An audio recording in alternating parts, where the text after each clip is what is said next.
you get, the more thrust you get per watt. And that's also been verified in some scholarly papers. But they didn't do as many experiments as I did. So, you know, I you know, searched down that path quite a bit. So also other ways to get, so I'll rewind again here, back to, I had gone with the flyback power supplies like people are tending to do nowadays. And then I found that you could run with lower current. So I looked into ignition coils for other sources of high voltage. And I went, you know, obviously automotive ignition coils, the old fashioned ones, were big and heavy.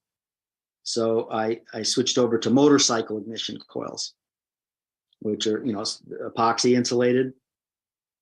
And then I found some that were, it actually had a core that was, you know, ferrite core that ran at a higher frequency, and those were smaller. So I just assembled them and started making my own and grinding my own cores out of ferrite. And then I looked into power supplies, like in the old laptop computers before they had LED lit screens. They had little high voltage transformers, a little strip. I don't know if you guys are, who all have seen those, but any electronics person would know about that. And those little high voltage transformers are very small and light, high frequency. And when they're connected to a voltage multiplier, you get real high voltage DC at low current, which is what we need. You know? So, so I went to that step, and I was disassembling those and making my own versions of those. So, you know, it went from a huge, heavy power supply down to smaller and smaller, higher frequency systems. And then I found a way to make a voltage multiplier that's just a single line of capacitors. It's really not all that different than a standard voltage multiplier. But so how am I doing so far? Is this educational? Good? Okay, good. This novel, semi-novel voltage multiplier, you put all the capacitors in a row, right? But electrically, it's pretty much the same as not the same, but it's similar to a Cockcroft-Walton half-wave voltage multiplier. Now, a full-wave Cockcroft-Walton voltage multiplier has many more parts, right? And each part's losing electricity. And it's better for if you want higher currents, but it's not better if you want the most, you know, a high voltage source that's extremely lightweight and efficient at low current. So what I found is that if you want to make a ion-propelled vehicle fly, it's going to work better. It works better, a VTOL version especially, works better with a half-wave multiplier. And furthermore, if your multiplier is reverse polarity, so you put all the diodes so they're facing towards the base of the multiplier, then you end up with your inverter being charged at a positive polarity, right? And here's the way I think of electricity too, is that electricity is the flow of electrons and energy, right? Through and around a wire. I don't think anybody would argue with that. But, well, most people wouldn't argue with it, hopefully. So if you put the reason that coronas are created, another thing, people call a corona wire a corona wire because it tends to produce a glowing, you know, if you turn the lights out, you can see it glowing in the dark. But whenever you build an ion-propelled vehicle, if you see anything glowing in the dark, it's really, generally speaking, it's a power loss. So what you want to do is insulate anything that's glowing. You put the emitter wires up real high, and you use emitter wires that are only microns in diameter. And then you can get rid of most of the corona, because corona is caused by the de-excitation of oxygen molecules, mostly, depending on, at higher currents, you have some nitrogen things going on, but that's at very high currents. So at normal power levels, you have, you know, when oxygen molecules, oxygen likes to grab extra electrons because it's electronegative. and naturally. So it grabs up electrons in the outer orbitals of the molecules, and and when it grabs electrons, it kind of swells up with extra electron, and it doesn't give off any photons.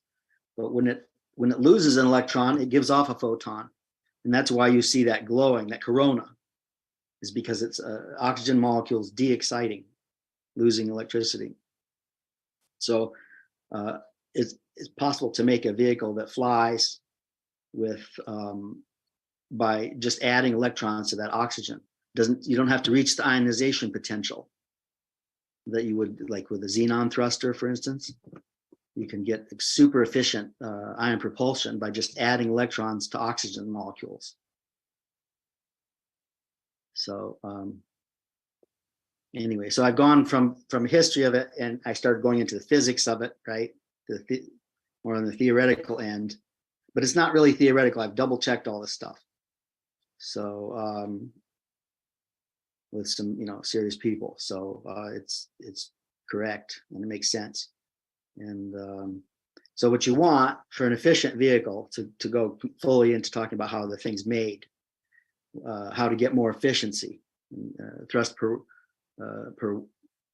watt, and so on, more power for the amount of energy you put in. People usually speak in thrust in terms of newtons. You're supposed to do that, but I like to speak in terms of grams because I use all gram scales to measure everything, right? And why bother to convert it, just an extra step. So, what you want is the basic specifications of mine are, after many iterations, like a ridiculous number of experiments, I found that the most lift you can get from a collector surface is with a collector that's teardrop shaped from a cross section, and that's 4 millimeters wide and about 12 millimeters tall, right? If you have a taller collector, you get a little bit more thrust, but it weighs twice as much, So most of the thrust comes from the front curvature of that collector. So I had good luck with 4 millimeter by 12 millimeter. When I went to different dimensions, the results weren't quite as good on a thrust to weight basis. So, and then the emitter wires, I kept getting them thinner and thinner. And I found out tungsten is the only wire you can make really thin that you can work with. So I use tungsten emitter wires, and I use a horizontal support for those. They're actually glued, the tungsten emitter wires, to a special support, horizontal support.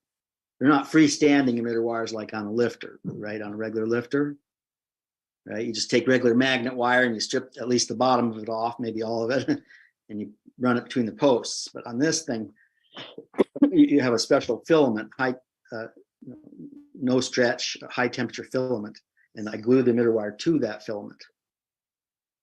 The emitter wire is crazy thin, it's like a cobweb almost, but made out of tungsten. So with that setup, you can get a lot more voltage pressure with very low currents. And the collector on mine is very lightweight per foot, per meter, however you want to look at it. So the basic vehicle, the one that flew vertically, lifted its power supply for almost 2 minutes,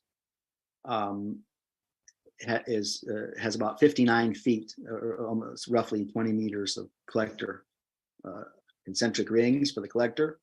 If you took them all out and straightened them out, they'd be 59 feet, something like 20 meters long. And that only weighs just a few grams for the actual collector part. And then the frame that holds those collectors up is made of boron filaments, which is it's like a rigid wire, but it has hardly any weight at all. And so I have these like spoke-like wires that support the collectors, and they're non-conductive, at least on the outside, and they're held by support filaments. So that gives a very lightweight collector, and then the emitter wires, these that are 15.2 millimeters tall, which is about, it's like 6.5 inches tall. Well, actually 6 inches tall. A lifter has like 2 centimeter. It depends on the version, but much lower. Standard lifter has low emitter wires.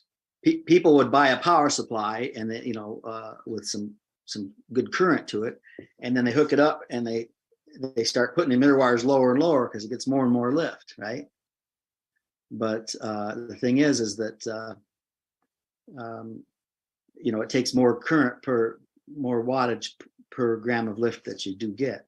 Is everybody still there? The pictures are changing around. Okay.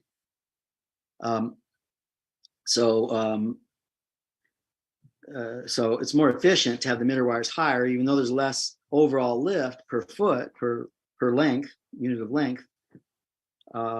You're getting, you need to get it needs to produce a lot of grams of lift per watt in order to be able to not overwhelm the lithium polymer batteries, because that's kind of like the weak link, right? Is those batteries. So you got your batteries, and you got a little transmitter, or I have a buck converter, batteries, buck converter, which is a step down regulator, and then you have your a receiver, and then that drives a throttling MOSFET and a MOSFET driver, and that goes to your little transformer. The transformers I use are described in the patent. I found that if you have a transformer that's very low profile, drum shaped, like a shirt button, like a little bigger than these shirt buttons, right? Between 7 and 14 millimeters in diameter and about 3 millimeters tall, you can wind your transformer like that and get very, very high efficiency levels and very high voltages for low current, applications like this. A lot of thrust per weight and a lot of power per weight. So I run that into a 20-stage voltage multiplier. Like I said, it's got all the capacitors in a row, spaced at intervals. And that, if you have a shorter voltage multiplier, if you look at it with a Corona camera, I don't know if everybody here is familiar with the Corona camera. Everybody's familiar with the IR camera, probably, right? Like, IR camera, you see, heat, infrared, and those are very useful for telling where you have power losses in the circuit. But there's a Corona camera, which is usually used for looking up at power lines and seeing where there's a part that's starting to give off Corona. And you can see, if you look at a ion-propelled vehicle or a lifter with it, you can see any spot where it's giving off Corona. It's much more sensitive than just looking at your vehicle in a dark room. So I found out that a voltage multiplier that is short and stubby builds up a big ball of Corona on one end and on the other end, right? Especially on the negative end. And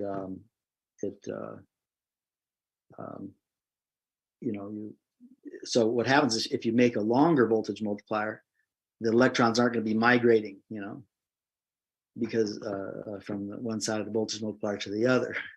Also, you could have a long, thick, well-insulated, output wire, but it doesn't work as well because you want to save every bit of electricity you can, right? Every electron you can to make these things work. So, are you still with me, Tim? Huh. I can't hear anybody. Okay. Well, you hear me, you guys? Okay, good. Okay. So I've gone into some pretty heavy details here. I'm trying to be, absolutely clear about how everything works. You got this long, thin voltage multiplier, and you run it between the emitter and collector surfaces, right, which are 6 inches apart, emitter and collector. And you don't want any of that high voltage circuit to be shorter than 6 inches, because all the power is going to go to that point. All that high voltage will look for the, the path of least resistance. So you make sure that, your voltage multiplier runs from all the way from the emitter to the collector surfaces, and then, and then I have my inverter on top of the vehicle, because I found that a reverse voltage multiplier is more efficient than a forward biased one, a positive voltage multiplier. So those are the technical details and some of the history of it. It's 23 years of stuff in like 10 minutes. So it'd be nice if if anybody has any questions. Otherwise, I can keep going about this, but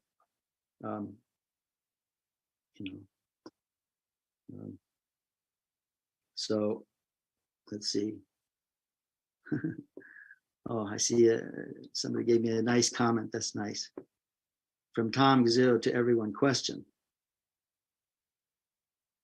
From Rick to everyone. Oh, do I have diagrams? I have in the two patents on my Ethan Krauss YouTube channel. There's about 40 flight videos of different versions of these things. One of them shows the transformer close-up being bench tested, and there's under all the videos there's the patents, and they have diagrams of everything. So so anyway, oh, thank you for putting that out. I appreciate that. So, oh, good. I have the questions up on the side now. So, okay. So I'm trying to make everything as clear as I can. This is a mainstream thing that I have. It's not a unproven or something. This has been flown in front of many people. Many very serious people that can't be doubted too easily. And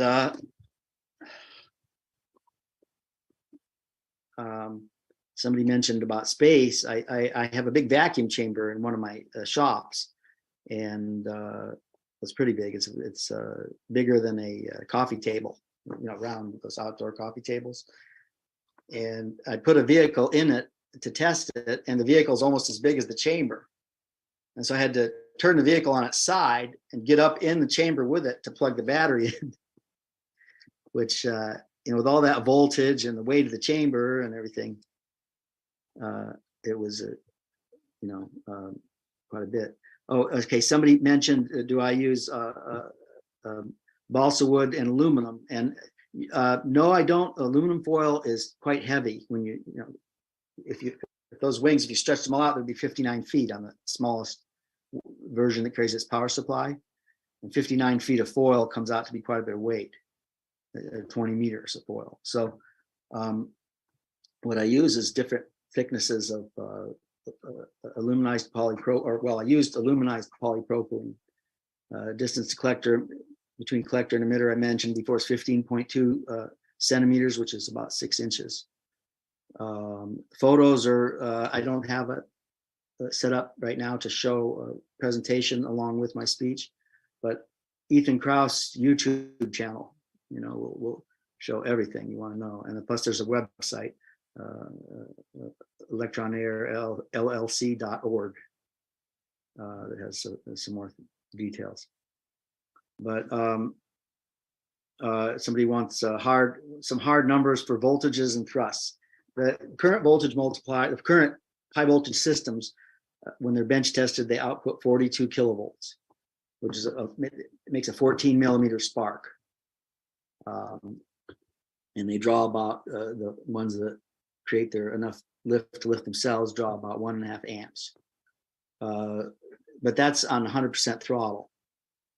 So the vehicles take off on about 40% throttle.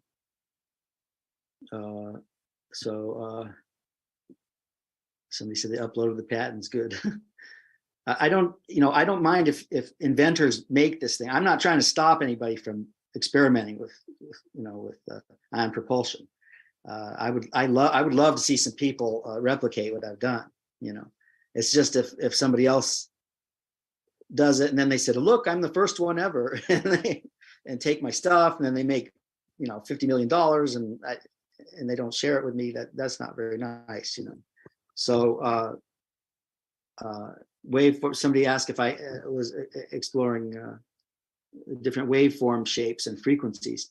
Yes, you want to get the best frequency for a given transformer, and generally the higher the frequency, the smaller the transformer that you can use, and smaller capacitors.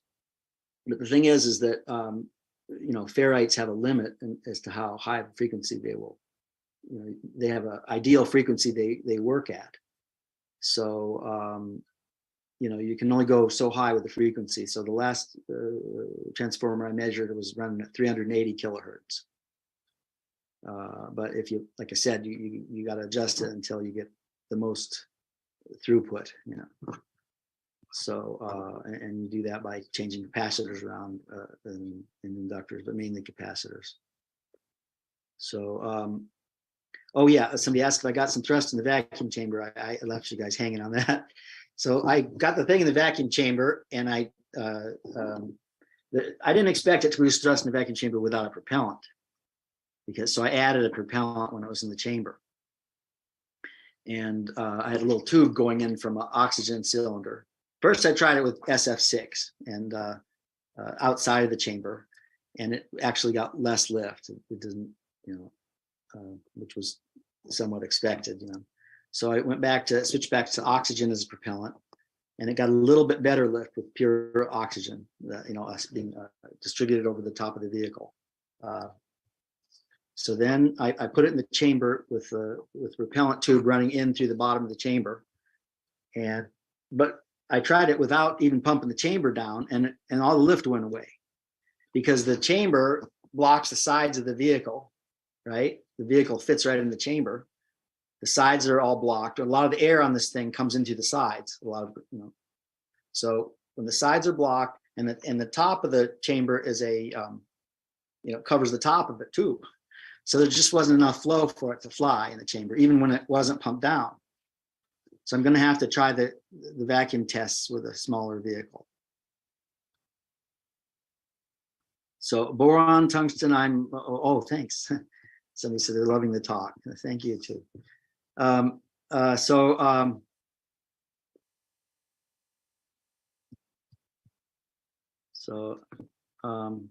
are you planning to do with this? Somebody said. Yes, I'm going to commercialize it. I started off with making aluminized the collector surfaces out of aluminized polypropylene. The inner rings are thinner polypropylenes, and the outer rings are a little bit thicker because they have to be stronger. And it varied from about 4 to 8 microns in wall thickness, which is very thin. It saves a lot of weight. But the problem with the aluminum is after a couple of weeks, there's too much aluminum oxide, and the craft wouldn't fly anymore, because the aluminum builds an oxide when you put it out in the air. So then a few years later, I ordered some polypropylenes covered with silver, metallized with silver, because the silver doesn't oxidize. But even pure silver will tarnish after a while, which is a reaction with hydrogen sulfide in the air. So I tried to make containers for them to protect them, but they still are tarnishing. So the next step is to put a few 100 milligrams of gold on the collectors, and that's going to be the next vehicle will have absolutely reliable collector surfaces. And somebody wants to know the details on the power supplies. I just went over in the first part of the speech in pretty good detail. It's a push. I use push pull. I don't like flybacks. It's okay to get a flyback transformer if you modify it, for like off-board power supplies. But how much of the power dynamics do you describe the geometry? Let's see here. I'm reading a question. Most of this isn't my power supply. A lot of people assume that ion propulsion requires a lot of power. There's not so much true anymore. You can do it with lower power. Just have to use high voltage at low current. And then the geometry of the structure is the main thing. You want those incredibly thin emitter wires at a very high distance, and you need a lot of collector surface to get lift from a small power supply. Oh, and Ethan, sorry to jump in. I'm wondering, would you want me to do kind of a moderated Q&A session? Do you want me to call on people, have them raise their hands, or? Well, I'm just kind of reading what people's questions are on the right. I see them now by the screen. It's kind of, I didn't have that before. Oh yeah, and no, that's totally cool. Whatever you're comfortable with, Please interject whatever you want. If you think the conversation could go in a different direction somewhat, please. Oh no, this is your time. I'm just trying to be helpful. I'm just winging it. I'm just telling you how it works. No, it's wonderful. It's wonderful to share that. Yeah, whatever helps you. And again, if you do decide you want to do screen share, we can do screen share. Or if you want to answer questions from chat like you have been, that's totally fine. Yeah, and let me apologize for interrupting. I'm just answering chat questions, I guess, unless something comes to mind that it seems to be of great importance. The main thing to know is that this device really works, and I've shown it to all kinds of officials, and it follows physics very closely. This is not a physics, a device that breaks physics in any way. It's, Yeah, well, and if I could offer a thought, I've read that Ionocraft have a very high ISP also, right? So I think that was one of the things, and I think you'd put that in your patents. That I wanted to mention, about that is that it's recently been proven. Somebody made a space thruster with high voltage instead of like 3,000 volts, which to me is not really high voltage. It is, but instead of 3,000 volts, they made a space thruster with 30,000 volts. And it's much more efficient, so much better ISP. So the speed of those particles is proportional to the voltage.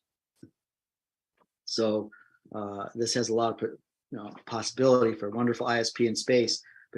But to make it work in a vacuum, a person has to either add propellant for that in that case, or they have to have millions of volts. So.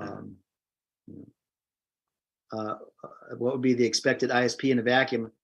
The worst it could possibly be 10 times better, but we have to get enough thrust too. These are other issues. Those things aren't proven yet. I still have to do vacuum tests. How high voltage do I use? 42 kilovolts is typically, but I'm working and experimenting with far higher voltages. Let me see here. My wife was pointing out some questions to me. Avalanche energy uses similar voltage in the current. Let's see here. 12 electrodes because they only produce a small amount of energy. I don't really know what that. I don't understand the question there. Anyway, but so what is the thrust to weight? Somebody asked me. It's greater than 1 to 1. It's about 1.2 to 1. It depends on the vehicle. See, in order to fly with a steering system, I had to put a huge extra outer ring, and which is segmented, right? And with 4 quadrants. And I alternately energize, I de-energize one of those outer quadrants, and it will lean in that direction of the de-energized quadrant, right? But the outer ring weighs more, and and it takes more power to run the switches. There's 2 little switches that are used for steering, onboard switches. So by the time you factor all that in, then it's like the lift is then like 1 point, just over 1 to 1, 1.1 maybe to 1. But without the steering system, it's more like, 1.2 or 3 to 1. Well, maybe not 1.3, but can lift a little. I've carried 2 little propellant tanks before on board. They're very small, but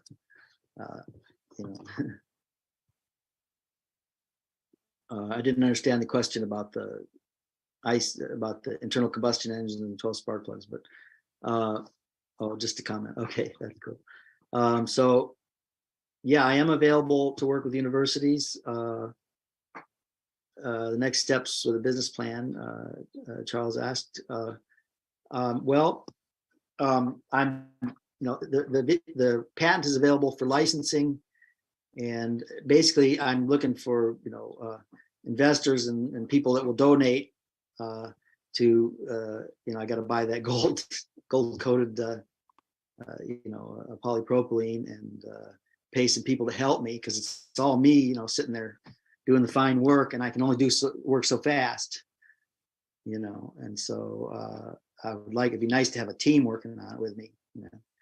Well, now, Ethan, if I could jump in, and it's probably not fair because I'm moderating, but have you ever considered using, because you have functional ion propulsion, have you ever considered using an offset of some kind of basically helium balloon, right? And creating some kind of a dirigible, and then you could, in essence, you could create kind of a drone where all you would have to worry about is the propulsion, and then you could have just neutral buoyancy from the helium. Right. Well, I have done that, and the first guy to do that that I know of was in 1977, all the way back then, when I never heard of this stuff before. And he made something for the military that flew around in a hangar, but it was quite slow, But I mean, that's pretty amazing. All the way back then, he was doing it. I mean, you can lift anything with a balloon, with a blimp, but it's not as cool as it doesn't have as far-reaching, as a heavier than air thing.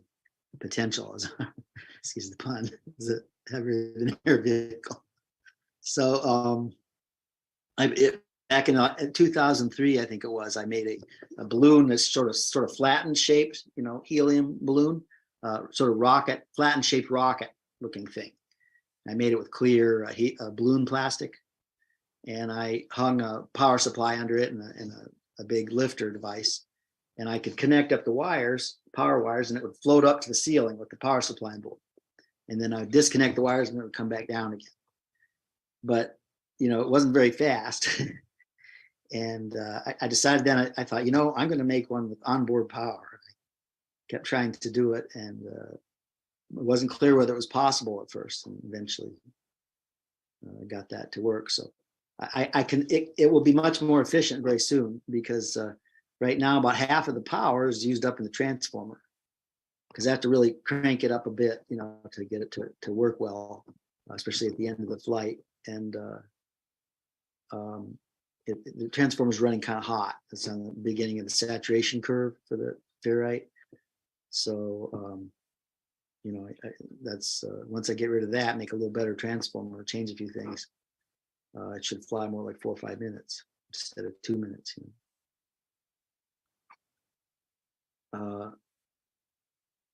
Somebody said, well, on flight, does the prototype react to wind resistance in ordinary and unexpected aeronautic ways? It did accelerate a little faster than I expected into the wind. Well, yeah, into the wind somewhat, but it's very sensitive to wind, and so I had to wait for a day when it's not windy to fly it outside. But I'm looking forward. I expect it to be improved soon. So, and I do see the potential for much stronger thrust as well. Somebody asked if I'm open to visits. Yes, I am. Anytime, just give me a call and set something up, and people can come see what I got. Now, this month, my vehicle that I have is all beat up. So it's it's not going to do any shows this month. It'll be like next month, right? And I'm waiting on a quote from the guy with the gold coating machine, but I will then be showing it to everybody, So again, yeah. Somebody says he's not sure it'll work in a vacuum, since it is using ions, not electrons, to generate thrust. They probably didn't hear I mentioned that in a vacuum, on the vacuum model, I add propellant to it. So it's the same as the ion propulsion, as a NASA ion thruster, but it uses much higher voltages and optimized geometry and low weight. So is the voltage on the emitter constant 0 hertz, or is it pulse? It's pretty constant. It has a slight a ripple, but it's pretty much constant DC, super high voltage, very low current DC. It's kind of like you know, when you rub your feet on the carpet and you get a spark and you touch a doorknob, it's very low current. It's not really terribly dangerous, but it's you know, it's DC. And somebody asked if there's a benefit to using pulse voltage. Like a few weeks ago, I would have said no, because I used to make 555 little clock circuits years ago, and I used pulses, and it didn't show any more efficiency with them. But the actual answer is yes. It gives a little bit more efficiency to pulse the current, because when I take off on the vehicles, you know, when the vehicles used to take off about, you know, several months ago at 40% throttle, that comes out to be, you know, take off on 40% throttle. But when the batteries that charge up to 8.4 volts got down to 6 volts, the craft wouldn't fly anymore, right? So this indicates to me that that using pulse width modulation gives you a little bit more efficiency. Nothing spectacular, but it's notable. You know, basically a throttle. You know, just use a throttle and turn it down a little, you know, from a standard receiver.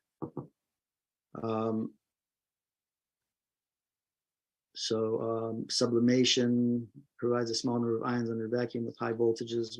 Yes.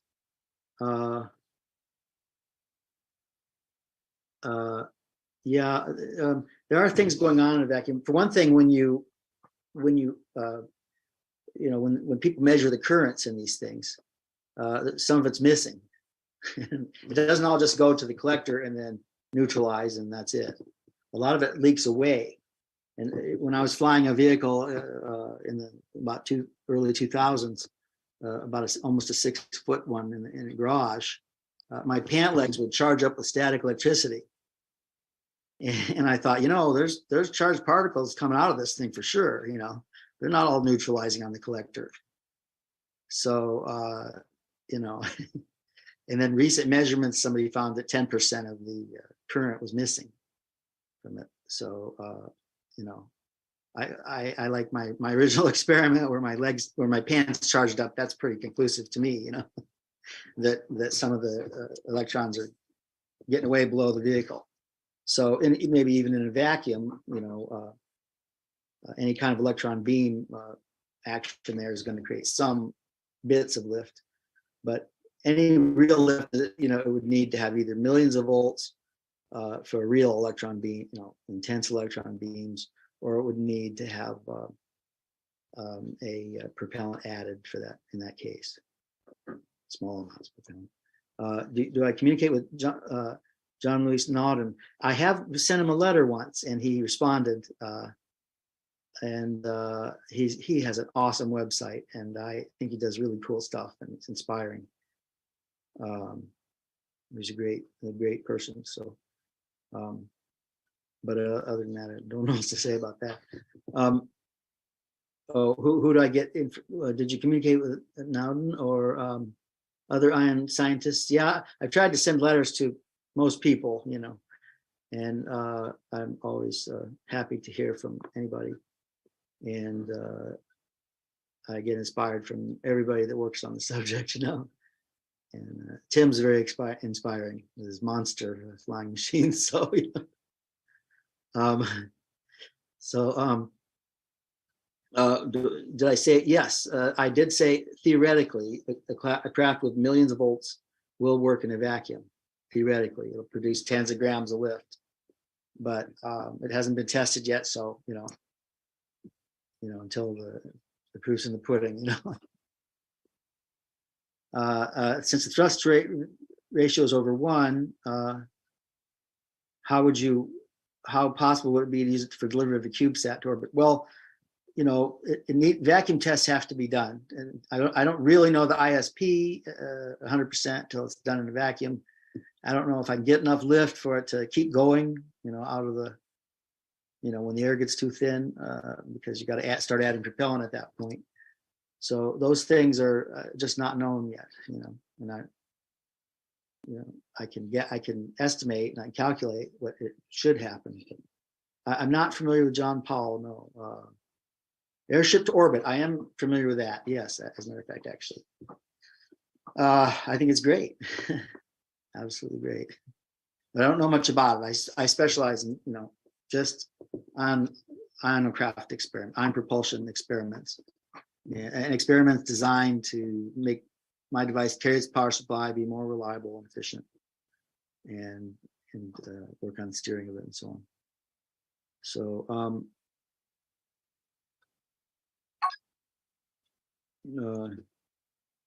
night vision intensifier tubes. That's interesting. I've never disassembled one before. I have one, but I kind of hate to take it apart. It costs several $100s. But anyway, it's a good idea. It's interesting. I should maybe look at the schematics online. But I don't think, it's hard to get something lighter than what I made. I made my power supply specifically for this, to shave off every milligram I could. So, and to make it as efficient as I could. So, considering live stream on YouTube, I have done another thing. Well, it's not live. I haven't considered that. I don't consider myself much of a talker. I'm more of a guy that deals with, a few equations and a soldering iron. I keep busy with that. So, but there is another program, a short one. Well, not short. There's another one with Bradley Wistance, where he asked me a bunch of questions, but this one's more in depth, I think. So even that one. So looked into dielectrics between it can be a good thing to put a insulator between the emitter and collector, but you're adding weight, and so not really, so far the best results have been from following the paths that I've been following so far. Somebody asked, how's the steering work and how do you control charge? Charles asked, how do you control charge on different segments? Okay, I in the old Swiderski patents, which many of you may have seen, Swiderski was the first guy to make a device with a huge external power supply take off straight up into the air, and he had a steering system that would de-energize or energize different quadrants. Right, his vehicle was cut up into 4 pieces, and he would cut off the power to one side, and it would turn to that side, and so on. But if you do that with this vehicle, there's too much power loss because it creates a bunch of extra corners. So what I had to do was, go back to the original model that works, and then put a extra ring around the outside of it. I'm skipping over a bunch of iterations, different designs, but by putting an extra ring around the outside of it and segmenting that, the vehicle was able to lift that extra ring. And then I keep the extra ring energized as well. And then I just cut off power to one segment at a time. And I have a little tiny circuit with two little switches, and I call them, and springs on it. I call them whisker springs. They look like little whiskers of a guitar string, right? Very thin stuff, and it makes the little it's got 2 little there's servos and there's actuators. I switched over to actuators because they're lighter. 2 tiny actuators, and they keep all the quadrants connected. They're 2 3-way switches, and all the quadrants are normally connected. And then when you want to turn in a certain direction, you shut off one of those quadrants just on the outer ring. And the way that high voltage is switched is with a tiny switch that has springs that normally they're all on, and then when it starts to move one direction, it disconnects one of the quadrants. So, and that's connected through the tiny receiver I have. Wonderful, and I think we've got just about 4 minutes left. So I'm not sure. I'm not sure if you want to wrap things up, or if you had more. Or well, it's been a long odyssey for me. A lot of hours doing this, and just by doing it a lot persistently, I got lucky, I guess, in several different ways with it. But I'm still working on it now, trying to make it better. And I just want to thank you guys very much for having me on for a visit. And it's great to see Tim in real life. It's like a celebrity, and is a celebrity. And it's great people that are interested in this subject. I know you guys have been doing this a long time yourselves, or some of you, anytime anybody wants to talk about it, would like to chat about the subject, I would love to, to get it, to talk about it. So, well, on that note, then, Ethan, let me do this. Let me put this on gallery view, and I want everyone to give you an enormous applause, for Mr. Ethan Krauss. Ethan, you've done something. I never did this. You're the only person I know of who has been able to make an onboard power supply work. I mean, that's a tremendous achievement that pushes everything forward in that area. So, again, I mean, it's an honor to have you on to talk about this. So thank you again, sir. Thank you. Same to you. Okay, well, so next we're just about at the top of the hour, and again, everyone, thank you so much for all the support. Thank you to Ethan for presenting. So next we have Mr. Dave Rossi, and let me find my speaking notes here. Sorry, and there we go. Okay, so Dave Rossi is going to share insights gathered from his research into metric manipulation and via mass, understanding time, vacuum extractability, interferometry, and much more. Dave is the founder of SAALT LLC, a company focused on providing solutions to various elements of consciousness, ZPE, propulsion, potentially medical benefits, and much more. So let me see. Let me go to Mr. Dave Rossi, or Dave Zed, as he is known. He has a podcast. He is much more famous than I am. I'm not famous. Well, first off, let me just say thank you so much, Tim, for everything that you've been doing. I've been very silently over the last probably 7-8 months, just jumping in. I'd like to give a shout out to Jeremy Riss as well. He's the reason that I was even able to jump into all this from the beginning. Ethan, sir, thank you so very much for your work, and to everyone here. Honestly, I'm just very passionate about the pursuit of whether theoretically or in the laboratory that everyone has here. So what I'm about to show you guys, I'm going to share my screen and show you guys a video which is about just over 30 minutes. The reason it's a video is because truthfully, I've presented a varied version of what you're about to see to multiple departments of the DoD, so I needed to get it approved, and this is the most that I could showcase publicly. I'm doing my absolute best to not just speak theoretically, but also practically as well. And I agree with Tim on Ethan's work. Ethan, I really like that example, sir, of the rubbing your feet on the carpet and touching the doorknob and getting a spark. I really appreciate that, sir. So I'm going to mute myself now, and I will share my screen with my sound and begin the presentation. Am I still on video?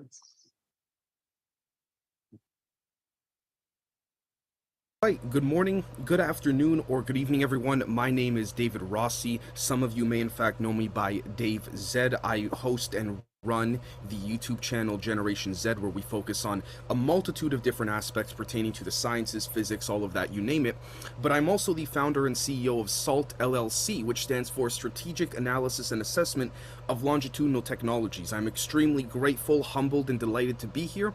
And I would like to state that before we move forward with this presentation, I would like to thank all of you for being understanding of this being a pre-recording, simply because I did in fact need approval for this presentation to be publicly presented. So the reason I call today's presentation A New Perspective on Old Physics is because I would dare to postulate that what we call classical mechanics or classical physics, whether theoretically the models on paper or in the laboratory, are by definition being put on notice by quantum mechanics, particularly in the different areas in which SED, stochastic electrodynamics, has found a way over the decades to merge a semi-classical concept of physics with a quantum unification, which has then ultimately led to the discussion of, stochastic electrodynamics being on its last leg, and that merging itself into the overall quantum unification of such. Hence why I call today's presentation A New Perspective on Old Physics, specifically focusing on mass, time, vacuum extractability, and quantum unification. Now, before starting this presentation, to give an overarching concept of more so the philosophical motivation behind this, is that according to Dr. Niels Bohr, there are trivial truths and then there are great truths. The opposite of a trivial truth is plainly false, but the opposite of a great truth is also true. What's interesting about this is that I find there to be a unique correlation between this particular quote, obviously the rest of the presentation that I'll be giving today, in addition to a claim that we could all potentially agree on here as people that are interested in the sciences in a multitude of areas, which is that a New York Times article from May 4th, 1935, over 100 years ago, discusses how Einstein attacks quantum theory because he finds it is not complete even though it is correct, which speaks again to what I just brought up a minute or two ago, this sort of mergence between a semi-classical model and a quantum unification, if there could be one, if at all. I'm claiming in today's presentation there in fact is, and there are a multitude of avenues to pursue in order to obtain a unification of such, or a sort of, I guess we could call theory of everything or unified field theory, whether in the laboratory or theoretically, both numbers and practicality. So, let's start very simply with basic Newtonian physics and, of course, the Lorentz force. We see here on our screen that all of you are familiar with the Lorentz force equation, in addition to the concept of being able to spark a charge proportional to acceleration in order to get an object to move in general. Hence why Newton correctly stated force equals mass times acceleration, because when you apply a force or a charge proportional to acceleration, that object will in fact be able to move. Now, when that object is moved, however it is moved in the laboratory or in general or anything of the sort, right? What ends up happening is, according to a lot of people, whether it's Dr. Sarfati, Dr. Paez, Dr. Puthoff, with the concepts of the vacuum and the super force and the 0-point energy, we see that there may in fact be vacuum fluctuations after this object is being moved. Vacuum fluctuations literally in what we would call empty space, which would denote the possibility of an ether. It is very similar to the energetic equivalent of putting a microphone to a speaker and getting a non-stop squeal. The particles generate the fields then, I guess we could say, collect the particle fluctuations and then quote-unquote spit out new or fresh particles, if you will. So it is one giant cosmological feedback system overall. As a matter of fact, I will say, without getting too ahead of myself, when looking, whether in the laboratory, but I will focus on the theoretical modeling and calculations, if one accounts for, even including a semi-classical model, whether it's Hamiltonian or Lagrangian functions, one can find that if one treats the vacuum or the 0-point fluctuation background as a real phenomena, if you will, the numbers begin to fall into place a lot more easier. With that said, I noticed some very peculiar similarities over the decades, as a matter of fact, even over the millennia. We see on the far left-hand side the infinity symbol, in which we are all familiar with. We see in the center part of our screen here, we see the Ouroboros, which seems to be quite reminiscent of the infinity symbol. And then on the far right-hand side, I would like to point your folks' attention to a presentation by Dr. Puthoff, in which was conducted, I believe, I could be wrong here, but in Stockholm in the 1990s, where we see that even Dr. Puthoff himself had claimed that the particles generate the fields allow the particles to fluctuate, and it's a constant giant cosmological feedback system, very similar to that of a toroid field. With that said, I would like to point out that I found a very peculiar historical pattern, particularly pertaining to the far left-hand side, which is one of Dr. Salvatore Paez's patents, in addition to the middle picture of on the screen here, which is from, I believe, the 1400s when the Knights Templars were in ancient Egypt, approximately. And at the very bottom, we see here what I have not coined personally, but would call pine cones kissing, if you will, from ancient Samaria and Mesopotamia. Now, when we take these three images and we cross-reference them with the quantum viewpoint of the hydrogen wave function on the right-hand side, we find some very interesting similarities with respects to the visual geometries of such. Now, this then brings us to a postulation in which I am postulating that Newton's third law is wrong. In other words, for every action there is not a reaction so much as there is an anti-action. Anti, specifically meaning the ability to perturb and manipulate a consequence of an initial and or inertial action from the gauge symmetry point of view within the local metric of whatever one is effectuating or attempting to effectuate. Now the question then becomes, if so, what would these anti-actions be based on?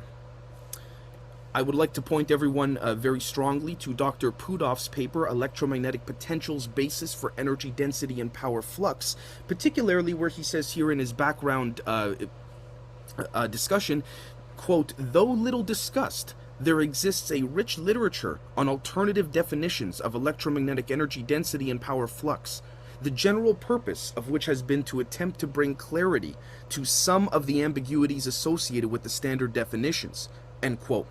Again, what we're seeing here is that the potentials themselves, the electromagnetic potentials, are the foundation for this new type of energetic phenomenon, dare I say, allowing for COP, coefficient of performance over 1, to occur, not just in a power sense of being able to power the home, but perhaps even in a propulsion sense, and in many other areas as well, but we'll stick with propulsion and inertia for today's presentation, generally speaking.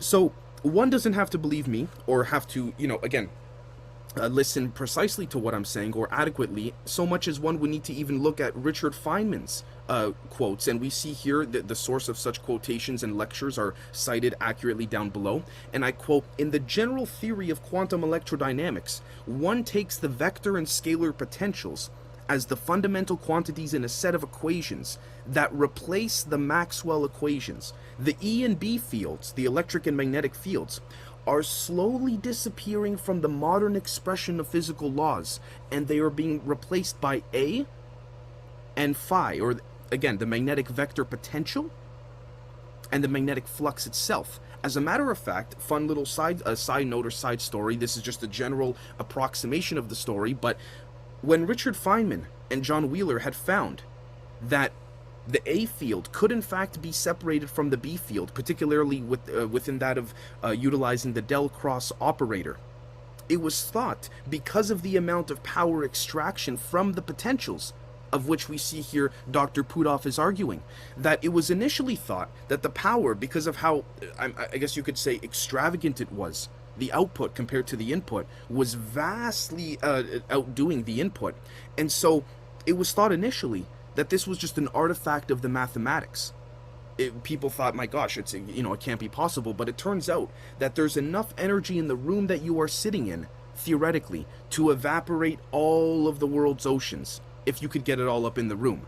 But this is in fact feasible and has been calculated. Now, I would like to focus particularly on the Lamb shift. Willis Lamb was awarded the Nobel Prize for showcasing that the vacuum's alteration, and to be specific, when I say the vacuum, I say the ether, I'm speaking of what we'd call empty space. The vacuum's alteration of the energy level of an electron resides within the hydrogen atom, which is interesting because the difference in energy frequency units, or the bandwidth, if you will, is a very particular number in the megahertz range, which is something I would like everyone to very kindly keep in mind. And the energy density of such exceeds that of the sun's surface, which speaks to the idea that if it could be extracted, if this power could be extracted via mechanisms like the Lamb shift or Casimir effect or van der Waals forces or anything like this, the numbers seem to substantiate the ability to, again, attain such vast amounts of power. Now, the question then becomes, could this be used practically? Could it be extracted for practical use?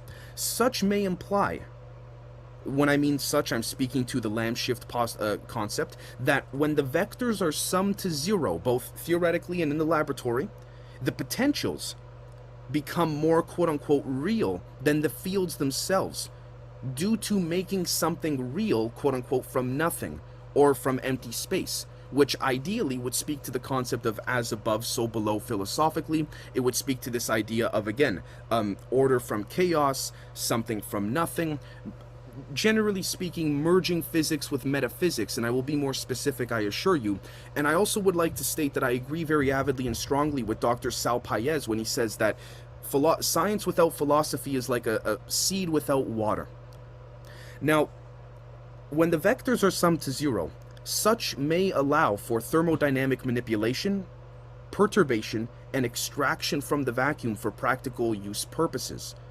This then suggests, as I had previously mentioned, that the A field, the magnetic vector potential field, can be separated from the B field, theoretically using that of the del Krauss operator, which allows for integro-relativistic implementations of the Dirac equation in 3D without runaways. I would like to very kindly point to the work of people like Dr. Rueda, Dr. Bernache, forgive me the names off the top of my head, Dr. Pudov, Dr. Sarfati, Dr. Davis, many others, I will say. Forgive me if I have not mentioned all the names in which I feel I am obligated to give credit to. Now, to my knowledge, this is where things get interesting. No Western university has calculated the magnitude of a potential, which is interesting. The question becomes, why?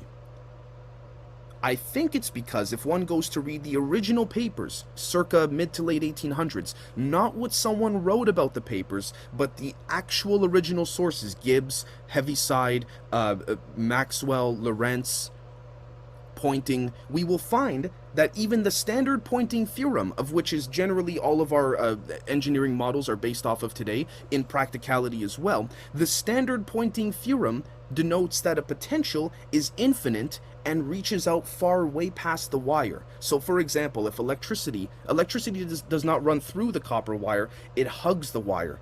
And then the magnitude of the potential is literally infinite. It stretches out way past the wire. So, at best, maybe I'm incorrect here, but at best, I could only find within the Western universities that potential intensity is accounted for, which is interesting because that is very different than the magnitude of a potential.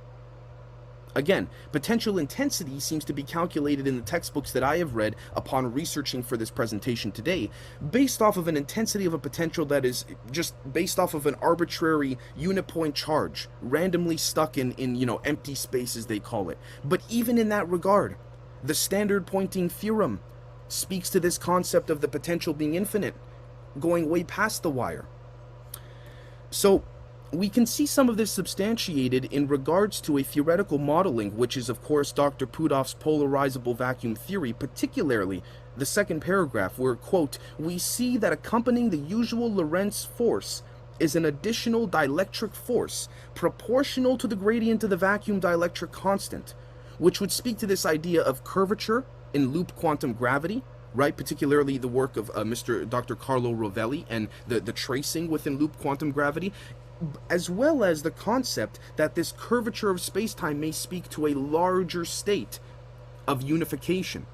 Not only that, but we see, and I quote, the usual Lorentz force is an additional dielectric force proportional to the gradient of the vacuum dielectric constant. This proportionality seems to be substantiating that, or at least being able to ascertain the veracity of a unified field theory with respects to what we had looked at earlier about the particles generate the fields allow the particles to fluctuate, so on and so forth.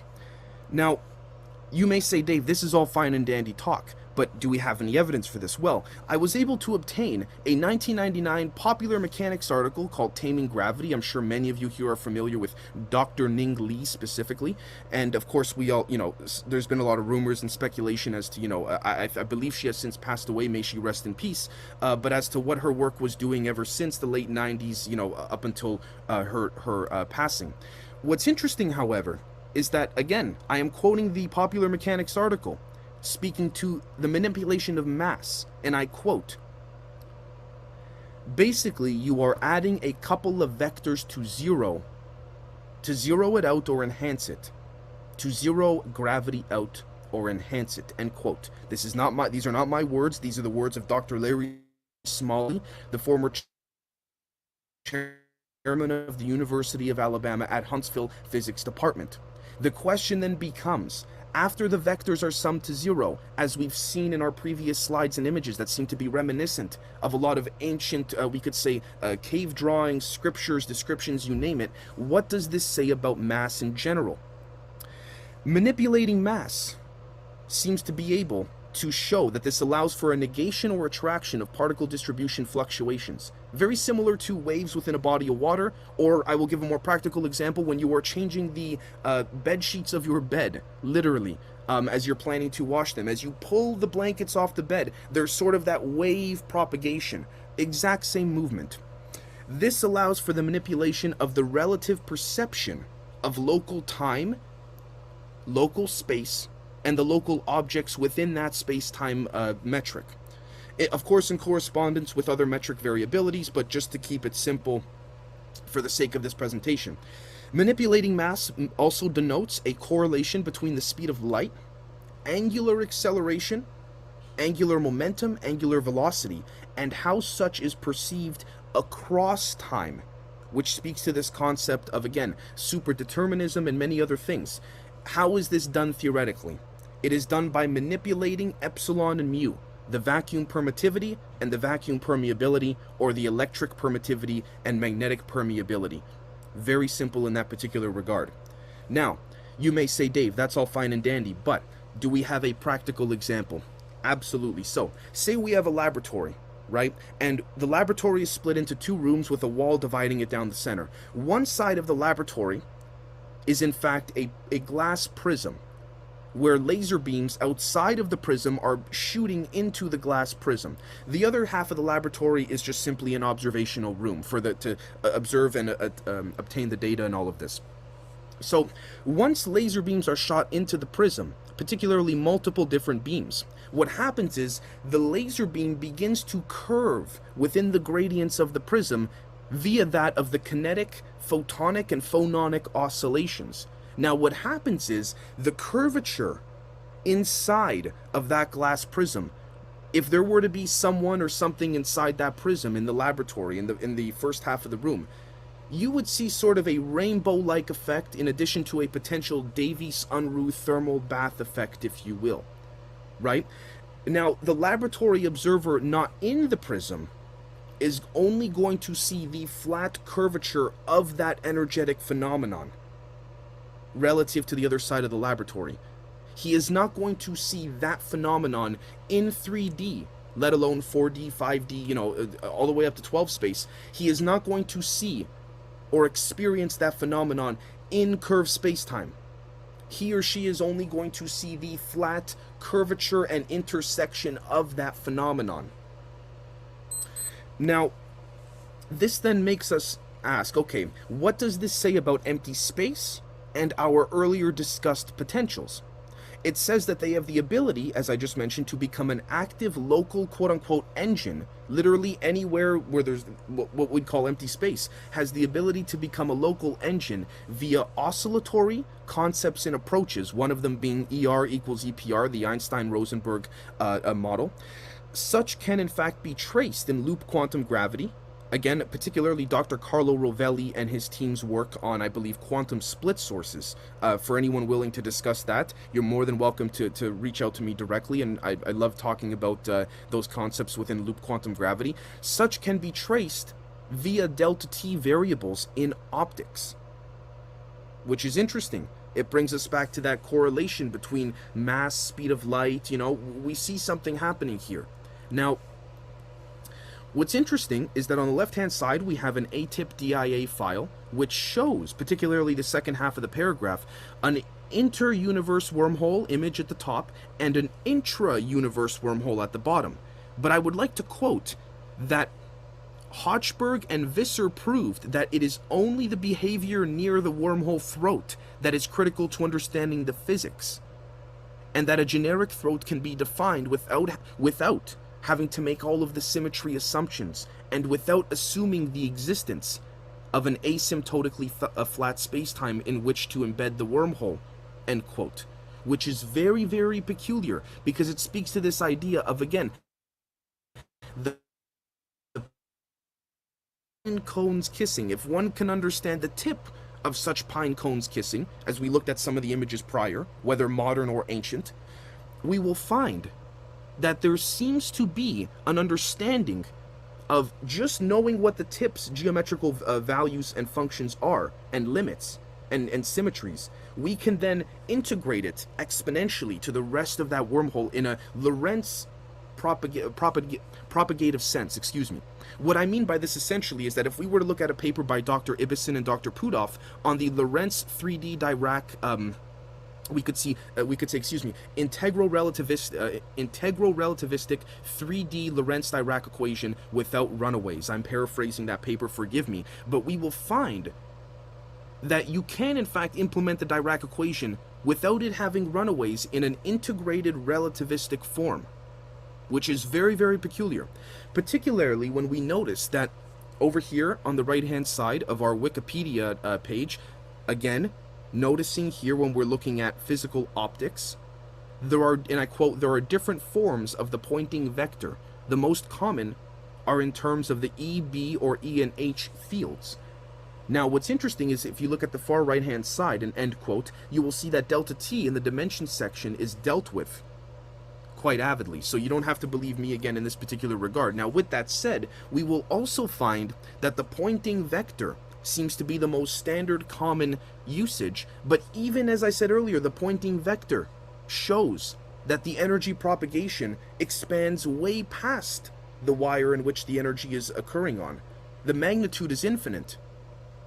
Same thing with the field, by the way.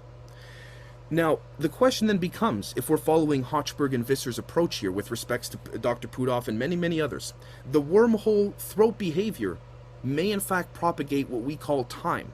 This inertial frame of time is propelled from the zero or starting point of the vector summations.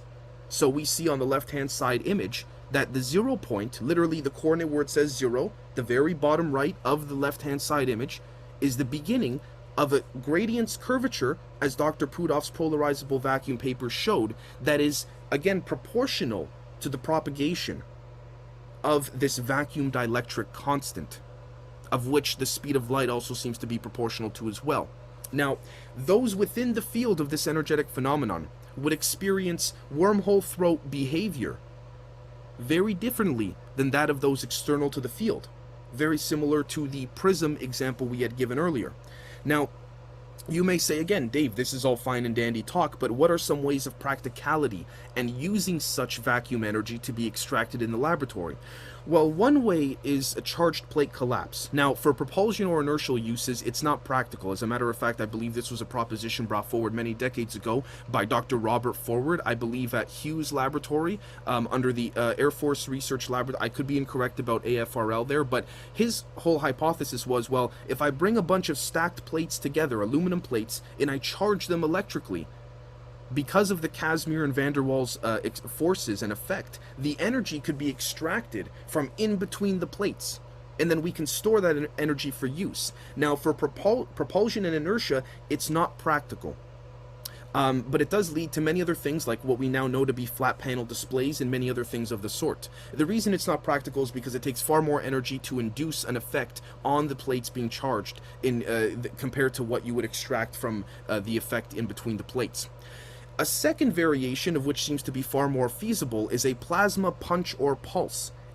Basically, guys, a very high-tech version of rubbing your feet on the carpet and touching a doorknob to get a jolt or a shock. right? You can also pulse certain mechanisms with respects to these plasma oscillations and resonances and what have you. But another way for those interested in work with liquids and water is a sonoluminescence angle. Again, light and liquid, where very fast turbulent fluids with bubbles in the fluid collapse the bubbles due to, again, the zero vector pressure force. The vectors are being summed to zero. Every time one bubble collapses, and that wave collapses, if you will, you get 100,000 photons in 50 picoseconds from one tiny little light burst. So this is a very, very, very big effect. This is not some small stuff. Now, various other practical forms are indeed feasible as well, in which do not, in my opinion, both based on theoretical modeling and experiments in the laboratory, in which would not require superconductors or metamaterials. I have nothing against them. I just want to show in this particular presentation that superconductors or metamaterials are not necessarily always needed, in my humble opinion. But again, that's just me. Now, the current issues or concerns, because again, we can talk about how this is all great, but how can we address it, and then how can we help resolve or solve it? The current issues or concerns are that anything utilizing the U1 models, whether it's in classical electrodynamics, whether it's in chemistry, whether it's in optics, you name it, the U1 models across academia will not work because they assume a flat space-time. So numerically they will fall apart. This also speaks to the laboratory observer with the prism example. The scientist who is not in the glass prism is only seeing the flat curvature of that energetic phenomenon, which the U1 model will show, but that's the limit. That's it. So the U1 model assumes a flat spacetime, which disallows and prevents seamless lattice ion angular integration into the spacetime metric, of which could be calculated again with Ricci tensors, Hermitian operators, and many, many other tensors as well, just to give some idea for those that are on the theoretical side of things. Now, again, we addressed the problems and concerns. Let's take a look at some of the solutions. Some of the solutions I would propose would be SU2 group symmetry, particularly Dr. Miguel Javier, I believe out of MIT, but I could be wrong as to that particular university. In addition to E.T. Whittaker's 1903 and 1904 infolding paper as well. I would very strongly advise people to look at that. Of course, Richard Feynman's scattering operators.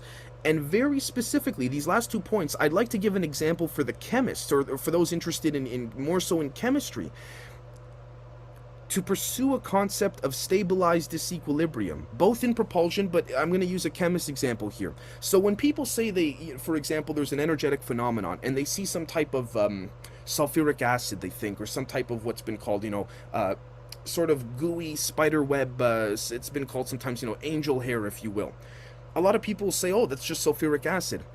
I would beg to differ. Why do I beg to differ? Well, say in the laboratory, practically, we have an acid and we have a hydroxide, and we neutralize the two.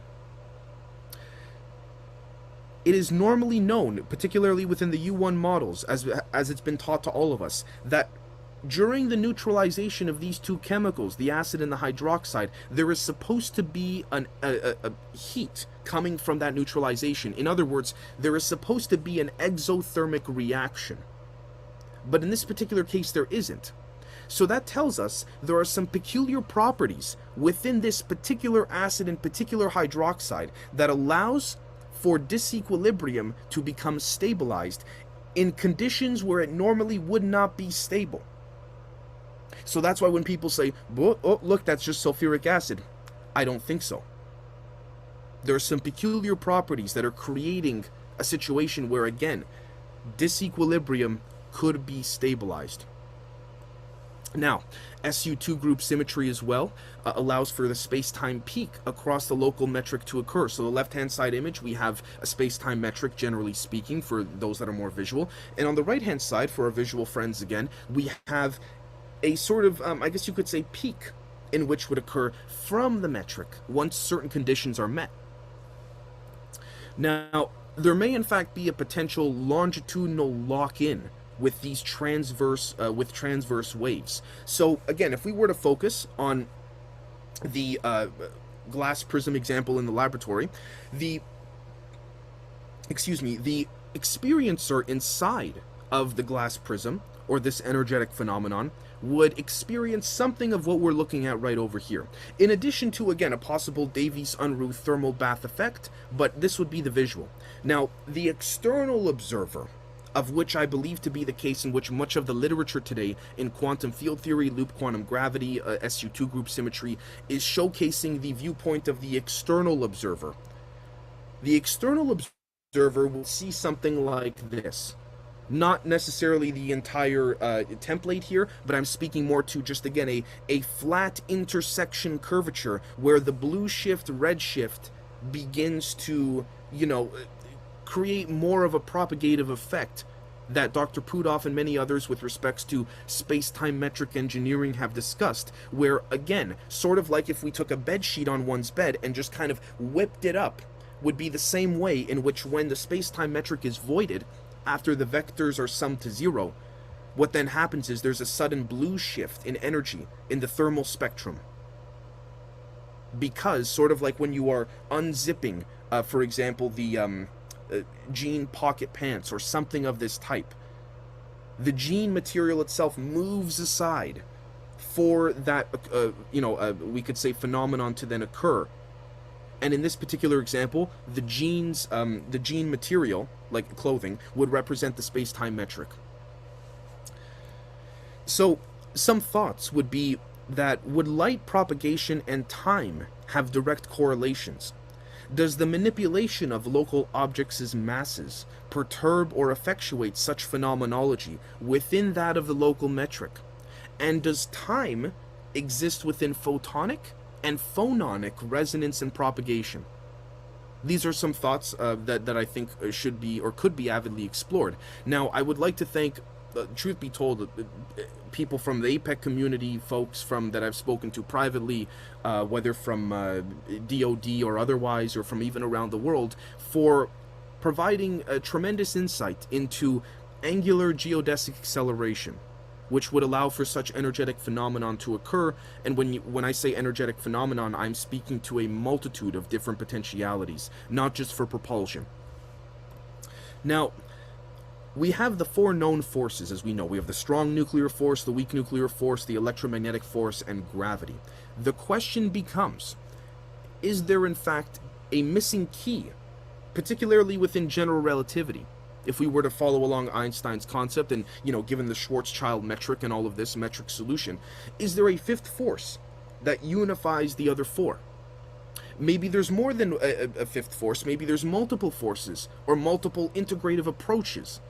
And not only that, but are there multiple ways of tapping and or accessing this fifth force? That becomes another very avid question I think could be pursued based on the previous slides I have presented and or of course interpretations from folks in the audience and your own thoughts as well.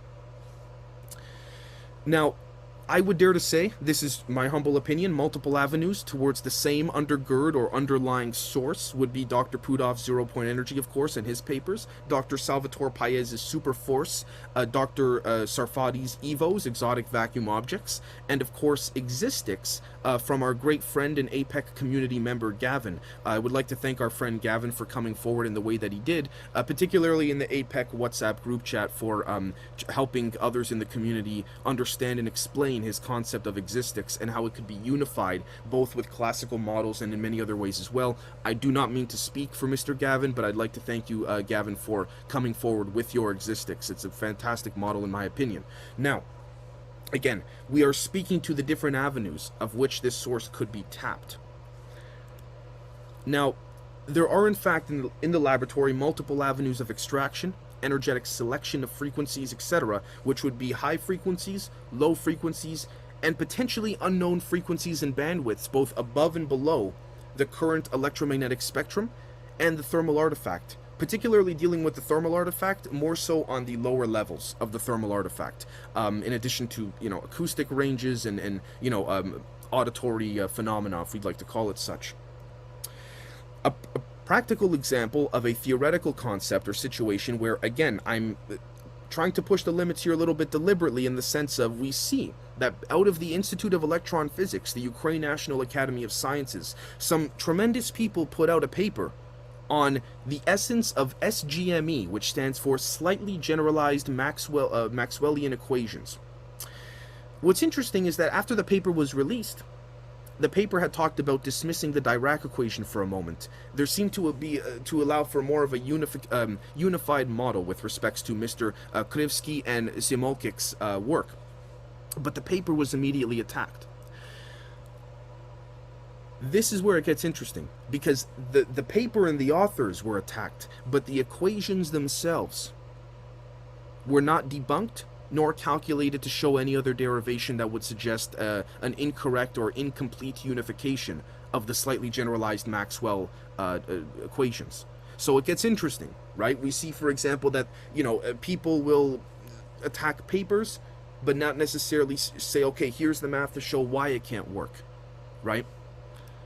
Now, one thing I'd like to also bring up before ending off this presentation is some of my own work, some papers that I've written myself as well. I do need approval for release on these papers, so if anyone is interested in obtaining them, you're more than welcome to reach out to me directly at genzpodcast@gmail.com, but I still am waiting for approval. So if you email me now, I will have to tell you that you'll have to wait a little bit, but these are just some papers that I've put together for various groups and individuals, and also, truth be told, other papers that of which I cannot showcase for certain world governments and other departments of DoD and so forth. So, with that said, I'd like to thank you all so very much for watching and listening to today's presentation.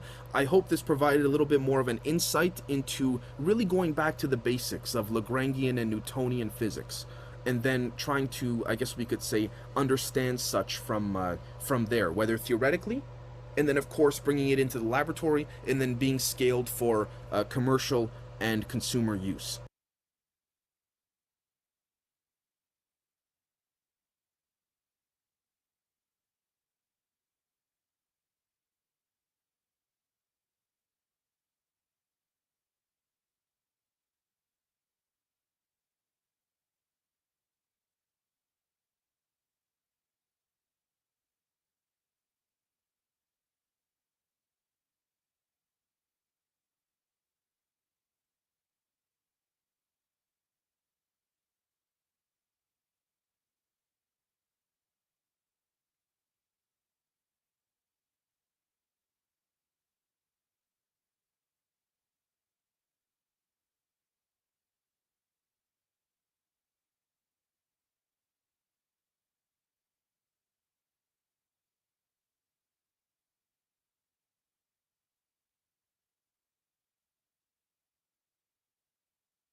Hey, sorry guys watching this live. I'm calling Tim right now to try to get see where he's at. He's the of course the moderator, so we're trying to get him back on so that he can unmute people so that we can do a round of applause and talk.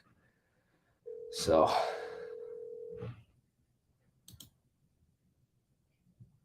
we're all waiting on you, Tim.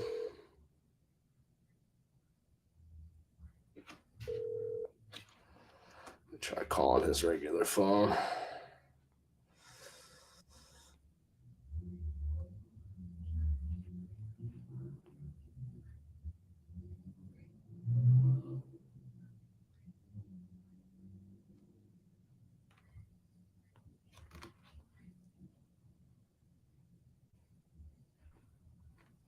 Hey, Dave, are you all done? There you are. Oh, sorry. There we go. Thank you. Yeah, all done. Thanks, guys. Thank you, everyone. Yeah, sorry about that. I thought you were still going. Well, No, let me do this. Let me take it. You know what? So very first thing here, let me put this thing in gallery mode. Everybody give Mr. Dave Rossi an enormous hand. Wonderful presentation, very in depth, man. This is why I love recording this, because you ran through a ton of stuff. Folks asked if the slide deck is available. If you want, you can. I mean, if you feel comfortable, if you want to upload that, you can put that into chat. Otherwise, folks can go through again, all the slides you presented, these are going to be on our YouTube channel. They'll be on our website at altpropulsion.com. And you know, again, just to let everybody know, what we're doing is, I mean, we have, especially for new folks here, we have a massive archive. I mean, we've got, this is 47 conference sessions. They average 8 hours each. You know, each one has like 2 to 3, sometimes 4 or 5 presentations. And then the open discussion in chat, there's just brilliance all through that, you know, and that's just APEC, right? And like then Jeremy Reese, who live streams these, if you haven't seen Jeremy's Alien Scientist channel, I mean, he has been doing this for like 15 years, you know, he's got thousands and thousands of videos on all sorts of different topics. So let me do this. Go to Q&A, 'cause I'm here. So I think Mark had, sorry, my chat's getting in the way there. I'll let participants unmute themselves now. So questions for Mr. Dave Rossi. Let me go to Mark Fiorentino first. Mark? Hey, did you say that the Department of Defense has had to approve your speaking here today? Did I get that? That particular file, the video we watched, yes, sir. Why would that have to be? What I can say is that tapping this type of energy is a lot simpler than people may think, and they wanted to make sure I didn't let things slip. I've let stuff slip in the past in other presentations. Well, how did you get involved with the Department of Defense? Basically, long story short, about a year and change ago, so I had started my YouTube channel about 2.5 years ago, just pursuing, you know, life sciences, all that kind of stuff, and then started looking into 0-point energy. And I just said to myself about a year ago, why not try it out myself? And I can tell you guys that with a couple $1,000 saved up, a few Amazon orders, some trips to the hardware store and what have you, I created something that enacted this effect. After this effect occurred, it basically because of the way, it does not break any laws of physics, but because of how strong this, had I Faraday cage this particular, I call it generator, then they would not have picked it up. But basically I was messing with you know, old microwaves and lasers and things like this, but even that wasn't needed. But basically it set off detectors, and then I started getting emails from people, DARPA, Naval War College, what have you, and then I word got around to certain people, presented to very high level people, and then from there I started a company, SAALT, and then was yeah, basically just took it from there, just exploring. I went to a few different laboratories to provide proof of concept demonstration, and yeah. What was the concept you were proving exactly? Specifically what we would call electrogravitics, direct correlation between mass and inertia. So you're claiming you created an anti-gravity machine? I don't really like to call it anti-gravity so much as negating. It's not anything unique to what I've tapped. I'm sure I guarantee people have done it far before me. I don't claim anything unique. It was more so just the way that I unified it, both when I presented and then when I did showed proof of concept in the lab. It's a shame you didn't get into the details of that. Unfortunately, the reason, guys, and I want to tell all of you right now, is because it's actually a lot simpler than many may think. Now, there are many different ways of doing it, which is why I'm not saying I've cracked the way. I've just cracked a set of ways, but it's a lot simpler than people may think, than many may think, with respects to mass and inertia having direct correlations. At first I thought it was like wind, you know, I was experimenting outside, then I brought it inside, and then, you know, all that kind of stuff. And then once it was done in the lab, it was like, okay. So, and then I could tell, even I had presented to certain departments before even doing proof of concept, and even during the presentation, certain individuals, their faces, I could tell they were like, oh shit. So that's, do you think they will ever give you permission to talk about this? Truth be told, it's I hope within the next couple of years, honestly. If not, yeah. All right. because it's considered national security. It's the same thing that same concept that Dr. Paez said to Kurjai Mungal when he said he had to stop at a certain point for national security issues. It's the same concept, same angle. Okay. Well, Mark, thank you, sir. Let me see. Oh, he just burped for my screen. Oh, because his hand went down. Let me go to Mr. William Alec next.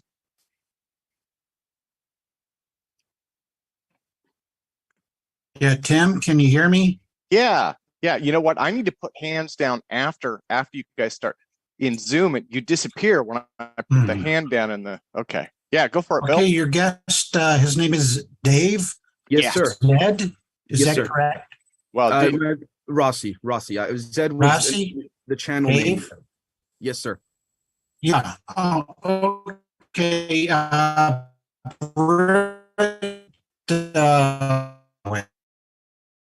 Thank you, sir. His work from about, I don't know, 20 years ago. Mm. And he brought up, some of the same papers you brought up.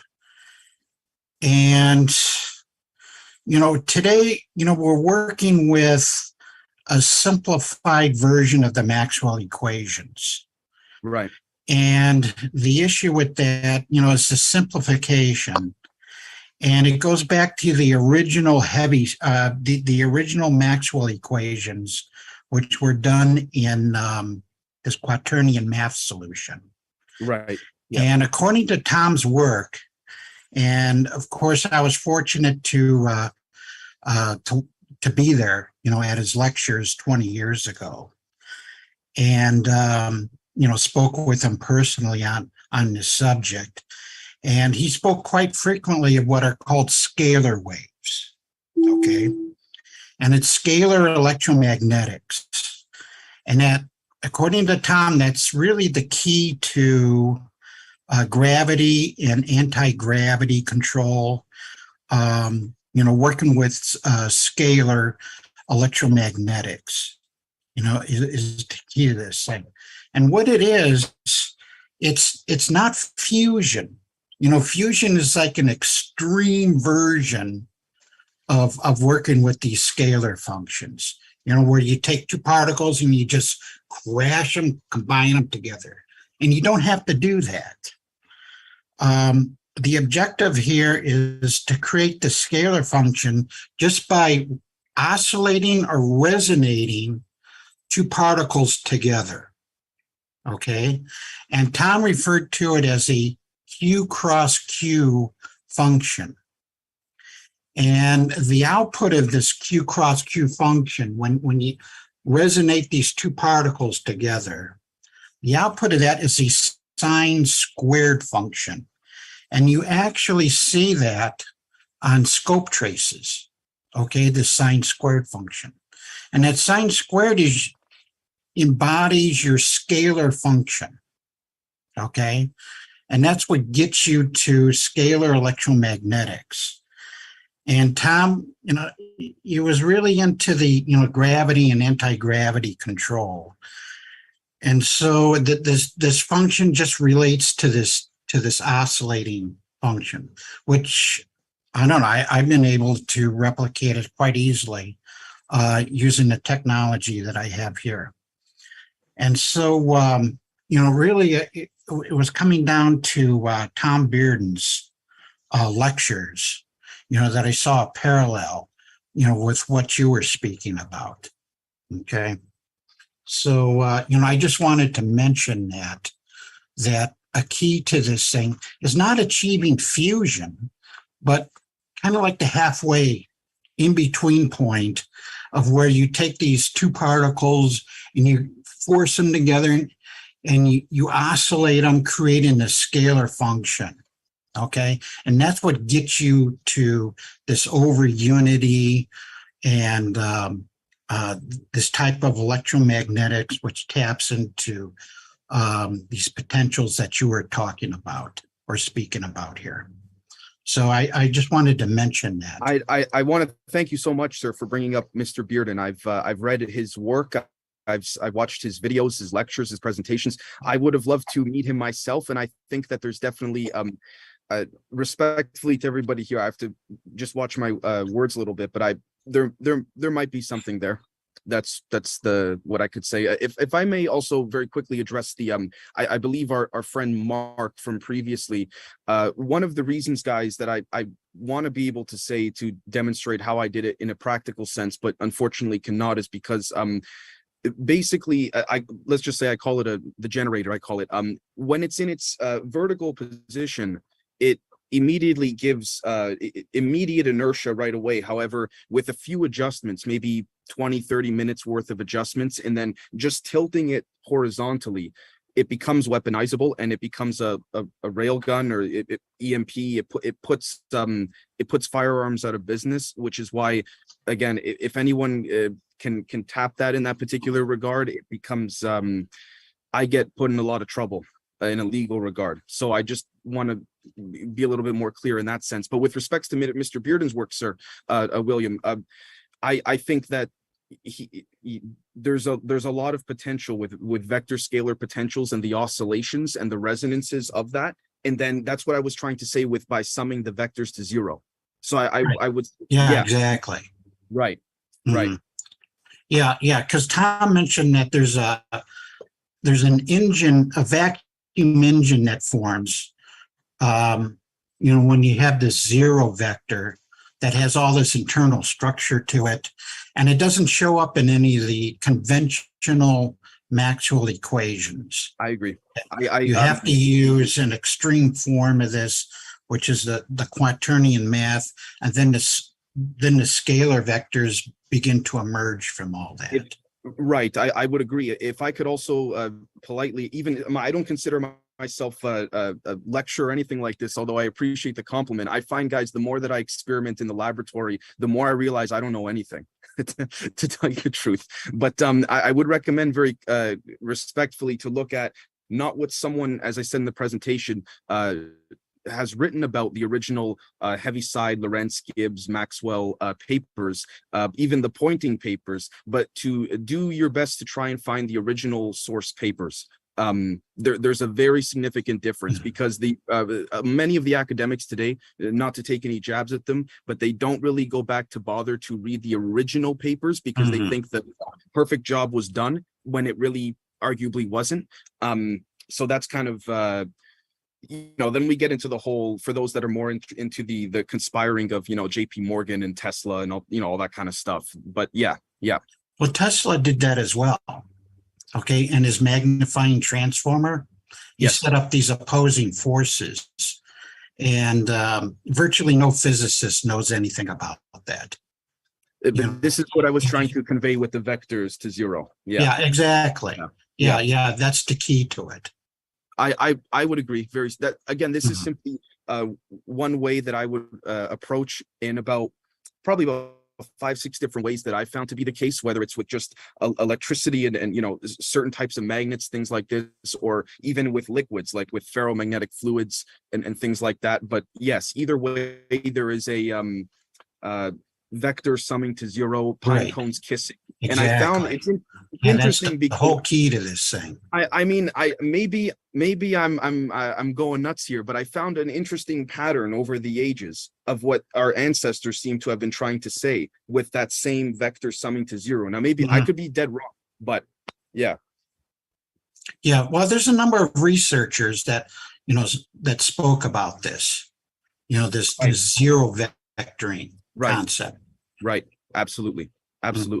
The pine cone, Toby, sir, sorry, Tim, I'll let you moderate the questions, but the pine cone just meaning basically like the vectors, where there's like a pyramid type, starts with a broad base and then narrows its way up.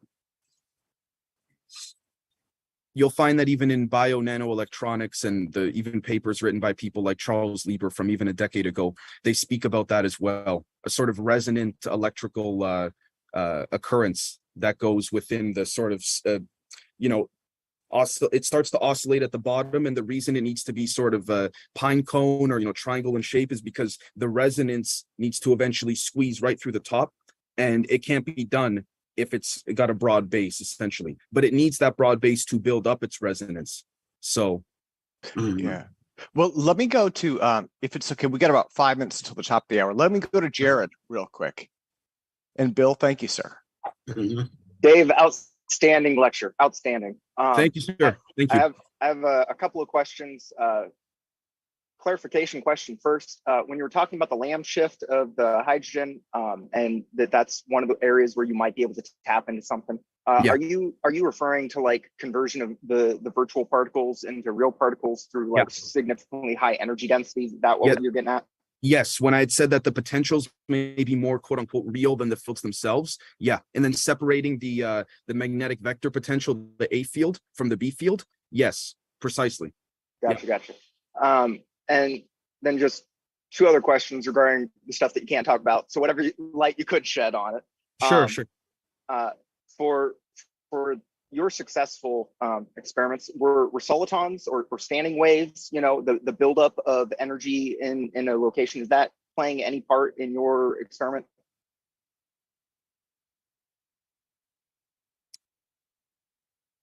Potentially, okay. Also, the quality factor of it, right? How many cycles you're getting for your thing, which goes hand in hand. Did that need to be significantly high, or you say you can get it all with it didn't have to be. I can tell you that one of the first experiments I had done, I had placed an object over the generator, and it went about 3 kilometers vertically up, like immediate inertia. When you say immediately up, like, can you give any estimate as to the amount of acceleration it had, like how fast it went off? I honestly, man, I'm gonna have to get back to you. If you want, I can put my email in. I have to be I have to be vigilant with specifics. Forgive me, guys. I'm not trying to say it. I can't comment on things or whatever. I just have to be careful. I really wish I could blurt it all out, but I'll put my email here for anyone that's interested. Excellent. I already messaged your Instagram to try to get some papers from you. Awesome. We might be able to correspond through there. And final aspect of it, plasmonics, is that playing any role in it? Oh, plasmas or plasma? I've said plasmonics. Not initially, but you can introduce that. The more creativity you have, the more you can play around with it. Okay. So, okay, wonderful. Let me go to Jared. Thank you, sir. Let me go to Taylor Cisco. We got about a minute and a half left. Taylor, go for it, sir. Oh, he's muted. Yeah, and actually, that's okay. Oh, Taylor, let me ask you. There we go. There we go. I'm very impressed with the your comprehensive survey of metrics and such. Out of curiosity, did you read the works or review the works done by either Burkhard Heim or by Boyko Ivanov? Yes. Both? Yes. Okay. Yeah. The way you're smiling, I assume Boyko Ivanov might have been interesting. Like I've said, I'm not the first one to have tapped this. Oh, what a dance. Another question. When you activate your device or when you activate whatever, after you do your charging or activation, do you need to continue activating to generate a force? Can you just get a force without continued activation or energizing? An occasional pulsation is needed. But after that, it's kind of in a state of generating a force. That's it. It pulls from what we call empty space. If you want to just have something levitate or negate the local field, the metric, it'll pull it from empty space. But if you're talking for movement, an occasional pulsation is needed. All right, and one more question if I can squeeze it in. Does some of the phenomena seem to be compatible with a preferred reference frame? Absolutely. Uh-oh. That's interesting. Absolutely. It's truly, this is where I say I agree with Dr. Paez when he says it's merging the world of the very large with the world of the very small, in the sense that it truly depends on the individual that is observing. That's why I tried to give that prism example with one lab observer not in the prism and then one in. Well, I mean, what I'm getting at too is that the kind of physics you guys are playing with you in the Department of Defense, if you're looking at stuff that's compatible with a preferred reference frame, I would assume, are looking at some interesting phenomena, even some of it that might even border on being like tachyons or whatever. It becomes, I will say, this is just my opinion, but with some of the things I've seen in the laboratory, it's truly the energies are beautiful. It becomes indiscernible from what one could call, I say this very carefully, but quote unquote magic. It's a very beautiful thing. So that's why I speak so much on the philosophical side as well. Awesome. So, very good. Okay. I want to ask any more questions. I think I have an idea of what you guys are excited about. Well, and Taylor, thank you so much. Thank you, sir. Yeah, and so what I guess let me do this before anything else. Again, I want to put this thing back on gallery view. Everyone, Dave Zed. Thank you, guys. Mr. Dave Rossi. Thank you, sir, for your presentation. Dave, if you're able to maybe drop your email, or if you have some contact info, if you could drop that into chat, and then people if you have more questions. Because I did see, I mean, there was a lot of interest there. Go to Mr. Jeremy Reese, who is, let me see, I will ask him to unmute. And so I just want to say Jeremy's the reason why I was even able to come here and all that. So Jeremy, thank you very much, sir. Yeah. Thank you so much for that, Dave, too. And that was I'm so glad you came on today, man. That was an epic presentation. And I think I think we're on the right track here. And I think there's going to be a lot going on. I'm going to connect a lot of stuff from the first two presentations here. Well, and Jeremy, if it's okay, let me introduce this first, because I think everybody here knows Jeremy Reese, right? He's been with this conference since the very beginning, and I mean, he deserves so much credit. He's live streamed things, he has participated, he's done presentations. He did earlier in the, I believe it was earlier in the year or last year, he did a major UAP phenomena overview, right? And again, one of the things that Jeremy is known for throughout the internet is being able to condense and synthesize massive amounts of data into something that makes a lot of sense. So he did a presentation on that, and I have been pestering him for 6 months now to represent this because he's updated it. So I want to hand things over to Jeremy Reese. And sir, thank you so much for presenting this for us again. Thanks for giving me the shot here. Let me share this with you again. Okay, so that was let me fix this, and I'm going to, all right, yep, I'm on there. All right, cool.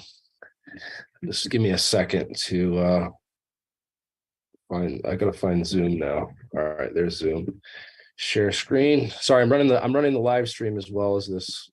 So but and Jeremy, I probably should mention for everybody also. So this may run over. I set technically when I was setting things out, I was like, okay, we'll say an hour. But I think last time you did this, it took 2 hours, right? So this would be like a classic, big scale APEC presentation. So go for it, sir. All right, and if Mark, if you're there, I'm sharing your screen for this because of the audio through StreamYard. So if you can get that gallery out of the way from my slides. That would be awesome. So I can, because that might block some of the things on the live stream. So, all right. So I just start with this slide because there's lots of bad predictions that have been made in science. This is a technical briefing on UAP, which I prepared for scientists, engineers, and innovators, and the APEC Alternative Propulsion Engineering Conference. It starts, this is kind of like they opened up this whole thing with the government doing a reinvestigation into UAP and stuff, and their investigation goes back to 1945. So that's where I started my whole presentation with one of the biggest intelligence gains that took place in the history of United States after World War II, where we literally, our troops went through and captured all these scientists. The Russians had their own operation to capture a number of scientists to try to, basically scrap the intellectual property of the leftover Nazi Germany at the end of World War II. So yeah, this is a picture of President Kennedy with some of the Operation Paperclip scientists who would go on to create NASA and a number of other important milestones. But there are a number of other interesting Nazis that did get away, and others that either died in the war or were captured by Russian intelligence. And this whole controversy over the Glock, we've heard of this Nazi Bell experiment allegedly, and also but we have here is that a few key paperclip scientists may have been involved with the Roswell incident 2 years later as well. I know that the Aero-Med lab at Wright-Patterson got a lot of intelligence from Dachau concentration camp prisoners who were used in human experimentation in these altitude chambers, and Hubertus Strughold was later revealed to be have been involved with that. It was covered up for years, and he was kept as a scientist and intelligence asset and protected by the intelligence agencies, which is interesting. I wonder if there's any more cases like that. I haven't really looked deeper, but Ernest Steinhardt, colleague of von Braun, he said that a select group of paperclip scientists were taken by federal authorities to the New Mexico desert for a purpose left unstated in July 1947. They were escorted to an area with strange wreckage from an aerial object and then asked to study the crash site. The Americans wanted assurance that it wasn't of Soviet or other foreign country origin, and Steinhoff said it was not. They were instructed to not remove any material from the crash site, and he said that he heard some of the material was taken to underground facilities at Wright Airfield. He requested of Blisius, the interviewer, that he never say anything about this until he passed away.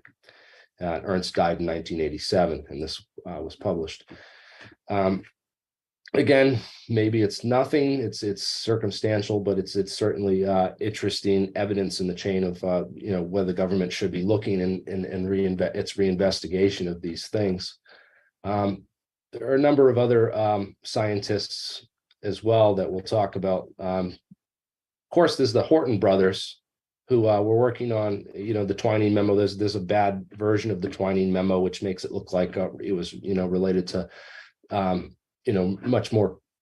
There's two versions. There's a fake version and the real one. So, but anyways, they had just recovered this object and they were looking into it. And one of the questions that Twining, one of the top intelligence, head of Pentagon intelligence during Roswell, thought is that it could have been a Horton brothers craft. And the Horton brothers actually were working on this is a picture of the Horton parabola, and very similar in description to Kenneth Arnold's sighting in 1947, which he said they were skipping across the air like flying saucers, and they took that phrase "flying saucers" and that went out as these were flying saucers, and it started the whole flying saucers wave. But what Kenneth Arnold actually cited looked closer to this Horton parabola craft, surprisingly and interestingly, that the head of the Pentagon intelligence would also ask about the Horton brothers and their whereabouts. In relation to that, of course, after 1947, we have the National Security Act, the creation of the CIA, creation of the U.S. Air Force, and a number of other interesting things. So we had an aircraft as well that were these wing shaped. These were the predecessors of the modern B-2 Spirit plane, and we also had a number of craft that in the history that they're documented that looked like flying saucers or flying wings or other type of craft. Of course, the United States Air Force maintains that it was Project Mogul weather balloon train.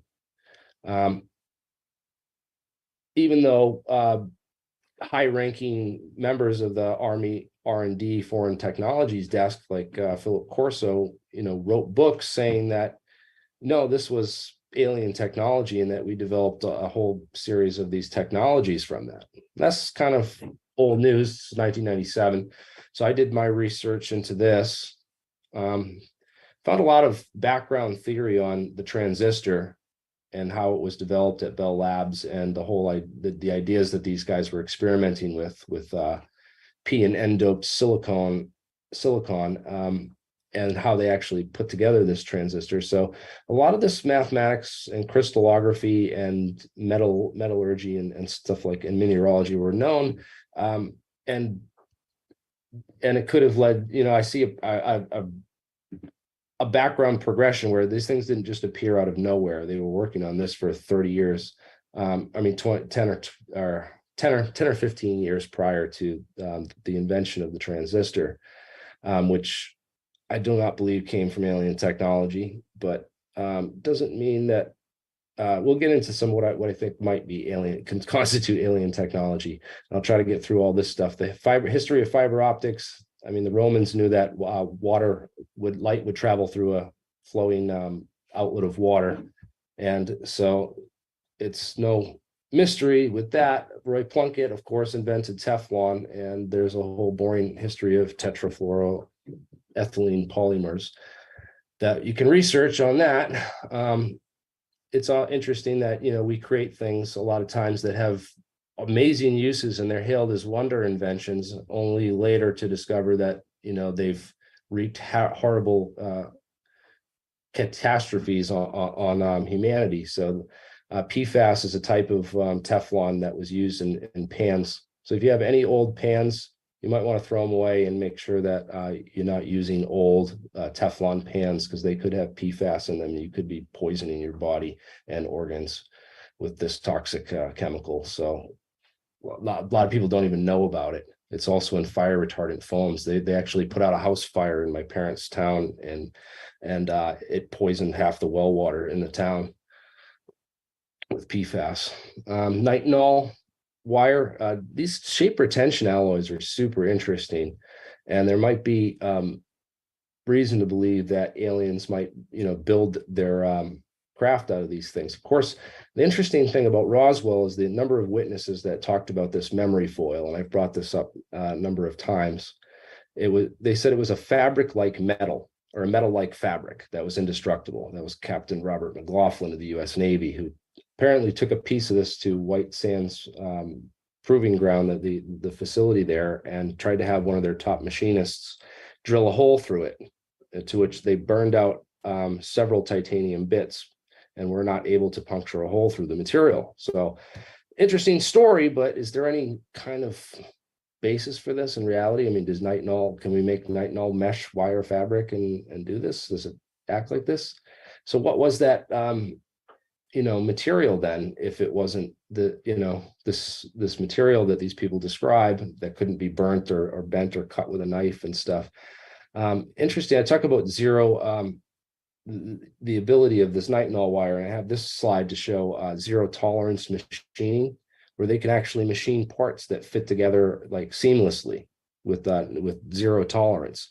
So if you can imagine these things being made as part of your craft, with a door made out with a nitinol hinge in it, the nitinol could be heated up. It could be bent out of position and then heated up. As soon as you heat it up, it will return back to position. So you could make these sort of seamless openings that some of these UFO witnesses have described in experiencer accounts, where you can have metal doors that appear out of just the metal of the wall and then close back up with no seams. Really interesting stuff. And BOPET or Mylar was not invented until here's the patent issue. It was filed in 1948, May 13th, 1950. So yeah, this wasn't invented until after. Maybe they were working with it. Maybe they didn't file the patent for it and they had it and they were making it and experimenting with it.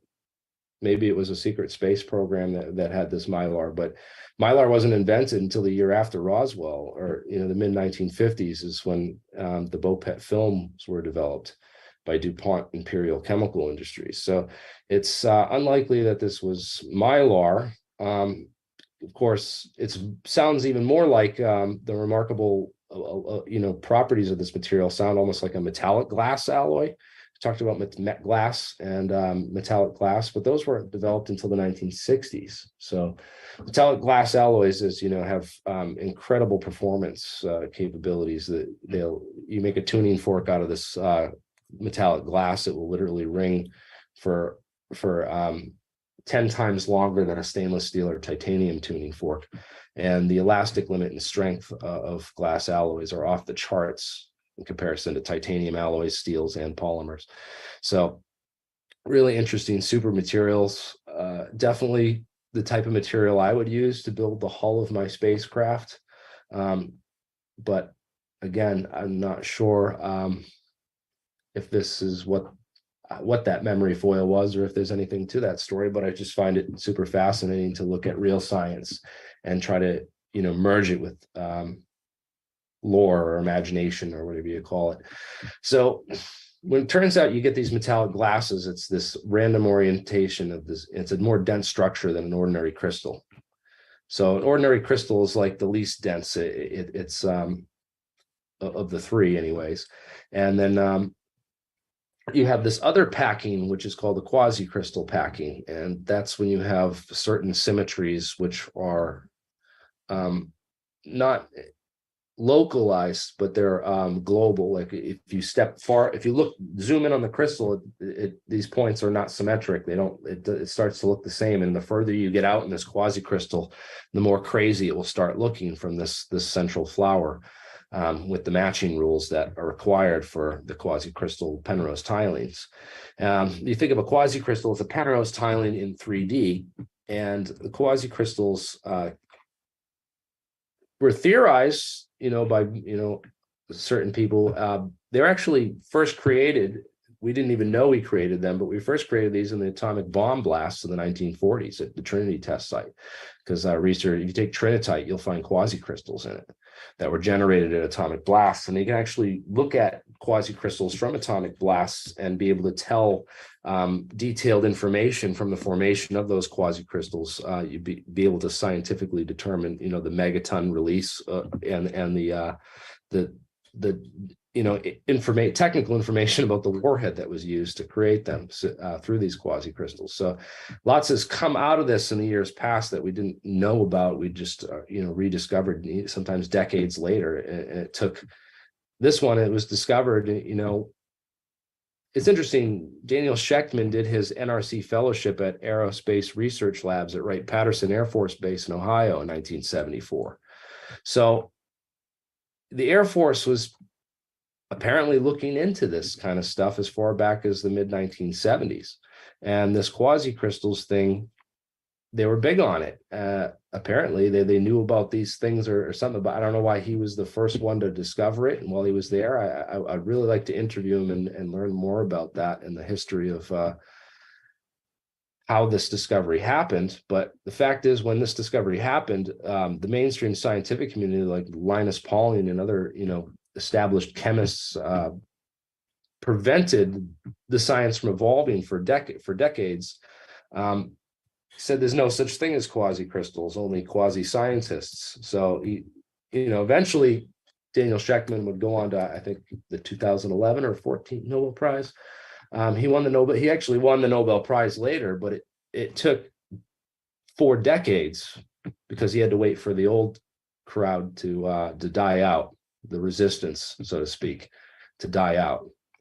So that's unfortunately what some of us are facing. Not all old people are as stubborn and unrelenting as others, but it's a sad fact in the scientific community that revolution, the nature of scientific revolutions such as this.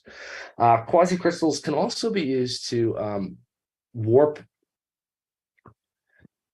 incoming signal, so that you can actually reflect an incoming signal at 90 degrees and without losing any signal quality with a quasi-crystal junction. And this was discovered in Princeton, New Jersey, and among other remarkable optical properties, which are just beginning to be discovered. But quasi-crystals are interesting because I learned about these through a guy named Edgar Fouché. Edgar Fouché was a former Area 51 employee, and he talked about quasi-crystals at his disclosure in 1998. I think he actually didn't mention the quasi-crystals until 99. I went back to the 98 one and I couldn't find anything about them in that, but I found it in the 99 one. So maybe he came back in 99 and between 98 and 99 learned about the quasi-crystals, because he was on about these quasi-crystals in that one, saying that quasi-crystals, if you want to know how UFOs reach other dimensions, then reach the far reaches of space-time, he said quasi-crystals is the answer. So you think about quasi-crystals, if you wanted to access higher dimensions in physics, well, a quasi-crystal is like a three-dimensional projection of a four-dimensional object or a five-dimensional object. So you can possibly access higher dimensions through quasi-crystals due to this intergroup theory dimensionality of the way that they're connected. It's peculiar, but and I don't say I fully understand it, but it's certainly something worth considering and looking into, especially considering.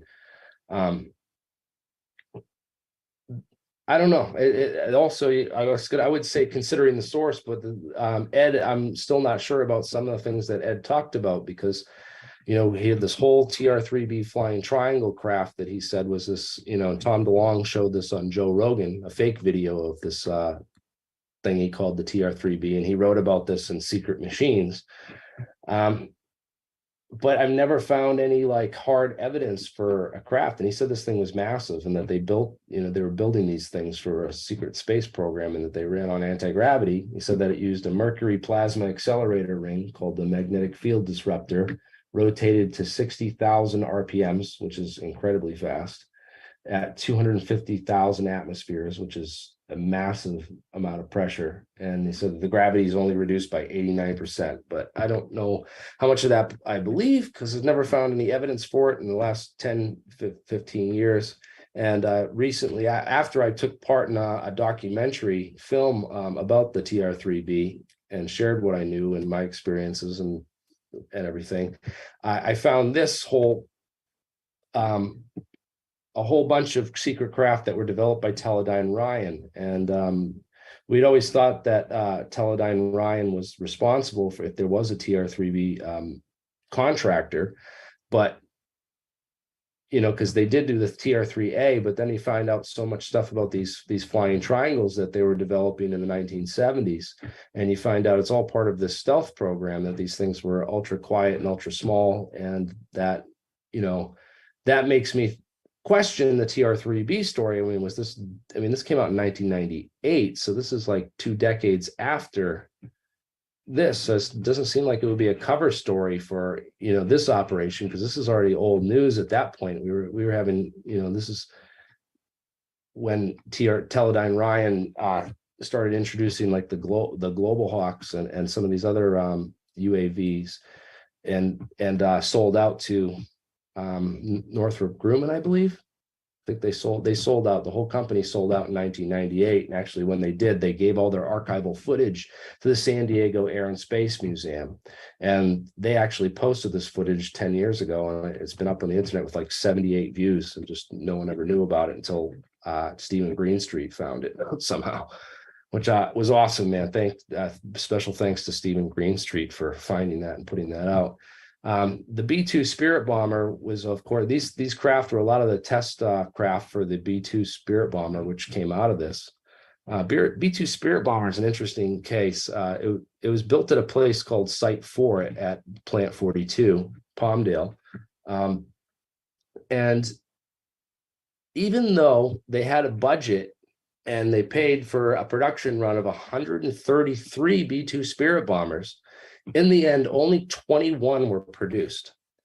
So that leaves a big gaping question. And, you're a factor of almost, 15% off of your production. You're 15% of I didn't do the math on it. I just kind of did it quick in my head, but you're a very small fraction of what you're paid for and what you're getting. So is there money being funneled into other programs? That's a whole nother question. There's, the F-35 is a great example of, how we pump so much money into these new planes, but we end up, only getting very little out of the billions that we spend. And there's questions, is there a secret space program developing UFOs out there where this money is really going? It should be looked into. It's something that should be taken seriously. There's another site for at Tonopah Test Range, actually which is Area 52. That's actually an enemy radar replication and test facility. So they build mock radar setups of enemy radar and then test electronic countermeasures against countermeasures against those. So haven't found any evidence for the Bob Lazar's site for. Of course, Bob said there was 9 alien vehicles at this Papoose Lake facility.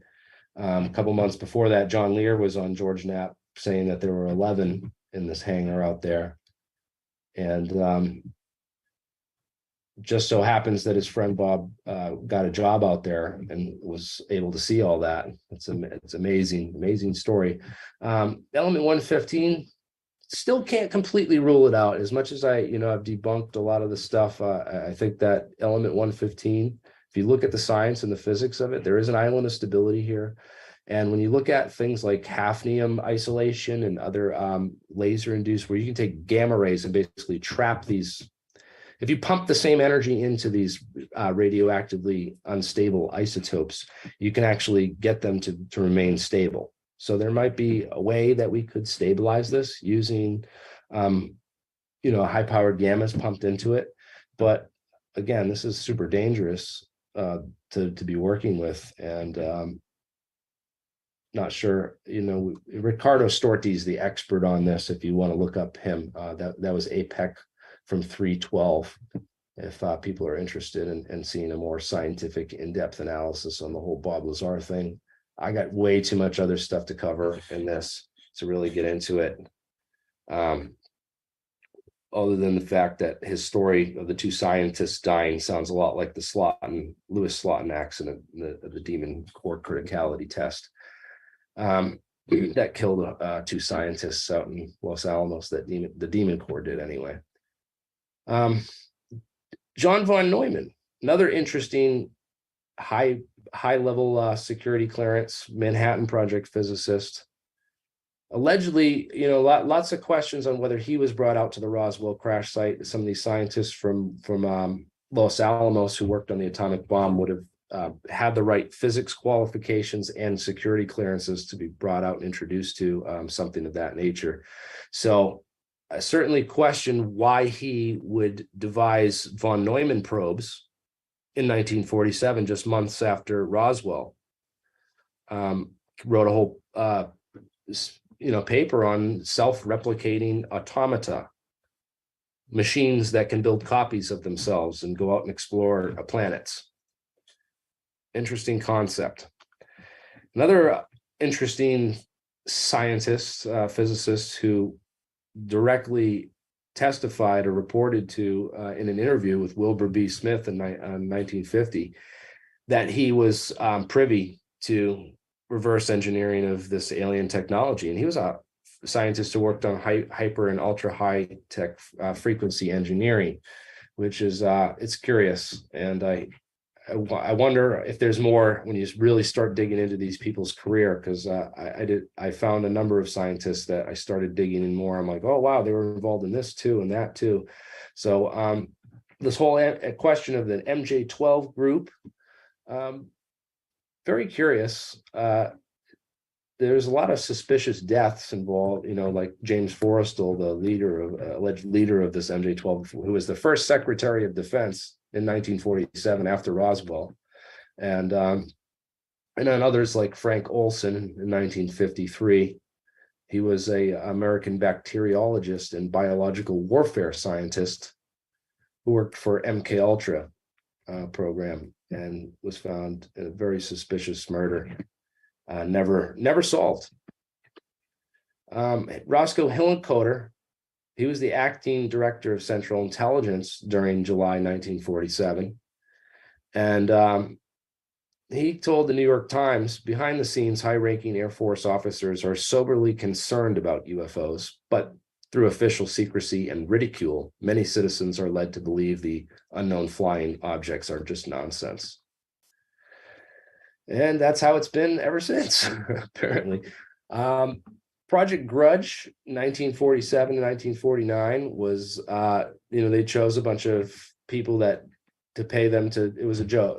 Jerry Cummings came in and revealed that the entire project was a joke, reported to Cabell, and Cabell Furious Institute's Edward J. Ruppelt is the new project director and starts Project Blue Book. And also Project Sign, December 1947 to 1951, where it almost ran simultaneously. It was kind of, it's kind of interesting that the Grudge and Sign were run both at the same time, but Sign took the a little bit more seriously until. So there's this whole issue that they have a real UFO study and then a fake public UFO study that they show to the public. And that whole issue was brought up with Project Blue Book when the Pinnacle Memorandum came out of J. Allen Hynek's notes. J. Allen Hynek was the head scientist on Project Blue Book for the U.S. Air Force. And in his notes, Jack Fillet found this Pinnacle Memorandum. There's also a Wilbur Smith memo that links more of Sarbocher to some stuff there. I meant to move that slide up to the Sarbocher part, but it got lost here somewhere. So sorry for that jump around. The Pinnacle Memorandum was in J. Allen Hynek's files, and it was CC'd to B.D. Thomas, Howard C. Krauss, A.D. Westerman, L.R. Jackson, W.T. Reed, P.J. Rapol, Papa Radol. That's who I believe it was. That I don't know who Repol was. I've never found this guy. And Elsay and Lund. So this is interesting. Start looking into some of these scientists a little deeper. I'll get back to that after we go into some of the other scientists that have come forward. So that none of these scientists have ever come forward. I'm not sure we've been able to track down who these was, but Howard Krauss was actually the director of Battelle Memorial Institute. So when you look into Battelle and Battelle Memorial Institute, you'll find out that they did a research and development contract on titanium alloys for Wright-Patterson Air Force Base in October in 1949. It started September to October. So they did a progress report on, what happened between those 2 months. And just those 2 months in 1949, metallurgists Eastwood, Craighead, and Fawn had gone through and created phase diagram charts for a whole series of different, binary titanium alloys and also tertiary alloys of titanium. But the one that they focused on most specifically in this 1949 metallurgy report for Wright-Patterson was nickel titanium alloys, which nitinol is a nickel titanium alloy. So this whole question of nitinol and nickel titanium and their titanium alloys, very interesting that they had actually developed in another report around the same time. I think this is in the same report, and it's a separate thing for their report to Wright-Patterson. And for Wright-Patterson, Elroy John Center and Eckert developed a way to analyze samples of titanium by dissolving them in chlorine carbon tetrachloride and then measuring the off gases. So this is very, very interesting because Elroy Center later said that he was given materials while working at Battelle that he believed were not made on this earth. He said this stuff was crazy and way too advanced. And even, I'm not sure he talked about the memory foil in specifics, but if you had this memory foil and you couldn't burn or break it, you want to figure out what it's made of. Well, why did they develop methods for doing that in 1949 for Wright-Patterson? Very curious. So UFO metals don't just start there. There's a number of evidence we have in the history for UFO metals. There's reported crash sites, a number of lists of reported UFO crash sites where craft and bodies were recovered. And there are people that run archaeological expeditions to go out to these sites and try to dig up materials for analysis and testing. And we have some of those materials for analysis, or some of the scientists we're connected with do. And we're trying to come up with better ways to analyze and try to understand those materials as well. This is the Bob White object. It's very similar to an object that was dropped from a Denmark UFO in the 1940s, which is documented in this CIC document. You can find that on Black Vault, and I'll post a copy of this presentation as well. All the links will be in the notes of all my slides. So if you want to look these documents up for yourselves and find the originals that I took these from, you can. But it was reported in the paperwork, the whole chain of custody of where it went to, and the witnesses and everything else. And it says flying saucer debris, you know. Anyways, interesting people that claim to have seen the Roswell craft or this flying, you know, been on these crash recoveries, talk about these UFOs as being you can see through from the inside. They're silvery gray from the outside looking in, but when you get inside of them, you can actually see through the walls and see to the outside. And that's amazing. If we could have airplanes that do that, you wouldn't have any blind spots. If we have cars, you wouldn't have a blind spot in your car if you could develop technology that could do that. And we have that technology. We're developing some of it.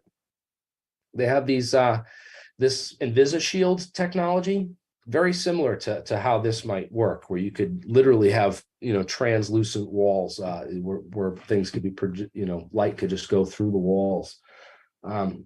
Interesting, you know, decades ahead of its time, but, you know, we're talking about UFO technology. Star Trek technology is now real, where you can make glass metals that are actually clear and stuff. So this is transparent aluminum. Yeah, Battelle could hold key information. There's certainly some, you know, one of these contractors that's a quasi-governmental organization. It's very interesting. They own and manage all of the national laboratories in the United States for the Department of Energy. Brookhaven National Labs, Idaho National Labs, Lawrence Livermore, Los Alamos, Oak Ridge. I don't see Sandia on here, but they manage all those national labs. That's a lot of control that they have over the science inside the United States. Apparently, the British also have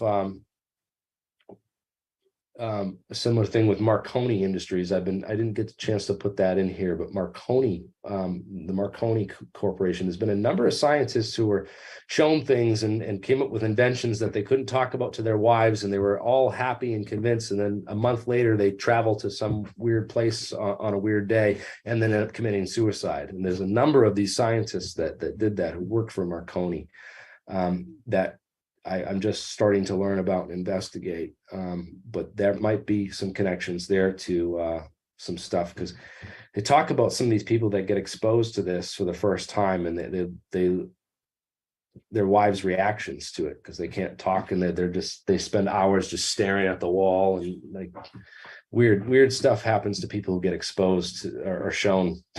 Imagine if the government just, like, your job one day brought you and showed you an alien spacecraft, how you'd react. Anyways, there's this rumor that these, you know, in addition to managing the national labs, they manage all these national labs. They have what are called patent holding companies, and these patent holding companies were designed, you know, for national security purposes. So if, you know, a scientist working at one of these labs invents a new type of torpedo technology, that there's a patent holding company that snatches that up. So it doesn't go directly to the US Patent Office, and you can't look that patent up on Google Patent, so that the Russians or Chinese or whoever, other foreign intelligence services can't get a hold of those patents or that technical information. So this is the concept behind this, but a lot of people have complained that this also, that these companies or this organization of that the national security establishment has set up to withhold patents for national security reasons is a form of patent trolling, and that like they've suppressed free energy and alternative energy and anti-gravity and other such inventions using this method, because what they do is they have all the patents on it. And if you make a patent on it, they classify it and they steal it and they say you can't make money off this or work on it. You won't make any money on this if you work on it. So what's the point? And nothing gets done unless there's money involved. Let's be honest. I'm not a contractor. I'm not going to go and do anything for someone who I don't think has the money to pay for it or isn't going to actually pay me for it. So nothing's going to get done unless you can make money off it. And this is a core method for suppressing advancing science and information and technology, and also suppressing that kind of stuff. I included that in to point it out. I also wanted to point out some of the other related agencies, like the Alien Property Custodian.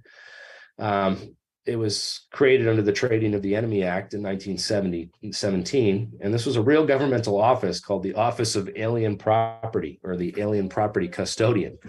And what they would do is, if you had property, like say you had a bank that was funding the Nazi Luftwaffe, they could go in and take your bank from you because you're funding the enemy or you're trading with the enemy act.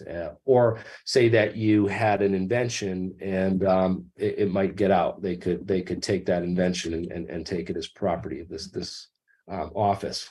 And there's a number of modern day laws that are in effect to prevent distribution and prevent sharing of that information. And I'm sure that our last speaker, if he was indeed approached by DoD, then he was briefed on the international traffic and arms regulations, and that is the reason why he will not answer certain questions and go deeply into science, certain classified things. Same thing with Salvatore Pace. So this is all under the Invention Secrecy Act. No, sorry. The Invention Secrecy Act is something else. This was a body of United States federal law designed to prevent disclosures of new inventions and technologies that federal agencies deemed could pose a possible threat to national security. So yeah, these things are installed and built into our patent and trademark office.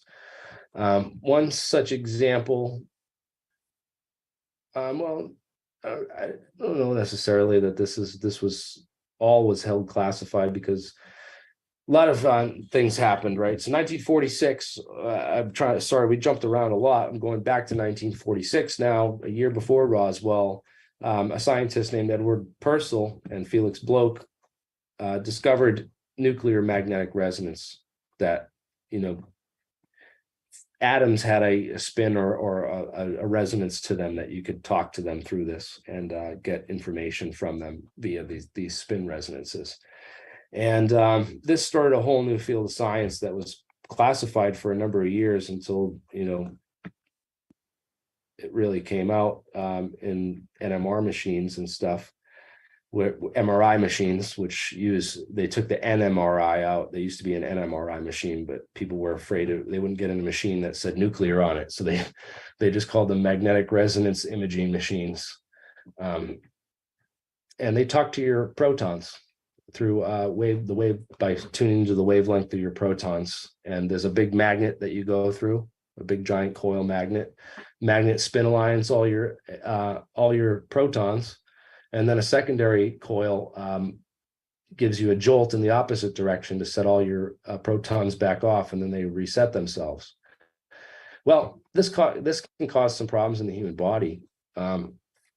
Interestingly, that certain functions may rely on these spin quantum processes for, such as ion channel uptakes and other, protein conformation and other complicated chemical processes in the body.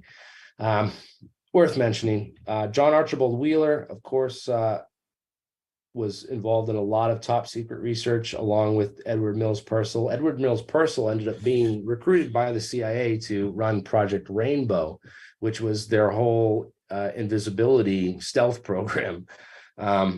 And John Archibald Wheeler may have been involved in some of that as well. There was these questions about the Philadelphia experiment. I think that there was disinformation put out about, time travel and the soldiers being, warped into the ship and certain things. I don't believe those events ever actually transpired. At least I couldn't find any evidence in my investigation that those events actually transpired, and they seem to be more like disinformation that was put out to disrupt rumors about electronic warfare testing that they were doing on the USS Eldridge with these transmitter and receiver coils that, they called Tesla coils. Of course, if you just know a Tesla coil, then you won't know the difference between, a transmitter and receiver coils or other types of coils.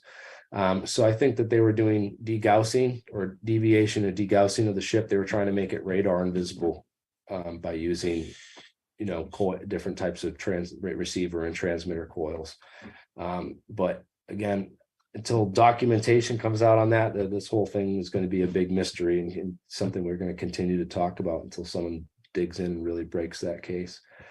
We'll get on to other types of antennas. So when you get into Edward Mills Purcell and his research that went on with Project Rainbow, that actually led to the discovery of, metamaterials. And the Russian woodpecker was kind of like a metamaterial antenna array, for this over the horizon radar. They had set up this giant grid and look at the beautiful geometry of that. Same thing with HARP.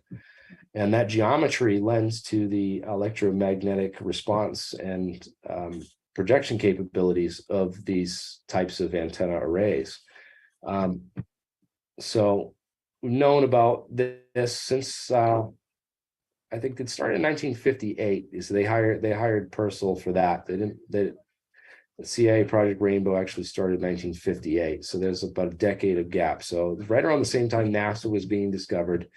And this developed the wallpaper, this anti-Soviet radar coating that they designed for the U-2 spy plane. It used a grid-like pattern to absorb and deflect incoming radar spectra. So we know that the electromagnetic spectrum is divided up according to these FCC frequency allocation tables and charts. There are a number of frequencies which are, banned or owned by the Department of Defense and military and other such that people, regular citizens are forbidden from using.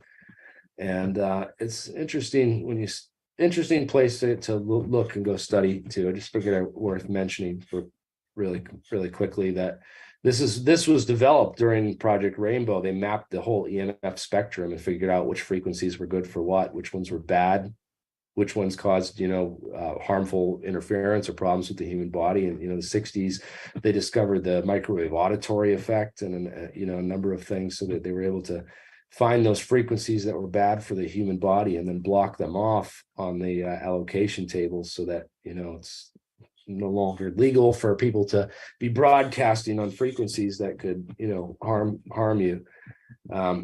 And that's one of the big things that I brought up during all that whole controversy over, 5G and all the conspiracy theories that were going on around that, and just trying to straighten out the science on that with the energetics and the interaction and resonances of what frequencies and will resonate with the human body and other things. There's a deep science to it. Barium titanate and the Fred Dunham story is, of course, interesting. Barium titanate comes up in the late 1950s on the blackboard in the Bonson Labs study that was done by that was done at Bonson Labs with Byfeld Brown. And Byfeld Brown were working there. They had written this barium titanate up on the board and noted that it was this ferromagnetic property. But Project Rainbow developed this barium titanate and other methods into these paint for our stealth program. So our stealth aircraft were painted with a barium titanate paint, which would actually be radar absorbent or reflective. It would help with the radar absorbance or reflection of the actual surface of the material. And there's more advanced, of course, Fred Dunham. Okay, the Fred Dunham story. Fred Dunham was a security guard at Area 51 who got really sick after he was these burn pits. They were taking all this old barium titanate and barium and strontium and all these other things that they had built out at Area 51 for these secret programs, and they put them in these giant burn pits and burned it all. And black smoke for miles. He got very sick, ended up suing the government. He died recently. Real sad story about the real history of Area 51 and some of the things that they've done out they did out there just in pursuit of this technology and the pursuit of getting rid of it or trying to cover it up, which backfired on them. We probably wouldn't have heard all about that if it weren't for Fred Dunham. So a lot of people wouldn't have heard of it. Metamaterials, creating the first invisibility cloaks. So they these invisibility cloaks. So this was the first human ever cloaked with an invisibility cloak. This was this first one was made by a guy named Dr. Nathan Cohen, who runs a company called Fractal Antenna Systems, which are super interesting fractal pattern antennas. So he builds these metamaterials out of printed fractal patterns on these objects. If you zoom up close to that, you'll see that it's printed fractals. They cloaked him at microwave, and the way that works is your signal goes into this material and then goes around it. So very interesting stuff. So crude metamaterials can be built with these types of split ring resonators. There's a number of different types. I think the S rings work the best, apparently, these S ring resonators. There was a study that I saw recently on that paper I read. These acoustic metamaterials can also be built that do the same thing with sound waves that regular metamaterials do with light waves. And there's a whole study that was done into US Navy did on this, into sonar invisibility for submarines. This is real stuff, real cool acoustic metamaterials. This is Echo Noise Control Technologies in Ontario, Canada, the world's quietest room, for ultra sensitive microphones and other, testing of science equipment that requires, zero sound or no noise. Can be conducted in that facility if you're looking for something like that. There's also acoustic metamaterials that are chiral metamaterials. So one of them is an example is the cochlea in your inner ear, which is responsible for you being able to hear me right now. It separates all the frequencies and maps them out so that your brain can attenuate the lower frequencies, which get absorbed by the hairs on the inside of this cochlea right at the opening, and that filters out those frequencies as you go further into the seashell. And the higher frequencies are at the inner part of your inner ear. So, and the neurons on all these different hairs go to your brain, and those correspond to all the different frequencies that your brain then breaks down and interprets as the frequencies that you're hearing and the sound that you hear. So chiral metamaterials can also be used to sinusoidally or chirally polarize light. Not sure why you'd want to do that, but there might be a reason or a time where you want to do that and need to know about these things. John Pendry actually was the one to coin the term metamaterials. They were predicted by a guy named Victor Veselago in the late 70s, but weren't actually created or discovered until around the mid 80s, I believe. The late 80s is when they really started publishing and getting public on them. these C-shaped split ring resonators, and this is the Swiss roll. These the two C-ring resonators with another. These seem to work really good as well. A lot of experimentation we're done with those types of resonator systems, but the fractal antennas seem, I think, are some of the most curious. It's just crazy how that works, just the geometry of it. You add that fractal pattern to it, and the more iterations that you add, it's orders of magnitude that your fidelity goes up. So it's just really really cool stuff when it comes to the geometry of our universe and how nature loves geometry. And geometry can also be used inside of these materials, which are mapping materials. These materials direct the flow of light to change the direction of the flow of light. So they're able to really, all this thing really does is it spreads out in a thin line horizontally all the light that comes from behind it. So it smears it out and just tries to take, so the most amount of light that's coming through will overshadow and blur out the least amount, so right here, there's not enough for his head, and it sort of moves his head over to here. You can sort of see his head in the shield on the right-hand side of it, that it's moved it laterally about 12 inches over, just from, and this is all due to the structure of the atoms in this clear translucent material. That, and if you could do this perfectly with every frequency with no losses, you'd have a Harry Potter invisibility cloak, and not one that you can make with the green screen, but in any case, there's other ways of bending light. You can use this mirage effect that they developed, this mirage effect to hide objects with this series of carbon nanotubes. They run a little bit of voltage through the carbon nanotubes. It reaches thousands of degrees in just a couple nanoseconds right at that surface. And that really high temperature gradient causes a temperature inversion or a mirage effect, which actually causes the wires to disappear from view at this angle. Similar mirage effects, the Flying Dutchman effect, also called Fata Morgana, is a temperature inversion mirage effect where you can bend light just using temperature, cold air on top of hot air, a cold surface on top of a really hot surface. And these can be created and maintained using, topological insulators.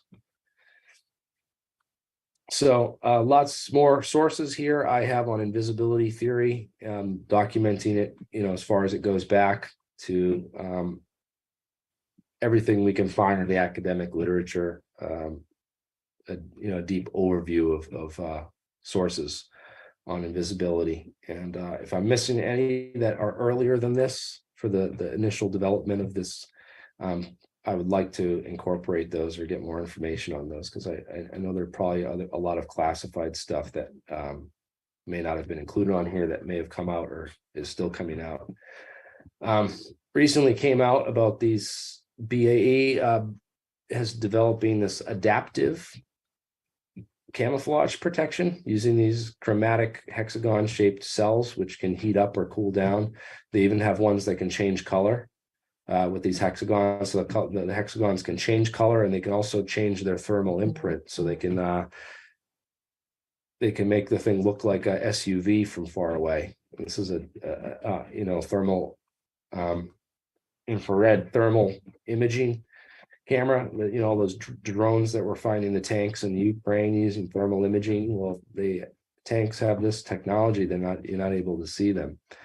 There's also counter invisibility technology. China's developed a number of quantum radar systems using pairs of entangled photons, and they can detect things using entanglement, quantum entanglement. So even if you're using a cloaking device or something, you're still breaking quantum entanglement, because even the photons warping around you, it's interacting with the metamaterial in your invisibility cloak. So they can detect you using quantum entanglement. Really interesting. The history of, now we're going to get into propulsion technologies and the history of U.S. Air Force anti-gravity research. Again, thank you all for tuning in. And sorry this is gone. I've already been an hour, right? I'm like halfway through. Oh, God. I'm going to have to try to go a little quicker because there's a lot of material. You know what, Jeremy, if I could jump in real quick. Mark just called me and said, keep him going for another hour. So that's perfect, man. All right, cool. So Nikola Tesla has a UFO patent from 1928. Not sure anyone's ever built this successfully or that it worked, but there's people working on this stuff at least. Thomas Townsend Brown the same year discovered the Biefeld-Brown effect with a Crookes tube, and had a lot of ideas using this and got a lot of funding from a number of different people during the 1950s to build and work and to test this stuff out. The 40s, it was harder for him to do that, but I think after the saucer craze in 47, he was able to get funding and actually get interest in research and development into actual technologies. And that was useful because these things we'll talk about later were actually highly, a lot of good technologies came from that, even though they didn't produce anti-gravity. Lots of useful technologies did come from that.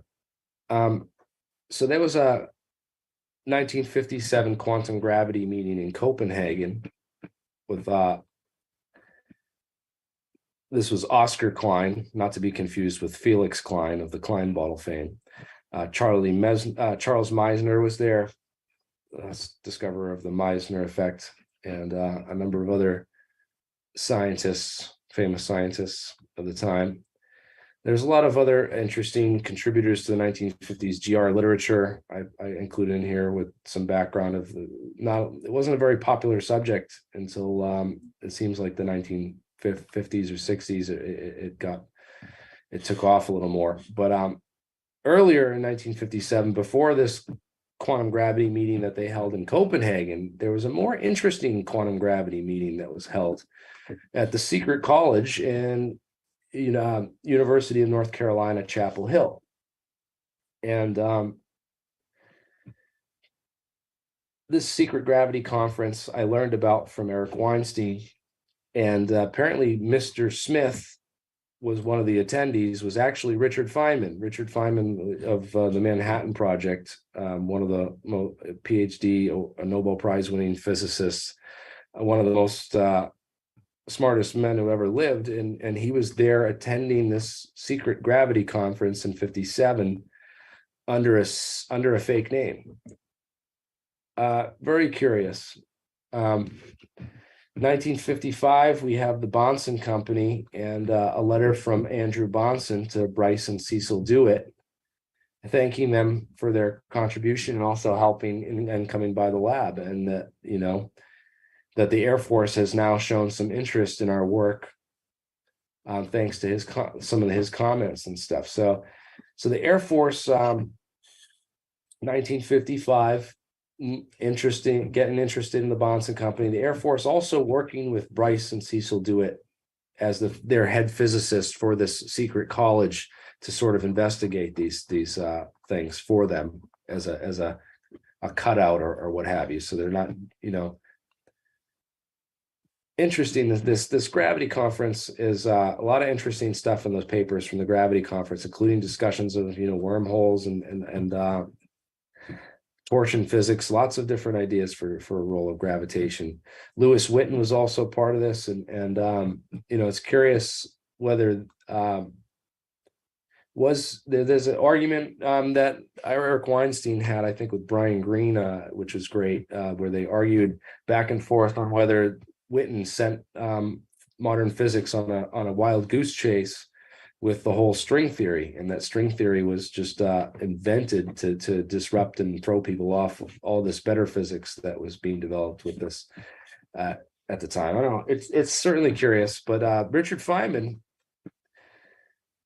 he goes to the secret gravity conference and tells this argument to Herman Bondi, and Herman Bondi writes down this sticky bead argument. I thought was super interesting. The sticky bead argument was the basis behind Weber bars, these early gravitational wave detectors, because Feynman's gravitational wave detector, he said it's simply two beads sliding freely, but with a small amount of friction on a rigid rod.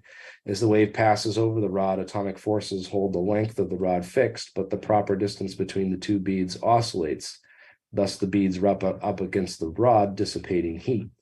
And apparently he never published or talked about this until this secret gravity conference. And then Herman Bondi took the idea and published on it. And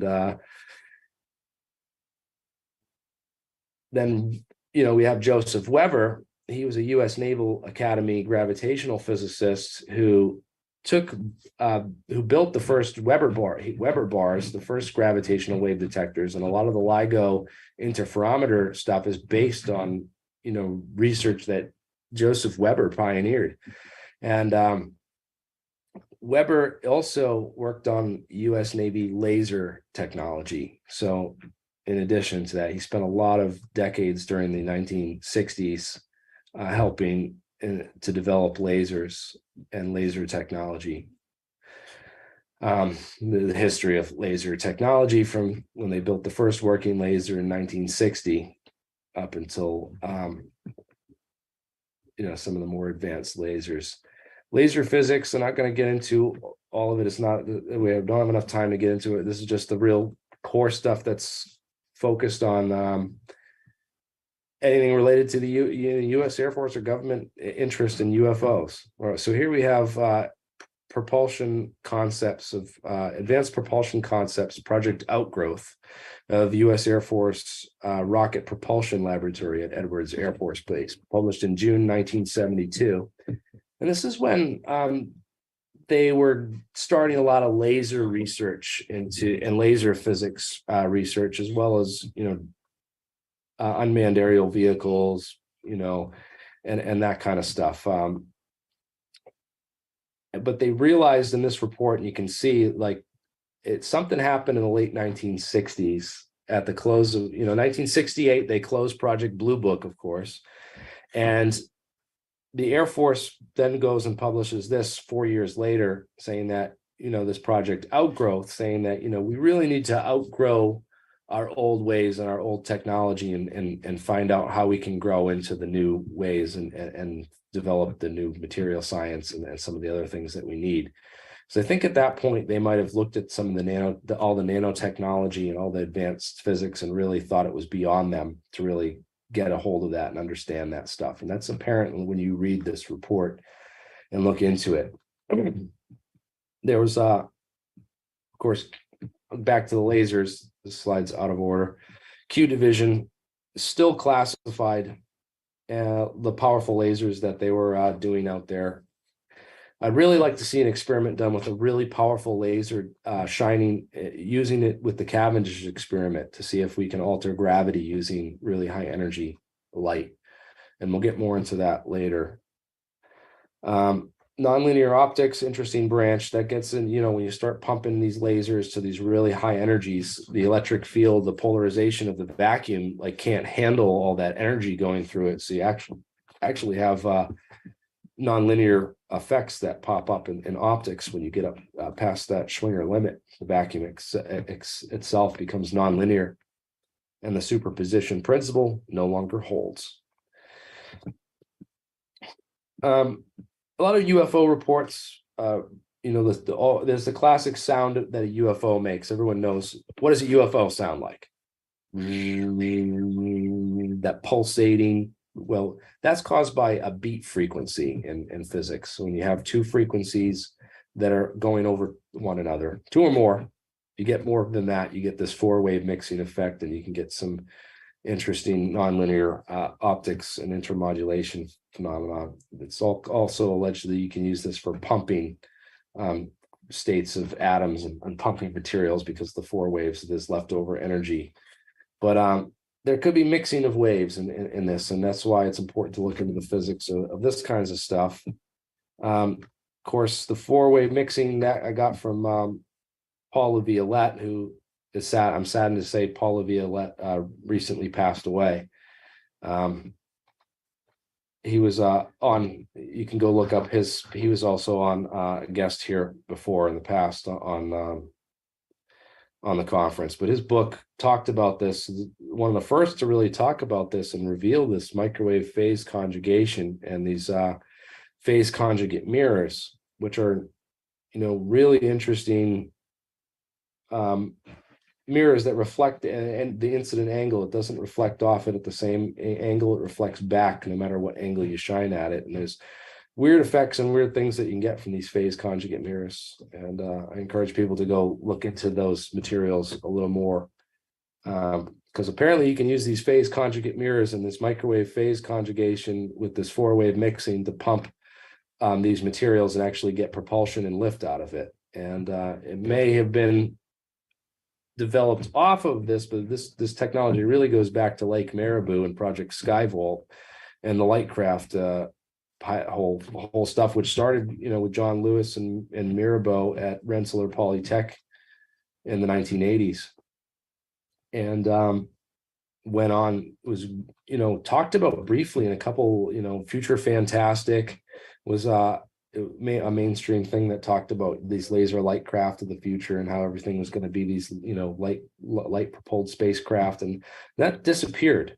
And a lot of this stuff went classified, and a lot of this research continued, but just under deep secrecy. So it just wasn't allowed to literally get out. It was being used for a lot of other stuff. NASA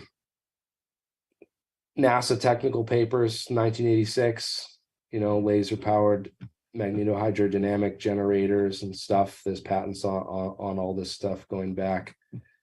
This whole thing with the Kantrowitz limit, yeah, they threw out the idea of ramjet engines. They realized that you can't get this supersonic critical flow through these engines the right way. I mean, you're only going to reach this limit, and that if we want to pass that limit with our aircraft, then we need to warp the air around the craft instead of trying to send it through turbines and jet propel it out the other end.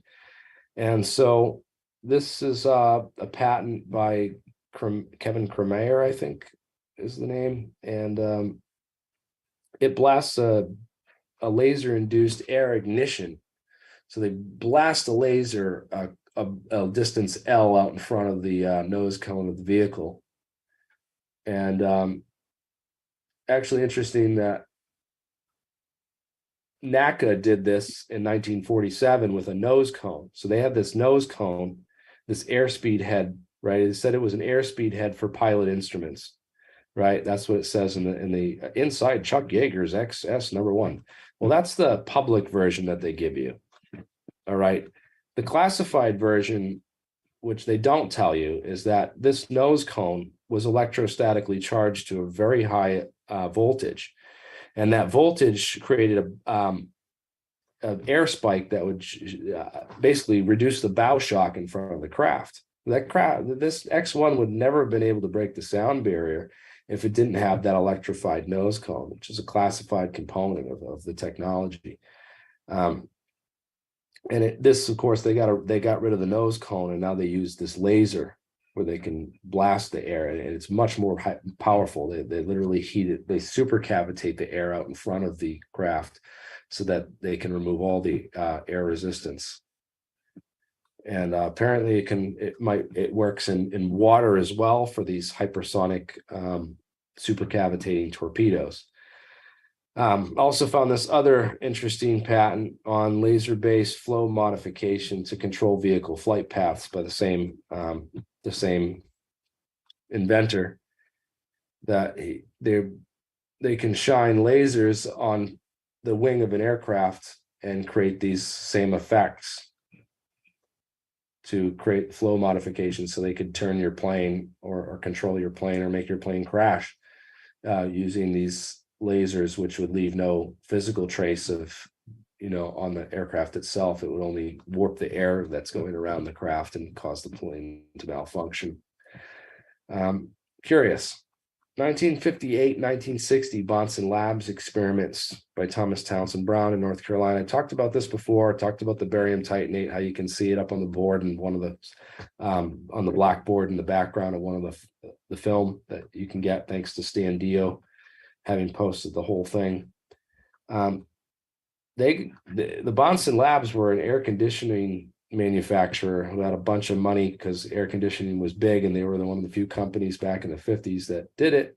And so they made a lot of money with air conditioning. And, you know, like a good CAO and businessman who has lots of money, they try to give back and actually do something useful for the science and humanity with that money. And they chose to fund anti-gravity research. So good on them, because this wouldn't have taken place and we wouldn't have this awesome historical archive of knowing all this. And it brought a number of scientists together too. Bryce and Cecil Dewitt visited the lab.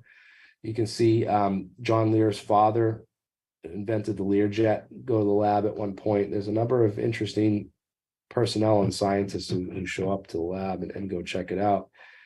And some of these really interesting ideas that came out of these, you know, experiments and these ideas, the plasma vortexes, that magnetohydrodynamics, that they could charge the air and then, you know, move the air around, and lots of stuff was thought up and experimented with at Bonson Labs from 56 to 59. Really cool stuff. Again, I don't know all these people here, but I'm sure you can go through and figure out who they are. We did a lot of Mark in particular has done a number of replications and experiments into this, and I know that Tim's built a number of these tons of these lifters. I mean, this is how I got into this 20 years ago with American Anti-Gravity, and I know MIT built an electric plane that runs on, you know, Biefeld-Brown effect, and it's pretty cool and efficient and good. But again, is it anti-gravity? There's a whole debate over this, and you know, the ESA Martin Tajmir, it says, you know, no, it's ion wind.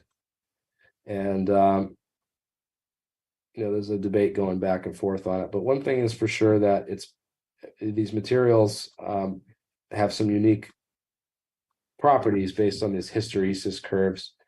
And there's classes of materials you get shown in this chart here: piezoelectric materials, pyroelectric materials, and ferroelectric materials. And here's their you know, electromagnetic response charts. And this curve is called the hysteresis curve. And this is important for charging and discharging dielectrics, which comes up later in some of this research. So 1950s, there was a lot of interest in gravity research. You had techno scammers like Otis Carr build this UFO flying saucer and take people's money to invest in his company to develop anti-gravity. And, you know, brought this whole idea forth of this gyroscopic propulsion, which was later revived by Eric Lathwaite in the 1980s, and a number of popularized by the Sandy Kidd invention, the Sandy Kidd, you know, invention, which it's just climbing a central pole. It's literally, there's a central pole in the middle, and it's using that as support and climbing up it. It's not a real anti-gravity device, and I challenge anyone out there to use gyroscopes to make gravity. We did see some interesting anomalies in some of these machines that we built, though, and this really, the research and the expert on this is Mike Gamble, and Mike Gamble is he's on APEC of February 13th, 2021. Was a good one to go back and look up, and he built these huge gyroscopes for Boeing research, and did a ton of research on gyroscopic propulsion and stuff for Boeing. So really the expert to go to on that whole thing. There's this whole idea that, you know, gravity might work the same as electromagnetism, that there might be a gravitomagnetic analog of gravity. This is called GEM theory. GEM theory was tested with NASA's Gravity Probe B, and they found that, yes, there is a frame dragging effect around the Earth. And there is something to be said about GEM theory, though, that there's some, you know, problems in the math when you really get into the the specifics of it. And for that, I would go to Nathan Innan's presentation for SSI APW 2020 and check out what Nathan Innan laid out in about gem theory in his presentation, because he really does a phenomenal job of just destroying it and showing, how it might some other approaches that would work a little bit better to this. So these are things that have been tried in the past, and there was funding that went into these. And in 1959, you had Frederick Alzaphan, publish his first paper in Advances in Astronomical Sciences. These are all ideas that have been thought up and tried before. And so Alzaphan thought up this idea that, hey, you get these nuclear magnetic spin resonances. What happens if you get them all aligned? It could maybe gravity be like a random or a stochastic effect that's affecting all these molecules because of their random interaction, and that if you line them all up, that you could get gravity to shut off. And so this was early on, and again, 1940s is when this was discovered. 1950s is when it was really being developed, and 1960s is maybe. It's still being developed today with spintronics technology, topological insulators, spin transistors, spin orbit torque, chiral magnetics, a number of newer technologies, but it's all based on these spin magnetic resonances of atoms and stuff. And lots of experiments were done trying to negate gravity, but we discovered a lot of other cool stuff in the process. Didn't discover anti-gravity through aligning these spins and stuff, but we discovered, how superfluidity works. Superfluidity was first discovered in 1937 by Allen and Meissner, and kind of have a better understanding of how it works now, thanks to these spin alignments and these vortices that form to produce really interesting quantum liquids. Now, a lot of spin gravity stuff has been tried. I mentioned this, Nazi Bell experiment and how similar that was to this Kecksburg acorn that crashed in 1965 out in Kecksburg, PA, UFO crash. Rumors that it's using rotating liquid mercury. Of course, mercury becomes a superconductor at really cold temperatures. No one really knows why. And also it's magnetic and will spin around if you apply magnetic fields to it and stuff. So apparently General Electric did a lot of research into this in the 70s with a guy named Henry William Wallace in Valley Forge, Pennsylvania. You can go and look up and find some interesting history and stuff on that. But a lot of it's either classified or just lost to the history. We do find some in the academic literature as well. 1966, DeWitt published Superconductors and Gravitational Drag. You can look this paper up in Physics Review Letters.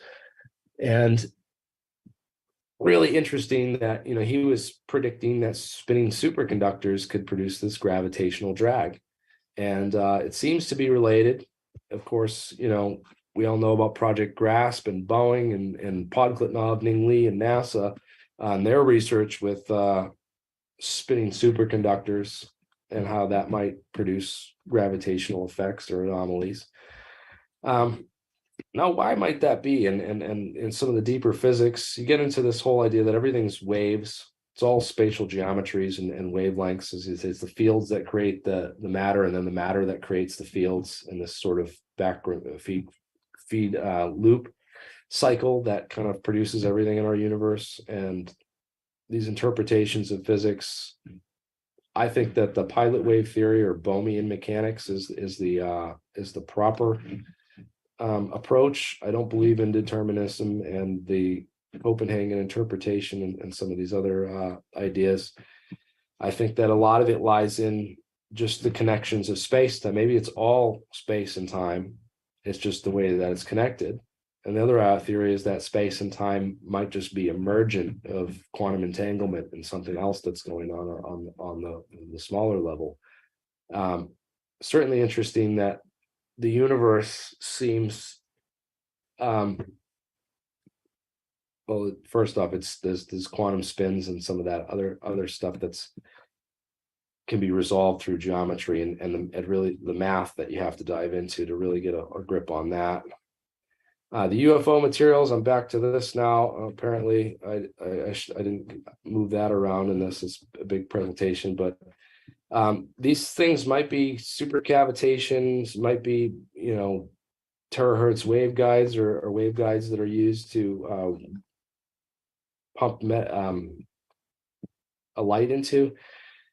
Jack Valet used Dr. Gary Nolan's lab, and I think there's 2 R's in Gary Nolan right here, to analyze some of these UFO samples that he had. He goes to crash sites and documents all these. He's been doing it since the 70s. He's got all these pieces of metal, and they analyzed them and found all these, you know, strange isotope ratios and stuff, and the building blocks of what they're working with.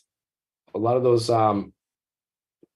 ingots that get dropped out of UFOs look like they have supercavitation done to the surface, and they could be fusion fuel.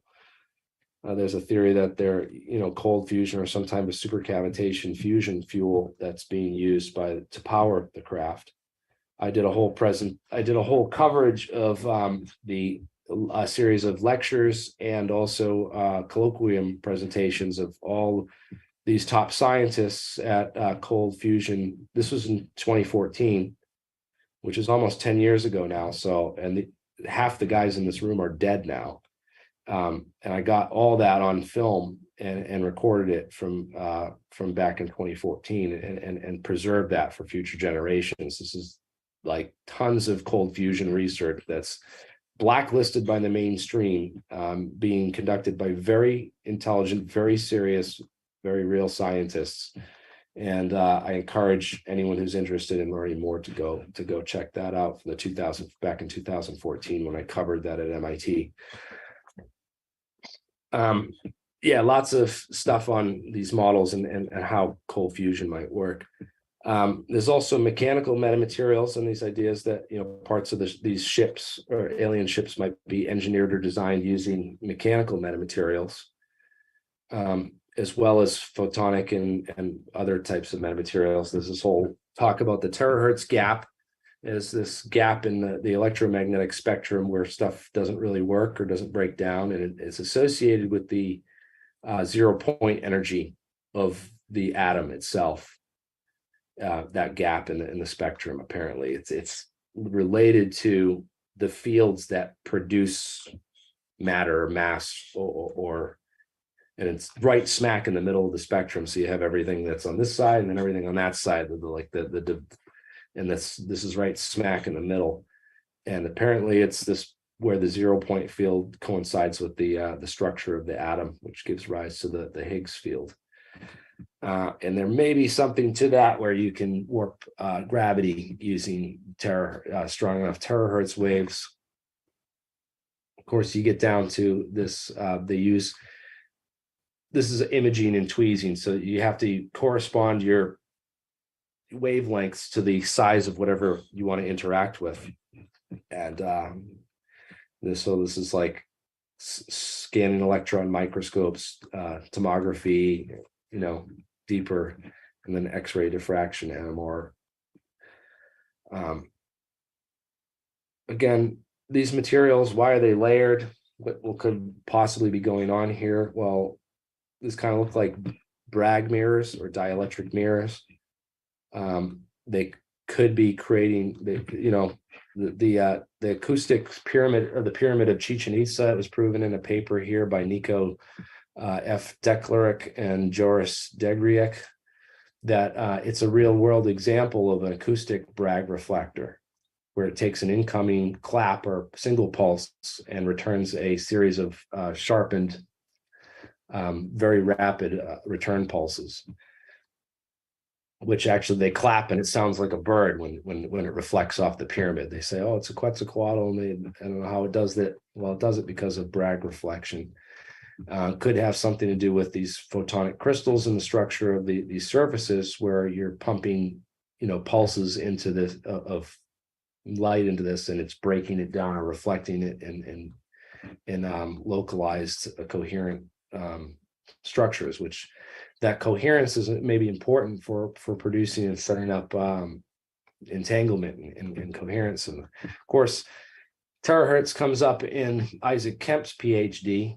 I was searching for top secret, research at Wright Patterson. I found this university student who was working for the ultra-fast photonics lab at Wright State, who'd been arrested for bringing documents home from his work at Wright State University. Apparently, Wright State's ultra-fast photonics lab is involved in some classified research for the United States Air Force, which is right nearby, coincidentally. Isaac Kemp wrote his PhD thesis on terahertz imaging for aerospace applications and a number of terahertz technologies. So gives us some insights into, real government research into terahertz and, some of the applications, at least. I wonder what he would think of this whole idea of this Hal put-offs and this metamaterial that we blast terahertz at it and it can float. I'd really be curious to see what he thinks of that kind of stuff. And if this is the public stuff that he's publishing on, and it's, ways to look at old aircraft's hulls through the paint and determine if there's damage, that can't be all that they're doing with this. It can't be that serious if there's got to be more to it. Anyways, there is more to it. We know that these security applications use these millimeter waves at the airport to scan, when you go through security checkpoints at the airport. But these terahertz waves would be able to see through buildings and walls in a manner similar to like that movie Eraser, where they had those guns that could see through the walls and stuff. So it's like the millimeter waves that they use at the airport, but like way another level. Anyways, it's based on this antenna theory, and this is important for understanding the effects of how UFOs work, because there's near field and far field. There's this radiative and non-radiative, non-radiative and then radiative. So stuff you can check electronics, and they have to, they have FCC compliance testing to make sure that like your electronics aren't radiating any electromagnetic radiation that's unwanted or could cause interference and stuff. And Fresnel zones are interesting because they occur inside the range of between buildings and stuff. This is why walkie-talkies won't work outside of the certain ranges, because they operate within that Fresnel zone. And if you step outside of that, it doesn't work inside that range envelope. So yeah, you can take the Helmholtz equation and apply it to anything, including your apartment, and figure out where's the best place to put your Wi-Fi router to get the best signal everywhere in your apartment, just by solving for the Helmholtz equation for the geometry of your building. And that was done by a PhD student named Jason Cole. It's a really cool thing, but he did figure out where to put his Wi-Fi router. So resonators and trapping things inside of Helmholtz bottles, for example, or a Helmholtz resonator cavity. This has been known about for over 100 years, and I think it could provide some futuristic solutions to some of the problems that we're currently facing in modern quantum computer engineering with regards to the photonics and how to build better photonics and systems. We also have waveguides and mirrors, and with some of these advanced materials, that we can build photonic circuits which use spintronics and photonics instead of electronics. So you're not pushing electrons around, you're actually just pushing light or energy around in a much more energy efficient, and also the size of these things compared to the limit of what you can build with conventional electronics is off the charts of what we're going to be able to do in the future with photonics. So I think that if we were looking at alien technology back in the 40s or 50s, and it was something like this, we would have obviously felt pretty overwhelmed, even in the late 60s, 70s. kind of see where they were going with Project Outgrowth and some of the conclusions there after they closed Blue Book officially. 5D data storage. Again, you can store data in these 5D crystals. They're called the Superman memory crystal. This is real technology. It's a nanostructured glass for permanent recording digital data. It said it has it can store 360 terabytes of data for billions of years. It's super stable. It's first demonstrated in 2013. So 10 years ago. This is 10-year-old technology. And Hitachi and Microsoft have been working on developing this ever since. There's also spin glasses, like you can imprint, so similar to how you imprint these things on these memory crystals, you can imprint magnetic fields on these spin glasses, either for memory or for other purposes. If you wanted to create a type of spin, one where the spins would go a certain way. So paramagnets, for example, they show what happens in paramagnetism versus ferromagnetism or diamagnetism, and how these spin glasses can lock in or trap these spins. And some of the interesting things that you get with this, so this is condensed matter physics of these spin glasses, and when you get coherent states as well, you get strange metals and also and then Fermi liquids when there's complete decoherence. So there's a whole new class of materials in here with some really interesting properties and applications that could be useful for engineering, quantum systems like quantum computers or UFOs. And again, the classical critical order, and you get this ordered state in the spin glass where everything's ordered and stuck in those aligned spin states. And then you get this quantum critical state where you get strange metals, and then a disordered state where you just get this Fermi liquid. Now, strange metals, as Leonard Susskind pointed out in his interview, his presentation, I think this was, I have a link to it in the description of the notes of this slide presentation, but strange metals are topologically equivalent to extremal black holes. So you want to create a black hole for that half of your wormhole. These strange metals might be a way to do it. And the behavior of these systems, these charge carriers are bosons, which has never been seen before. It's really weird physics that we're tapping into, and we're able to build these materials now that exploit quantum physics for different uses. And I think that if UFOs are beating gravity, then they're exploiting these innate understandings of quantum physics for sure. So does gravity come from that random 0 point friction or 0 point frequencies in those green arrows? So basically you have this many particle system of this quantum liquid and all these interactions that are random interactions that add up. And this is a theory called stochastic quantum gravity.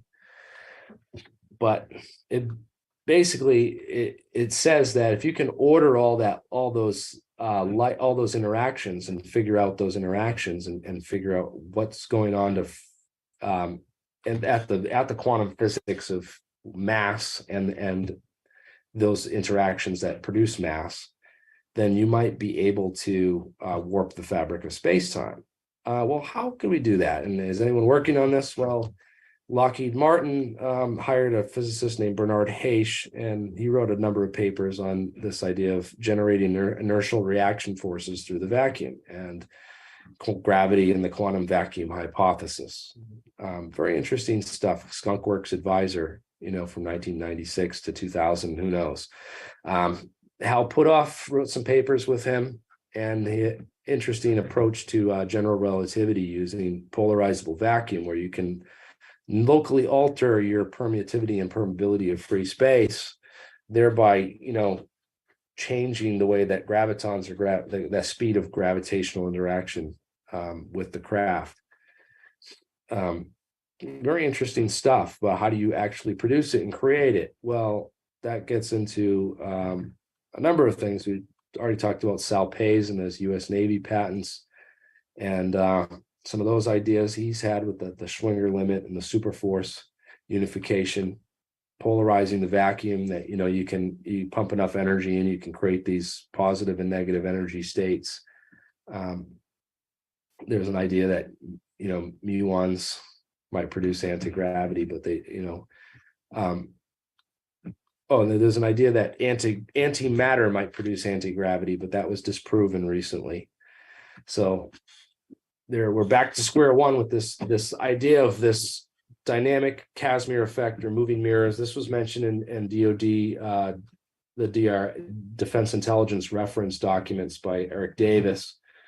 And this optical cavities where you can pump one side of the optical cavity, thereby producing these interesting effects. So this ties into some of the stuff I'm going to get into in a second. But again, quantized inertia, DARPA has contracts with this guy, Mike McCulloch, on this maritime Casimir effect, and they're working on developing this quantized inertia similar to the M drive almost. And people are like, well, how can you kick off nothing? How can you push off of nothing? Well, you're not pushing off of nothing. You're pushing off of Rindler horizons or information horizons. And in Rindler space-time and your local light cone, there's basically this wall that if you break the speed, if you push something faster than the speed of light, you can't reach what's beyond it because the information horizon. And so you basically have found a quantum kickboard. A quantum kickboard where you can push off literally nothing, the fabric of the Rindler horizon in space-time. And the way you do this is with incredibly high rise times. And this was discovered in, Byfeld-Brown's work in the 50s, and others have pointed out these. You need these sharp sawtooth waveforms with this, and it's all about the rise time and getting that punch for the rise time. We would do this through spark gaps and a number of other methods that our engineers have used to do this in the lab as well. So there's a good example right here of a spark gap. Roger Scheuer has also presented on here about his M drive, and it's the same kind of idea. You have this cavity with microwaves being pumped in, and you're pushing off of this quantum kickboard, creating a larger force out one side. And this is based on battle-tested physics. You have this Heisenberg uncertainty relationship. So as you have that really short time, the energy goes. If you make that time go to zero in the time version of the Heisenberg uncertainty principle, your energy will go really high, astronomically high, and could go nonlinear. So that's how you could break that sort of Schwinger limit for a split second using this Heisenberg uncertainty principle. And the other idea is by using, squeezed light or squeezed coherent states, that you're squeezing that X factor of the position, so your momentum can go to infinity, or go incredibly, not infinity, but your momentum can go can jump. So you can create momentum potentially by using Heisenberg uncertainty principle. Again, this might be better if you use polariton lasers and these other types of systems. We'll get into that a little more. There's this idea by Nick Vamanakis on generating negative energy using cavity exciton polaritons. This is also talked about in some of the DoD Defense Intelligence Reference documents by Eric Davis, where he talks about methods of generating negative energies. He mentions squeeze states, and I believe he mentions polaritons, exciton polaritons. So these are quasi-particles. Yeah, they looked into antimatter, anti-gravity, and found out it didn't work. So that's been debunked. They have the same gravity. Protons and antiprotons fall the same. But these surface plasma and polariton condensates, and what we can do with squeezed vacuum state in these states, there might be some interesting physics going on here. Also called liquid light, room temperature superfluidity was observed in a polariton condensate. So you get these polariton condensates inside of these liquid light, trapped in slowed liquid light. You can get room temperature superfluidity and superconductivity, which is amazing. This is just mind-blowing. This has been battle tested by a number of different labs. So this is 100% real. Len Howe won the Nobel Prize, I believe, for they slowed, stopped, and restarted light using these the photonic crystals in these materials in their lab. Really impressive stuff. But we're unlocking a lot about how light and the electromagnetic forces hold the universe together, communicate all the information with the world to itself, and understanding how it does this with different materials inside of different materials with near and far field effects. Spintronics, a whole nother, it was mentioned in one of the 38 study areas under OSAP course. Big stuff going into this as far as the future of electronics, and also quantum physics, photonic circuits, photonic information systems, quantum information systems. And this is all predicted by Richard Feynman in his 1959 lecture, There's Plenty of Room at the Bottom.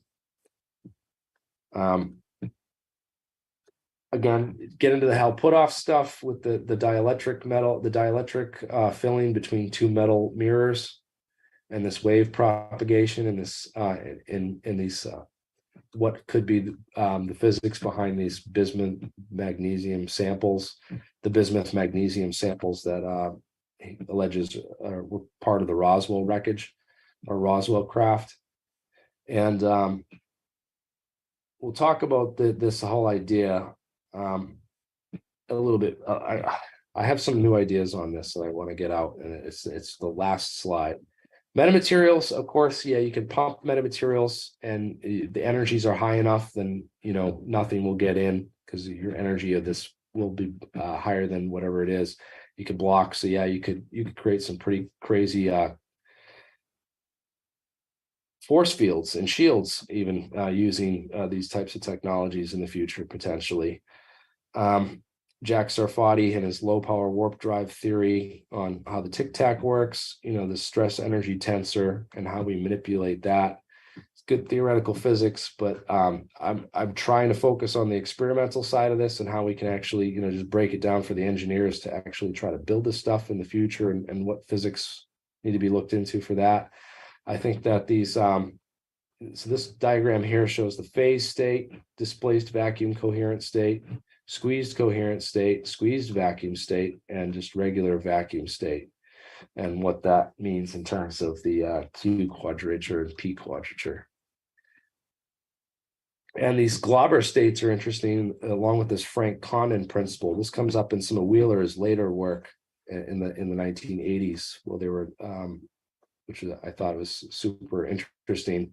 There's this whole idea of vibronic coupling that happens inside of atoms too. So, and molecules rather, not just atoms. So they have to be atoms that are stuck in a molecule can have these 6 different modes of vibronic coupling that can occur in types of materials. So these are other vibrational interactions that can influence materials and how they interact. Again, these first 8 bound eigenstates in the wavelengths of a particle in a well, potential well. Spatiotemporal optical vortices are super interesting that came up. And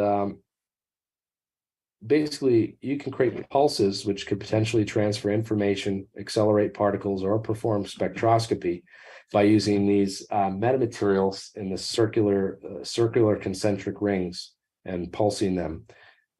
This was theorized in, I think, 2016. I think just last year, or 2021 maybe, they did it. They actually pulled this off in the laboratory, but you can create basically donut pulses or toroidally polarized light. And this might be what UFOs are creating around their craft to fly or accelerate, particles, for example.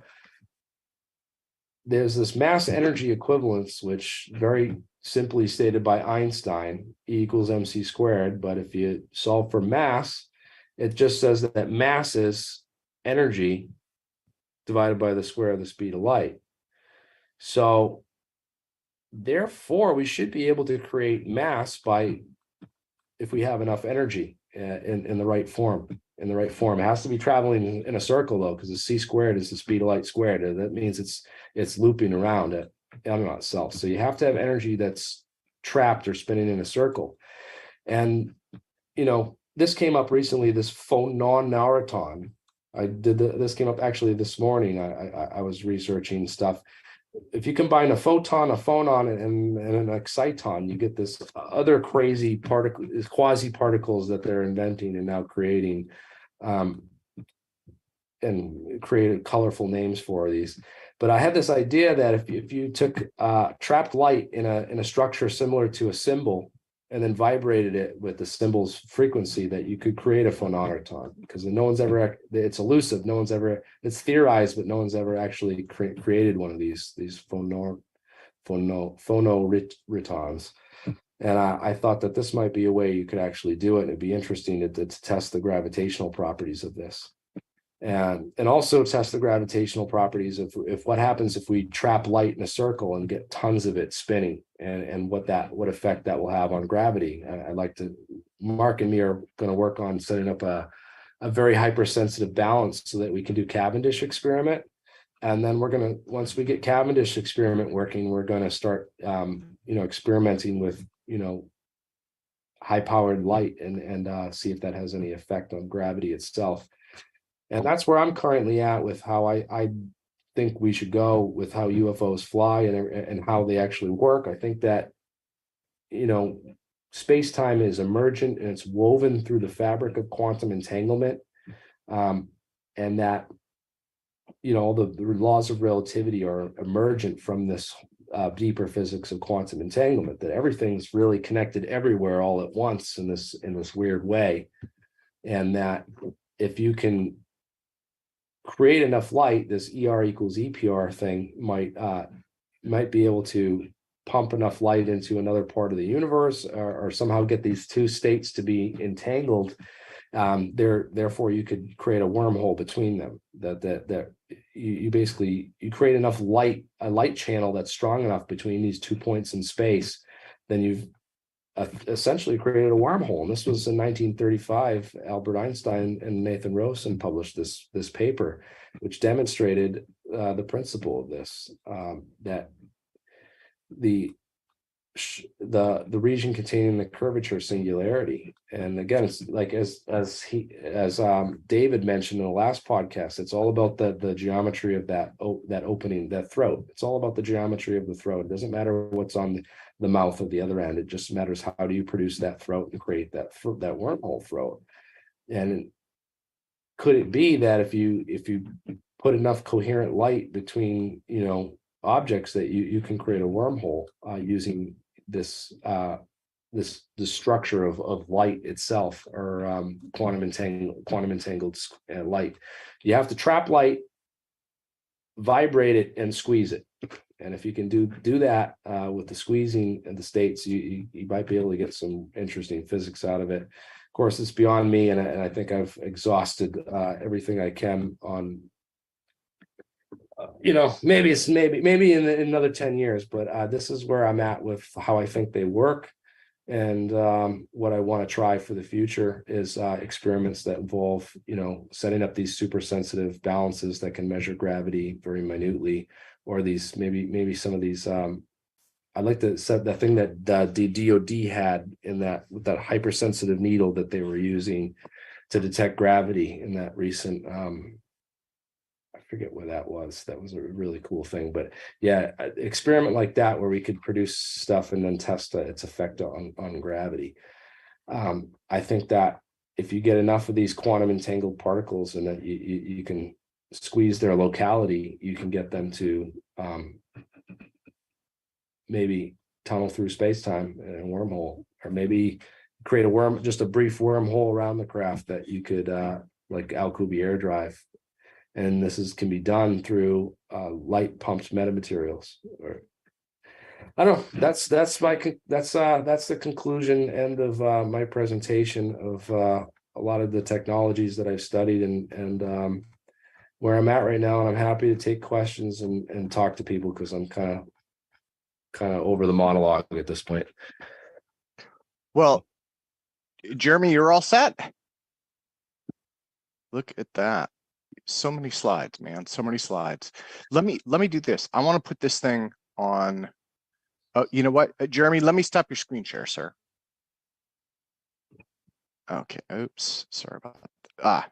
Sorry. Let me put this thing on gallery view. Everyone, please give an enormous applause to Mr. Jeremy Reese. Jeremy, that is a wonderful, incredibly in-depth analysis. I mean, I'm sure everyone here knows Jeremy. This is why he's famous. This analysis and synthesis, being able to go deep and go through a ton of different concepts. And Jeremy, this is just par excellence, sir. So thank you. Thank you so much. I wish I had a little more time because some of the slides were out of order, and then some of the stuff I could have put it together a little better at the end there. I was really crunching to get this all together and try and put that whole thing in. Again, I posted the link to the PowerPoint presentation in the chat, so everyone can go and check out the links, and if they want to look up sources for anything, if I've forgotten anything, they can let me know. Now, I'm not sure if we're going to have time to do questions because we've only got about 4 minutes until Mark Sokol is ready to come on. So that I'm not sure about. I did want to mention something. Again, today is our last conference. This is something that we may revisit in the future, right? We just want to we want to give this a rest, I guess. You know, again, this has been the Woodstock of anti-gravity. All of us together have accomplished some really, really amazing things over the last 2 years. It's been a breakthrough. You know, I mean, if I could ramble for just a moment, the thing that when Mark came to me, the thing that kind of caught me about it was this idea of it was during the pandemic, right? And we were all just getting used to using Zoom, and it was like, well, wait a minute, all of these people have Zoom. And so for the first time, we could get everyone together, right? And, you know, it took a while, you know, but I mean, it's for this community, for the alt propulsion community, this is a giant, tremendous first. And it's something a physical conference could have never done. And it's not the achievement of any one person. It's the achievement of all of us working together, right? I mean, we've had, you know, well over 100 presenters and hundreds, if not thousands, of people speaking. You know, we have 75 participants on the call today. I mean, it's been a community effort and a community victory. So, and the reason I led with that was before we go to Mark Sokol, I did want to mention a couple of things. Dr. Paul LaViolette, who presented here, passed away, I believe, last week. And so I just wanted to mention that, and maybe we could just take a moment to kind of reflect on his contributions. He wrote a number of books, a number of papers. I read those when I was a kid. I'm sure you guys all have as well. He was incredibly well known, and he spoke, you know, he spoke in the media many times. He published a lot. He spoke at lots of different conferences. As well, a few of the other folks that we've lost. Mark McCandlish, as you may recall, I believe we lost him in 2021 in the spring, if I remember correctly. Amy Eskridge, who never presented here at the conference, but Amy was close to a lot of the people here. She unfortunately passed earlier in the year. And Paul Murad, who was a dear friend and a mentor of mine, as well as many of the other people in this conference, he passed as well. So again, you know, if we could just take a moment to kind of reflect on some of the folks that we've lost, it's unfortunate, but again, this community has been in existence for 70 years, and it has people of all different age groups in it. And so that's an unfortunate reality, you know. And I guess all we can do is kind of remember them, remember what they contributed, and try and keep their dream alive and help educate others about what they learned. So on that note, let me go to Mr. Mark Sokol and see if he is ready. I will ask him to unmute. And again, Jeremy, I can't thank you enough, man. Yes, that presentation Tim, I am ready. Let me turn on the volume on this laptop here. Can you hear me? Yeah. Now, Mark, are you gonna want me to pin screens? Yeah, so there's two screens to pin. One is Mark Sokol and the other is slow-mo camera. Those are two different views of the experiment that we have going on today. For those in the audience, this is something we only discovered recently. When Tim is pinning these views, it doesn't automatically show up on your screen.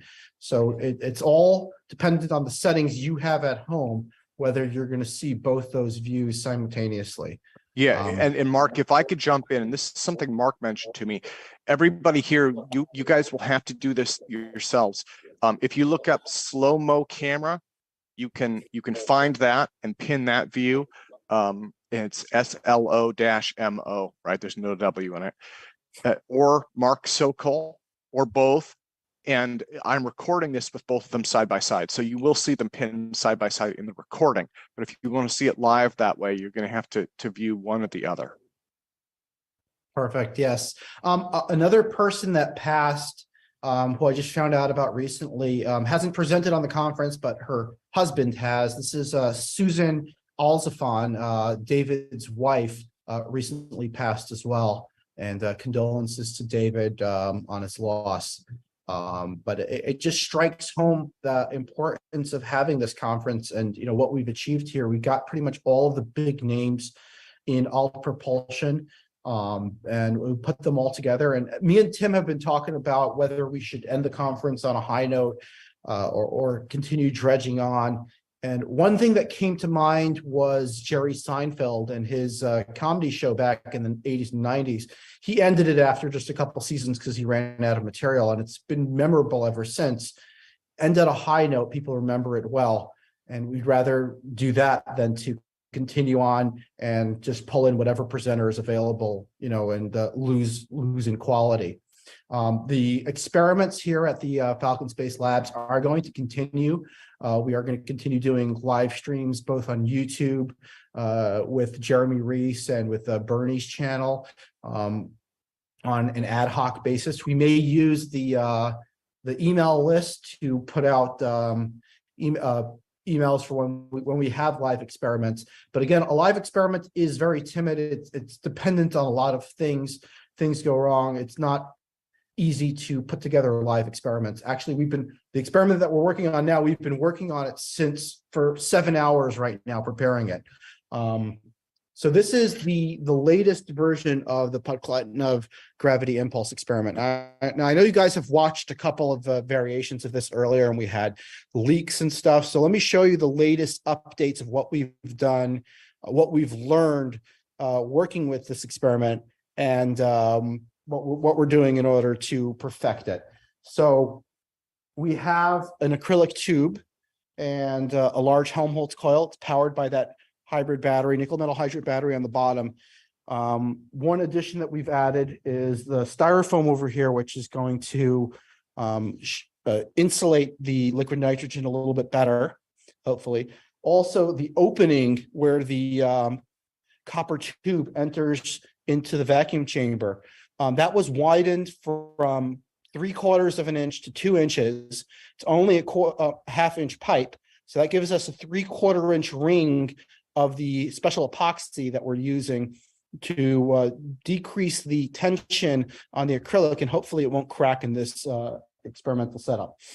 Another thing that we've added, which is very important, we put a conditioning coil inside the vacuum chamber. So that means that there's an extra wire coming out over here on the end. And that coil is going to condition to quantum lock the superconductor as it's going into its superconducting state.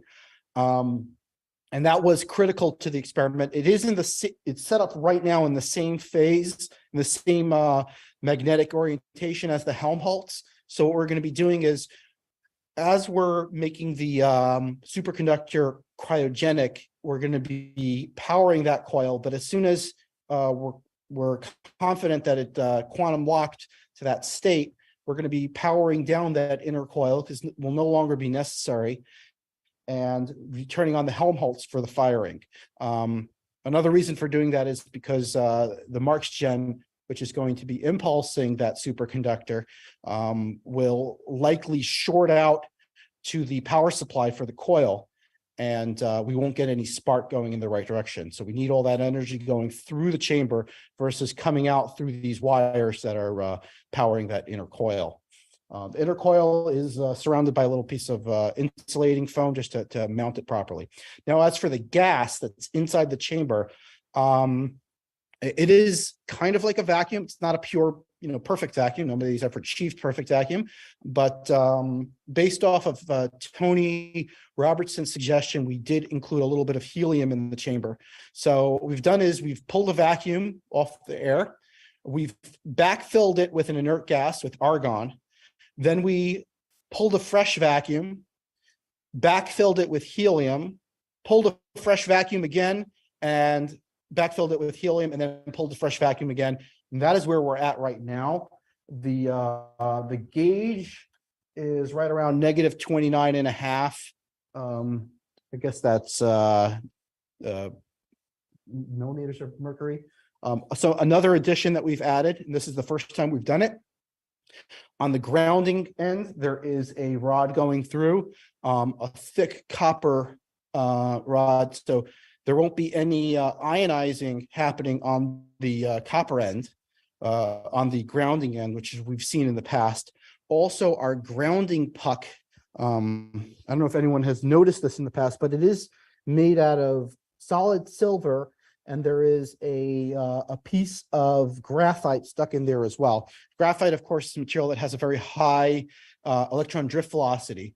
So the idea being, add that in and see if it adds anything to the effect.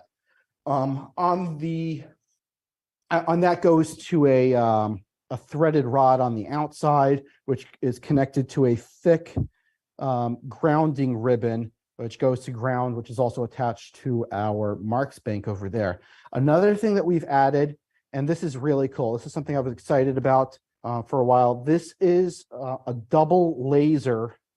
These are line lasers, and I don't know how well it shows up on the camera, but those are red lasers, lines that are going to a white piece of paper, basically. And what that will do is, if there is a deformation in space-time, we're going to see it in the high-speed camera looking at that laser light. Now, you're able to see it on the slow-mo camera view right now that I turned on that laser view. So hopefully we'll be able to see something on that. And of course, we also have the hanging lead weights that will be there in case there's any movement as well. So the next thing that we're going to have to do, I'm going to turn this off so that we don't lose the batteries. Everything on this device this time around is going to be battery powered, including the power for the switches, because every time we've had any power supply or anything attached to this thing, they blew up. We have several dead power supplies that were attached that were running a switch. All they were doing is running a switch to connect the battery to the Helmholtz, and all defunct. So we have 2 batteries on the floor for the inner coil. We're using nickel metal hydrate, and for the switch to turn on the Helmholtz, we're using a small lead acid. So the first thing we're going to do is pour some liquid nitrogen and try to get this thing going cryogenic and power up the inner coil. And Tom, you want to give me a hand with this? Yeah. Okay.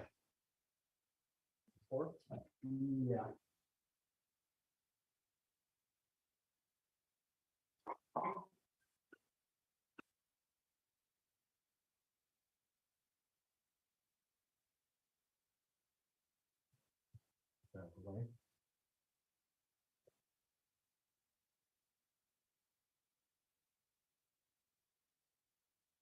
Very good.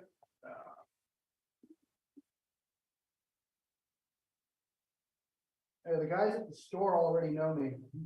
I'm the superconductor guy. I think I'm the only one who buys liquid nitrogen for them from for playing around with superconductors.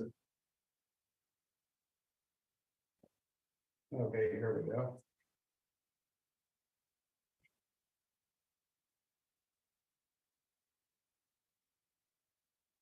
You can bring the laptop over. You can show everyone the excitement.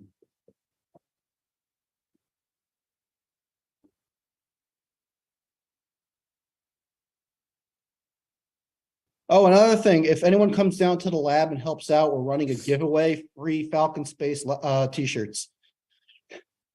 A guy showed up earlier today, a programmer was going to help us with that replication of Mike Gamble's gyroscope machine, and he got a free t-shirt. Tim, I know you want a free t-shirt. No? You look too official in the button down. I think we're ready to power up that. Yeah, I'm, Mark, I'm just excited. I'm really excited about I'm really excited that you guys were able to get the vacuum leak repaired. You're pouring it in, it looks great. Everything looks really smooth. That's wonderful, man. Okay, we're gonna power up this inner coil right now. It is powered up. There's some ice forming on the inside there. Okay. Hope we don't lose any vacuum. That's making noise. Cracking a little bit. Okay. It's not the acrylic. Vacuum's holding. The vacuum's holding, okay.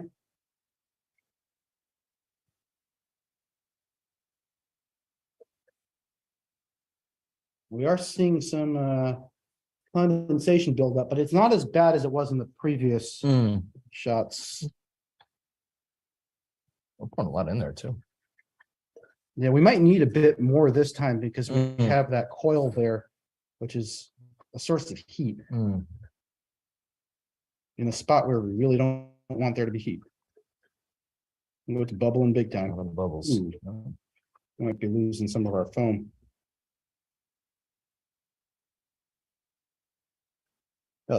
It seems to be holding pretty well. It didn't crack, right? The vacuum's still good.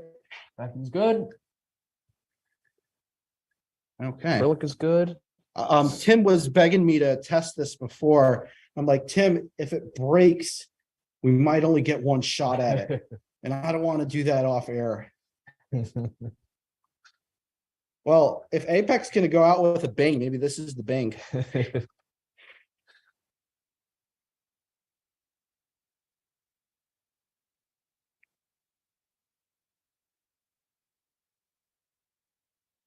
Crack? No. Just shifting a little bit. Yeah. Vacuum's holding. Vacuum's holding. That's what counts. There's definitely lots of liquid nitrogen in there. Oh, yeah. So we got like a 110 turn coil. I think it's pulling around 15 amps right now, or 13 amps, 18 and a half gauge. So it might start getting warm.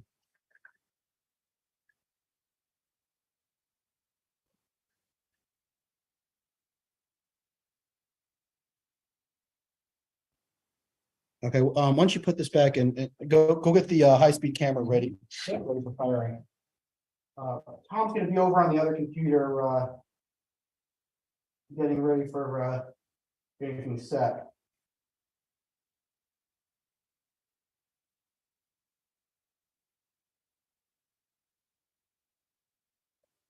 We're gonna set it on auto trigger. Oh, sorry guys, can't see me. We're gonna set the high-speed camera on auto trigger.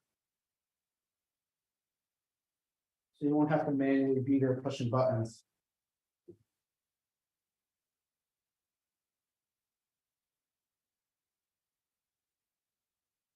Oh, wow.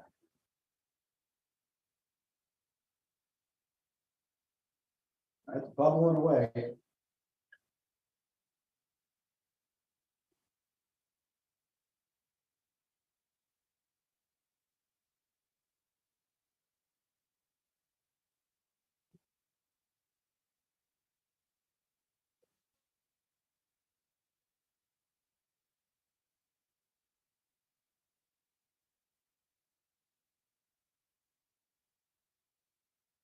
Okay, I powered down the small pile. Put a little bit more liquid nitrogen in there just for good luck.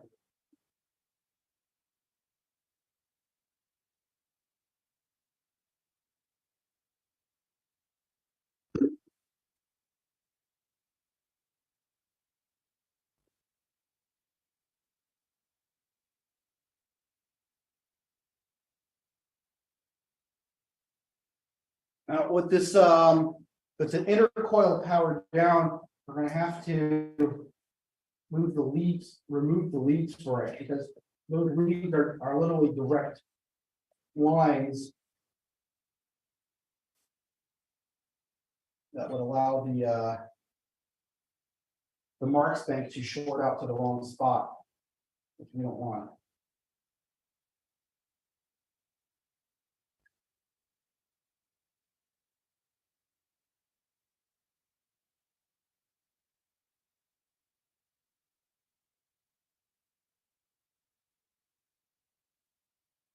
Tom, are you ready yet? Yes. Okay, Tom is ready, so I'm just gonna pour a tiny bit more. And don't forget the lasers. Oh, okay, damn. If I turn the lasers on, I might trigger it. No, I didn't turn the water trigger on yet. Okay, but everything else is set. What do you have on the frame per second set to? What FPS are we at? We have 1,000. No, it needs to be much higher than that. Do it at 33? Sorry, 10,000, I'm sorry. Can you do it at 33 or top speed? 38 is top. 38 then. Okay, are you ready? Yeah. Okay, Tom just gave me the go ahead. We're ready. So instead of staring at me, I'm gonna point it at this. Now, what is gonna happen from past experience, when it fires, we're probably gonna lose the Wi-Fi signal.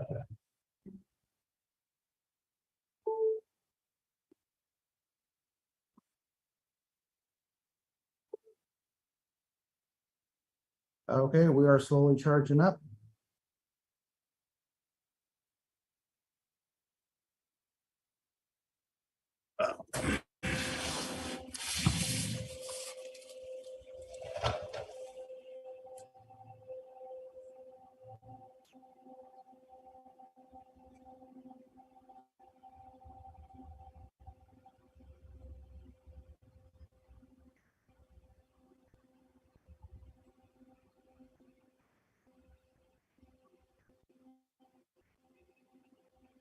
Okay, it's gonna fire any second now.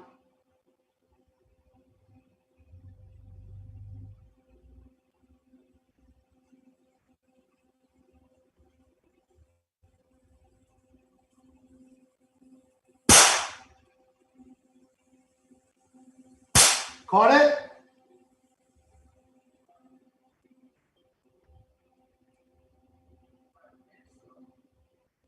Which sign are you on now? Oh, so then it didn't catch it. Increase the sensitivity. Sensitivity. What? I don't know, down to 5%. Ready? Yeah, I guess.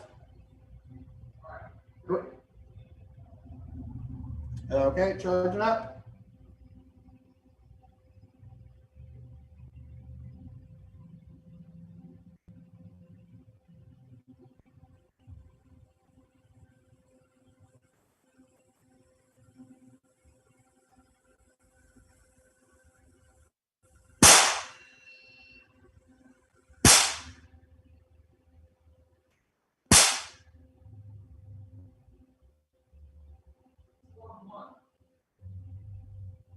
Got to increase the sensitivity then.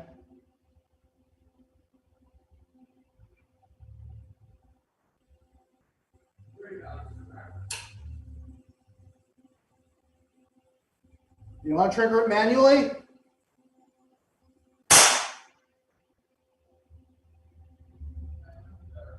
Yeah, go ahead, trigger manually. Come on. Are you ready? Okay.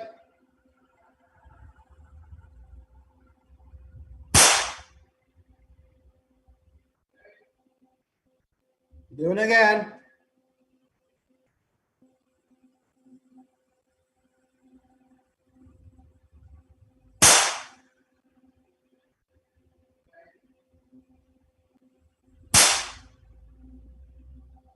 I think he may be hitting the trigger button after it sparks, though. Yeah, but it saves stuff that happened beforehand too. Oh, okay, I got you. Tom, where's the trigger set point? Is it after? Is it in the middle or end? Good. Okay, we're going again.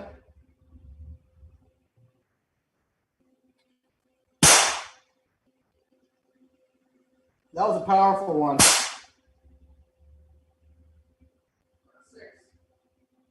Okay, let's keep on going.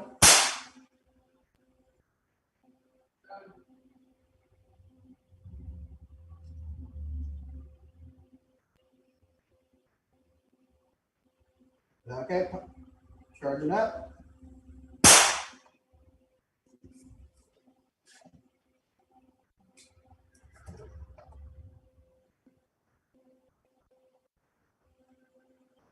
I just realized that Helmholtz wasn't turned on. Now it's on.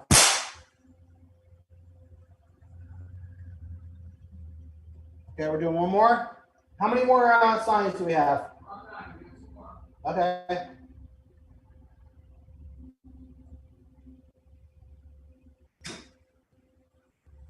So,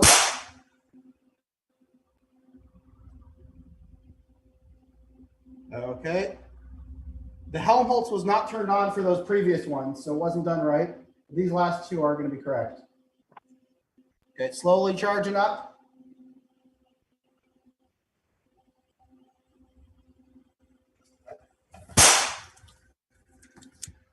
You got that? And Mark, Jared was asking if you could lower your arm is actually right in front of it. If you could lower your arm just a bit. Oh, I couldn't because the first of all, if I put the laptop on top of a high voltage, it loses signal completely. Now I just had to switch the current in order to control it thing. So we got 10 shots of this thing right now, and I think what we got to do is go over to the slow-mo camera computer, and we're going to do the replay right now and see what we got. So without further ado, let's move over there. Now, so one of the things that I should mention also, Mark, is that I have been pestering Mark. Mark has a Facebook channel. And again, I'm going to give you guys links to all of this. I'll put those in an email. I will send those out, and they'll also be on the website. He has links to all of this stuff. We're going to have this on his Twitter channel, which I've been pestering him to update regularly, as well as Facebook. And so you can follow his continuing progress here. The Falcon Space Team is doing several different projects. Pogklanoff is one of them. Alzafon, as most of you guys know, that's another project they've been working on. They have several of these, and these are going to progress over time. They're testing, building, and retesting. So I just want everybody to be aware that he is going to continue putting up information as they create it, right? And this is development over time. It's a wonderful thing. Yeah, all of these are, works in progress. It's not like this is the end of Paklutnev, although at this point I am confident that this will withstand a lightning strike, which is what we're trying to get with the NTS experimentation. They have a lab where they have a 3 million volt Marx generator capable of like 20,000 amps or something like that. I think at this point, the setup is good enough for that. There's no leaks in it at this point. It went cryogenic. There's no leaks. I believe we got quantum locking inside the superconductor. So all is good on that front. Now, here, so we have 10 different shots to look at here. We'll start with number 10. Now, there's about 3,000 frames in each one. And hopefully we're going to find, oh, there's something there. Is that, no, that's the 60 hertz of the, hopefully we'll see something. Is there an image search change area? We need to drop that down to 1%.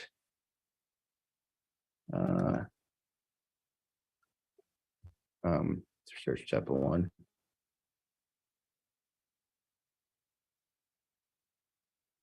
See if I can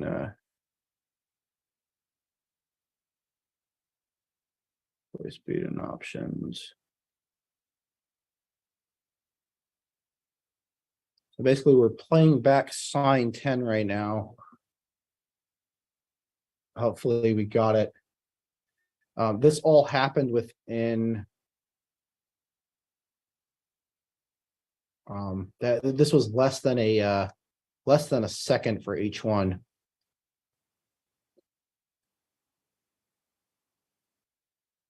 Do you see anything there? No, no, no.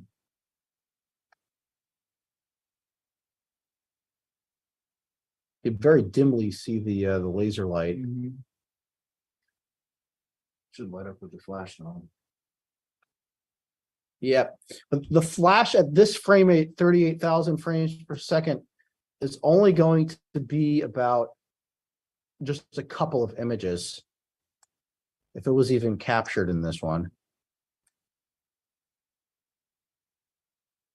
Oh, I haven't seen anything yet.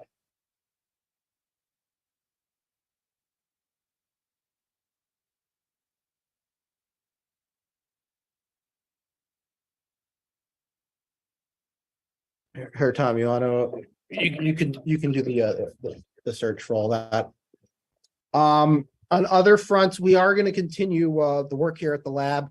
I reached out to MUFON, the Mutual UFO Network, and got their field investigator manual to investigate UFO sightings in the area. And I'm going to be joining their class to become one of their UFO investigators. And I told them about the lab, and they're very interested in joining efforts, and maybe we'll have some people from MUFON affiliates who've volunteered their time to be a MUFON investigator. I think that the best kind of investigation is the kind of work we're doing here at the lab, because that's true investigation. Rather than looking at lights at the sky, we're trying to make lights in the lab. Tom, you found anything yet? No. Yeah, we're looking through thousands of images right now to try to pinpoint the ones that actually have the light spark through it. This is a very low energy test. It's probably on the order of less than 100 joules of total released energy coming out of that Marks bank. So that is something to note.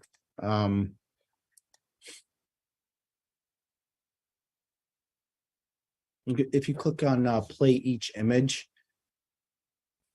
What is that? right on top of FPS, up, down, down. Yeah. That'll give you actually every single image, but it takes a lot longer to watch. To rewatch all of this footage will take probably close to an hour. So we could start a Q&A while we're doing it or something, you know, or have some sort of open discussion. And yeah, if we find something, we can. Well, so what I'm going to do is let me allow participants to unmute themselves then. Do you want to we could just do open discussion. Mark, do you want to take open discussion? And you just Yeah, sure. Any questions about the current setup or recommendations or such? Open to hear it.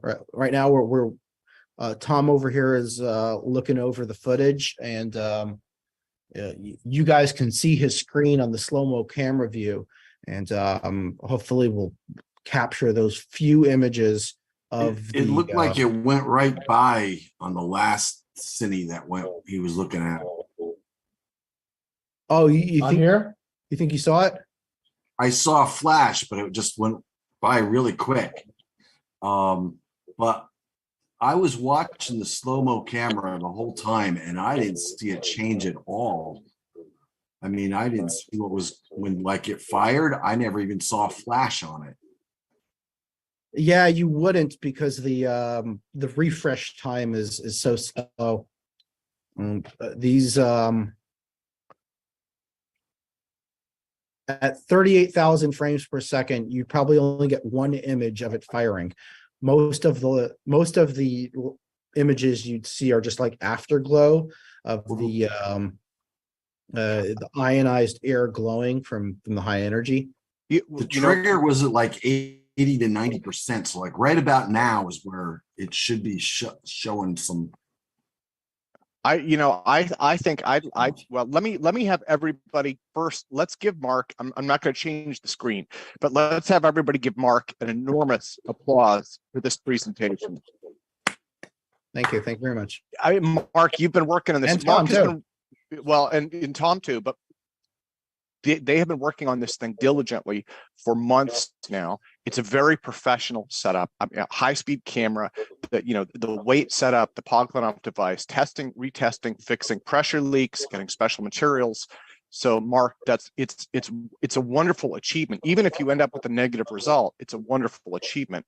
And I believe as you guys continue to test and retest, you'll start to get results. So, and again, that's stuff that you're just going to continue to put up over time, hopefully, and people can kind of track your progress. Thank you for that. Yeah. And again, if anyone wants to come down to the lab and help out or work on some experiment they've had, we've had many people here in this Zoom call right now who've come down here in person. Wayne Ojala flew in from Canada. I personally have flown out to many different labs to collaborate. I know Drew in sunny Florida has been asking me to come down there. Maybe we'll do that one day. But Jared is in talks. Aiden Schaefer's been here a couple of times. Charles Crawford has been here as well, helped out, and we met Michael Boyd on the road, and of course our Shirley Jeremy Reese has been down here numerous times. Jeremiah Pop, who I haven't heard from in a while, he's been down here a couple of times as well, and we've been making this a group effort of having everyone working together on these experiments and pushing things forward. See anything yet? Any other questions? You guys can unmute yourself. Oh, Brian Ritter, go ahead. Hey guys, I've been following on and off these developments for the last 20 years. I also follow geopolitics, and I have more of a layman's question. I figure since there was an impasse, I could ask you guys, could you gauge how far along we are in the disclosure and mass acceptance of these radical technologies that would not only disrupt a lot of science, but everyday life and certainly economics when you're dealing with a petrodollar right now? Energy generation technologies like this would be extremely disruptive. So it is something that I would love to see in my lifetime, but you guys probably have a better engaged on my mind as to how it's going. So you're asking how far away are we from public acceptance of the technology? Yes, and out of that, eventually, all the implementations of it. It depends who's part of this public. Some may say 70 years ago, but if you mean the world in general, I have no idea, because even if we were to make a major breakthrough tomorrow or today, until we build an actual craft can be several years. I could just add one thing to that. If you follow along with the UAP disclosure stuff going on in the United States Congress, one of the latest developments is that they're trying really hard to give whistleblower protections so that the people who have been working not just for government agencies, but for the private corporations who have these, legally binding contracts where if they come out and disclose what their companies have been working on, like reverse engineering the crafts that they are in possession of, then these people would go to jail or be silenced somehow legally. So it looks like Congress has actually got some traction with this. And if you believe the really big names out there, it sounds like this is something that's actually going to happen in the very, very short term, if not already. Like the document's already written, the votes for it are already there. I don't know whether or not they've actually taken the vote on it yet, but it sounds like they're going to, and it's going to pass like within the next few months, if not this month. So as far as this rate of disclosure goes for the technologies, as soon as they come out and say, we've been reverse engineering downed UFOs, that should really open the floodgates with all of the people who are going to be free to come forward to say, yeah, and I was one of the engineers, and this is what was going on with it. So as far as warp drives before we die, I got really high hopes. Well, if I might add something, I think that we're about 24 months away from the US dollar not being the leading force behind world economics. And that opens an opportunity for the petrodollar to be disbanded for switches in energy generation, for petroleum to be taken out of the major role it plays right now in that area within a window of economic opportunity where it probably wouldn't completely disrupt world economics, because they would already be disruptive anyways. Potentially, because the Saudi princes, the Saudi government, they have so much more oil reserves under their feet that they still haven't sold yet. A lot of folks say they still have hundreds of years of oil still there, which means that's an asset that I'm sure they would love to protect, which means that they rely heavily on the petrodollar as well. And considering the US sells them weapons that are enough to take over countries, I can't imagine that the petrodollar is going to die overnight. If it does happen, the slow grind, in my mind, means there's going to be a really strong fight that would involve lots of bloodshed and war. Guys, even if they stopped using gasoline tomorrow to move cars and trucks, the petrodollar isn't going anywhere. The companies that crack oil, the producing fuel is an annoyance to them. There's more money in plastic, so they're going to be cranking out oil for the next 100 years to make plastic, trash bags. So, if they cracked fusion tomorrow, or we get warp drive that drives, propulsion systems or whatever, it's not going to change the big boy game. I believe plastics, though, and other commercial uses of petroleum only account for about 4% of the world's consumption. So if we had something that replaced energy generation and transportation and all that, that level of disruption of 96% removal, that I don't care if you start quadrupling your plastic production, it still is going to mean the death of many economies. Yeah, but it's mainly natural gas in America that we're running on. So Wayne is asking if he can, Wayne is asking if he can do his presentation on Alzaphon videos now. And that would be up to you whenever you're ready. Sure. You know what? This is going to take a while to go through all the footage. Okay, so let me go to start, and then maybe we'll come back to this, when we get those images. And okay, so I'm going to remove the pin there. I will remove both pins. Let me go to Wayne. Tim, can I just jump in and give a 2-minute update?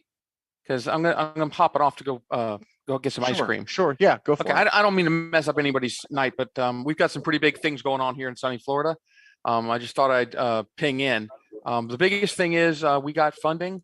So we're shutting down the home lab, and we're opening up a full-blown operation commercial lab. We're going to have a research division. We're going to have an engineering division, and of course our business division. And we hope to be in the sky with our prototype satellite in 24 months.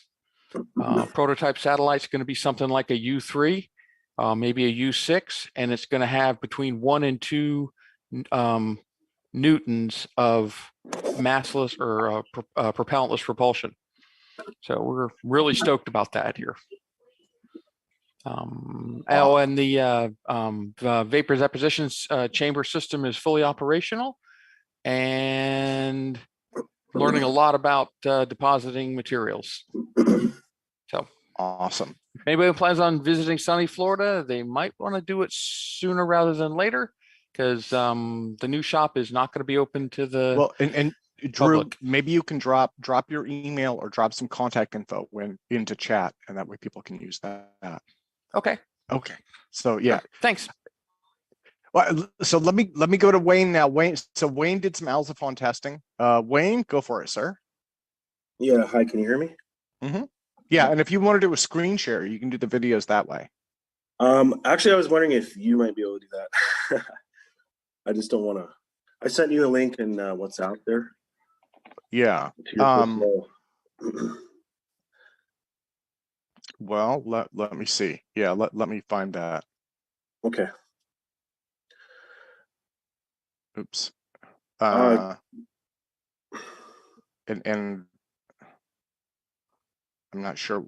Oh, that's on YouTube. Hang on. I just wanted to say, Jeremy's presentation, I only caught some of it, but it was great. And as soon as I turned it on, it's like he's talking about lasers. I'm like, that's exactly right. And there's actually research that's been done, published papers and stuff that have proven that light and electromagnetic energy does actually create something like a gravity field with a Cavendish type setup. And there's a few papers that go into that and prove it. Okay, well, so Wayne, let me do this. So I've got you pinned, so it should show you. What I'm going to do now is share screen. And hey, hang on just a sec. Sorry. Yeah. So let me just say. So this was first of all, this is a couple things. So the reason Mark and we kind of got like working together. It was around the Alzafon experiment that kind of brought us together. Just for people who don't know much about me or kind of the background. So for me going there and visiting and working on his setup was an interesting experience. And so there's actually, I had probably a couple hours of footage, and I had to sort of chop it up quite a bit, and it's a big job. So what you're loading up there is sort of an introduction, just kind of like an overview. Yeah. For some of the people in the audience, it might be kind of redundant, but I don't know how many newer viewers there are here today, so they might find it helpful. So it is it's like an introduction, just kind of an overview of the setup and the and I just kind of like introduced the process, like of how so I tested a number of different samples, but they won't be shown in this video, like all the different samples. I'm still editing those videos and putting them up on my channel. So I've done a couple so far. So I'll continue to put them up over the next few days as I'm able to keep editing. Okay. Do you want me to press play now, Wayne, or? Yeah, sure. Go ahead. Okay.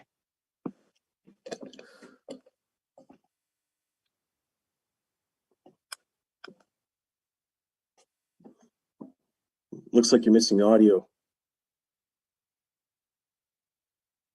Sorry about that. Give me just a sec.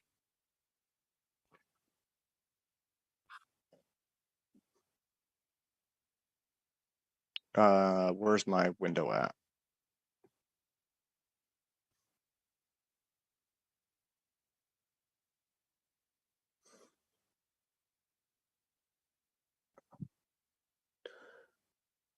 Sorry, my window disappeared.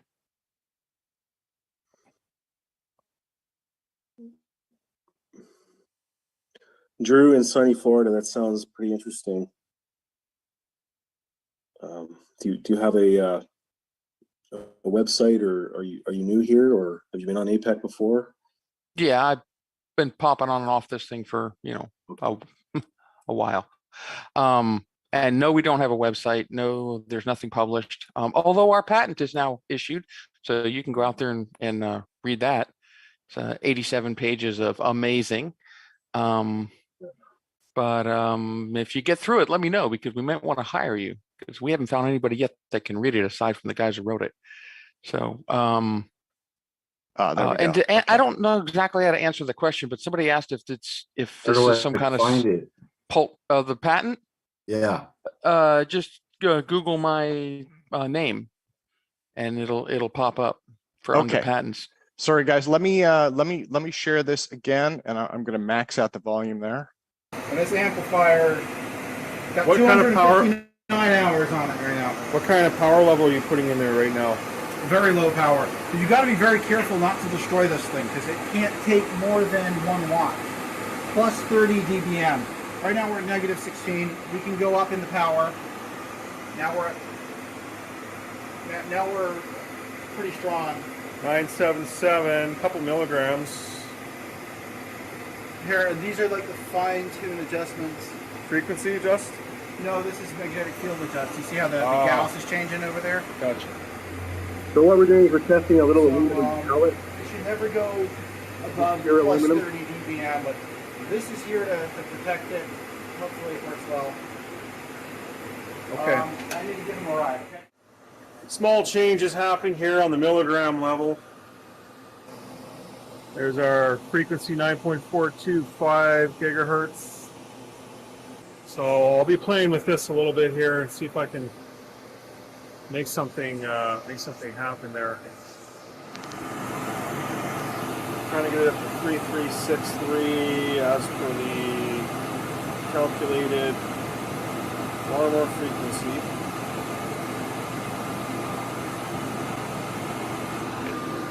The RF is currently off. So what I'm doing is just watching this weight here. A little aluminum pellet is inside this hole here, suspended on the fishing line. It's very pure aluminum. So I'm just looking for any weight changes just from just the magnetic field, and this would be a very parallel field here, because this is an electromagnet for EPR machines, electron paramagnetic resonance machines. We're doing spectroscopy. So this is the Faraday cage here that they built.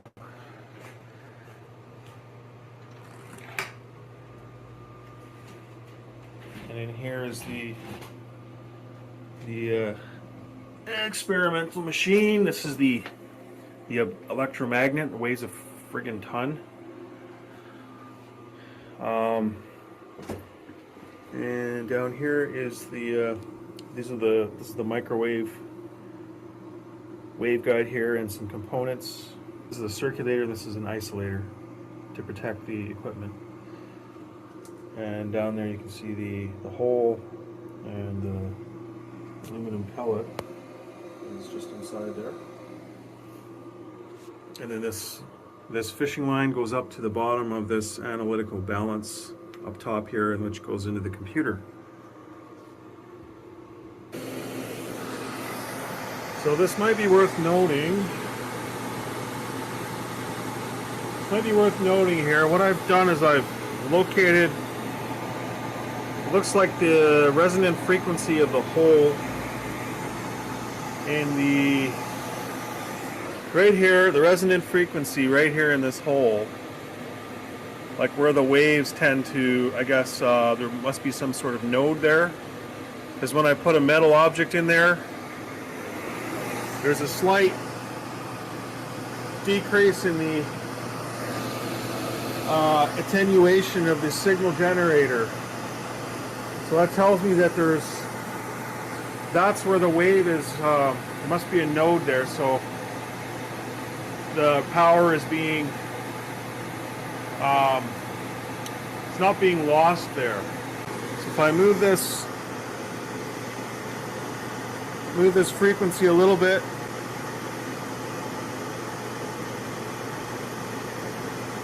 okay, I'm going to remove the little piece of aluminum out of the hole, and I think that little little dash there will meet at this line with a diamond, meaning that there's a change in reflected power. Yeah, so I removed the little piece of aluminum out of the hole. This is something that node there has noted appeared. as being important that we find See, I that took it out of the hole there. there on the screen. So I find where this is here. If I line that up, you see how that diamond appears? So there's a change in the reflected power. 9.4233 gigahertz. So I'll also note the electromagnet. The electromagnet is off, basically that's pretty much off. And so this is what the situation is. Here. So what I'll do is dial up the electromagnet. I'll put the aluminum rod, the aluminum pellet back in there, and then dial up the electromagnet. And see if there's any change on this peak here. Okay, so after inserting the pellet back into the hole, this spike has now gone up higher, indicating a change in reflected power. So now we'll turn the electromagnet up on that speed, 9.4233 gigahertz. So I'll try and find the resonant frequency. Magnetic probe is right on the surface of the electromagnet pole, so I'm just wondering if that's going to... This other meter shows about 3850, measured right by the sample there and right on the pole. So there's a discrepancy here between what this meter is saying. The meter that's in there is saying 3355. This one is saying 38. That's a difference of 500 Gauss. So this is showing that measuring right on the pole,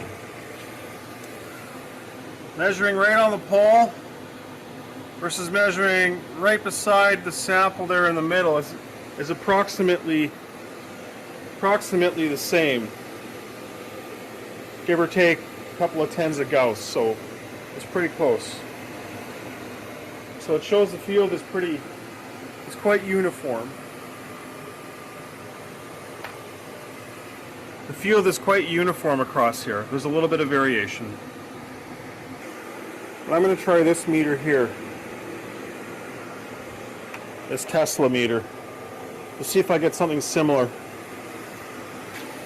About 3,900 Gauss on this meter, and the other meter is about the same, 3,800, 3,900. So I'm suspecting this Gauss meter here is way off. And so this is what I've been going by. So I've been out by 500 Gauss.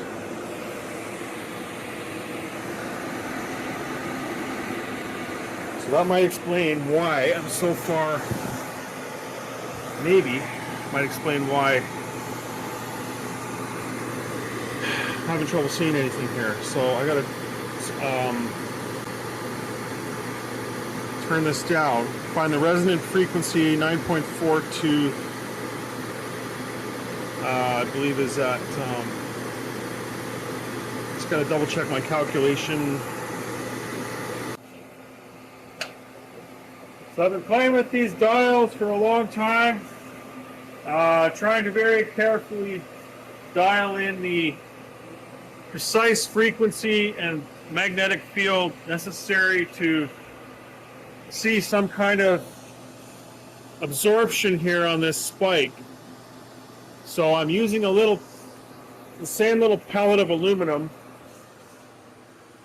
in the hole there, but I'm not seeing any absorption here with magnetic field. So I think what's happening is it's just reflecting off the surface of the pellet because it is solid metal. So I might try a different sample, like a powder or a just chips, aluminum or copper or something else.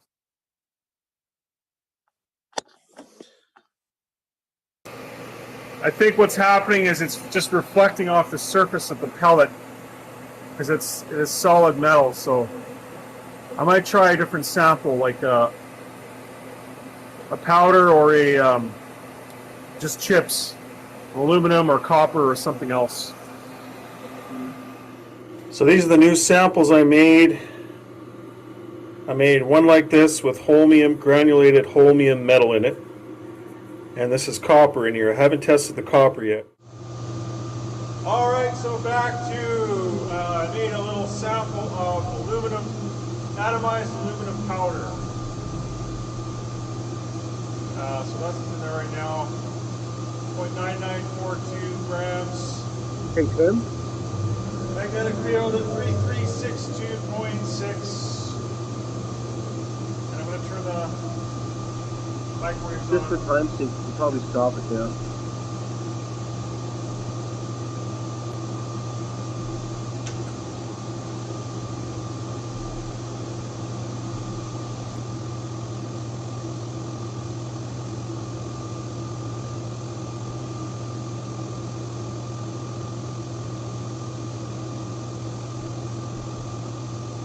So the balance readings there are on the right side of the screen.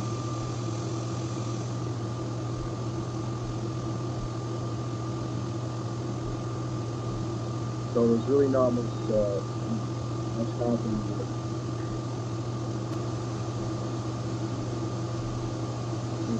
So that's, according to this meter, that's 3,400 Gauss, which is higher than what it should be. I'm just doing a little bit of a sweep. No significant change in the weight. It's pulsing at 83 Hertz, which is about 6 milliseconds. 6 millisecond on time.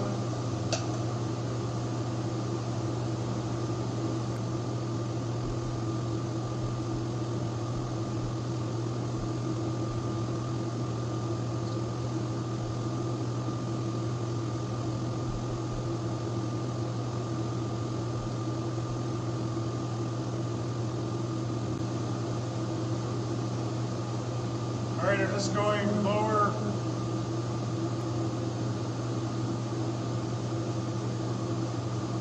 Uh, 3265. No significant change on the weight.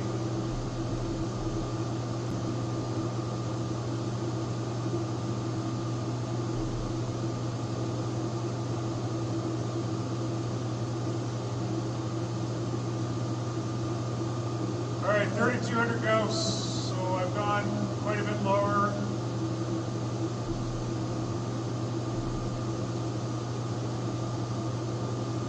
I'm going to go back up to the specified value.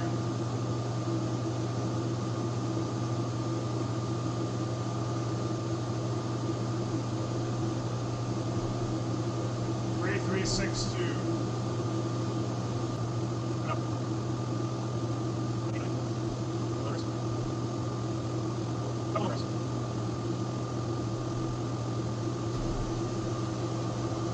All right, back to 3,363. 2.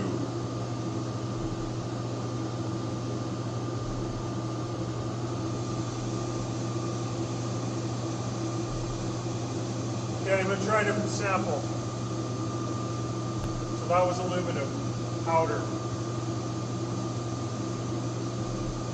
Ending at 0.989. We had a change of about 2 milligrams.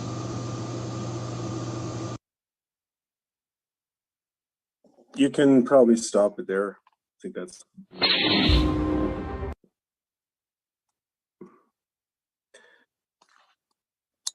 Wonderful. Okay. Yeah, take it away, sir.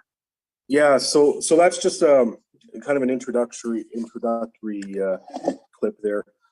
So I did try a few other samples like that, and just for thoroughness, I will put them up on my channel. But in summary, I didn't really see anything that got my attention as far as results with that. So yeah, there's a summary.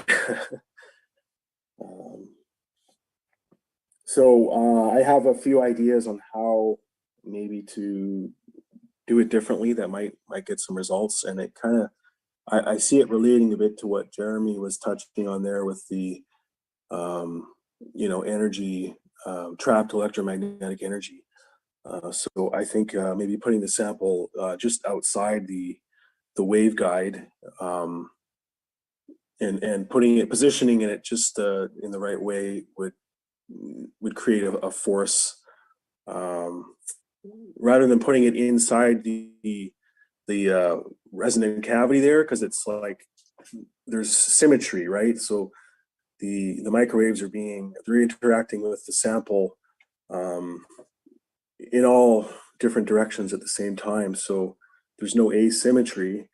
So I don't think there'd be any force as a result. So those are my concluding thoughts, in summary on that. As far as, yeah. What? Oh, and I was going to say, at some point, we're going to have to give you a giant applause. That video was awesome, Wayne. That was an awesome video. That was. It seemed a little bit boring, but I'll admit that. But it's science is there's a lot of long hours staring at screens and data, and yeah, but I appreciate the sentiments there. Thanks. Yeah, absolutely. Well, yeah. Was that everything, or did you have more? I didn't mean to interrupt you. Well, I'm going to put more up on my channel over the next few days. So if people want to, follow up on it and stuff, they can. If they subscribe, hit the notification bell, and all that good stuff. Yeah, and actually, Wayne, can you drop that? Just drop your channel, drop a link into chat.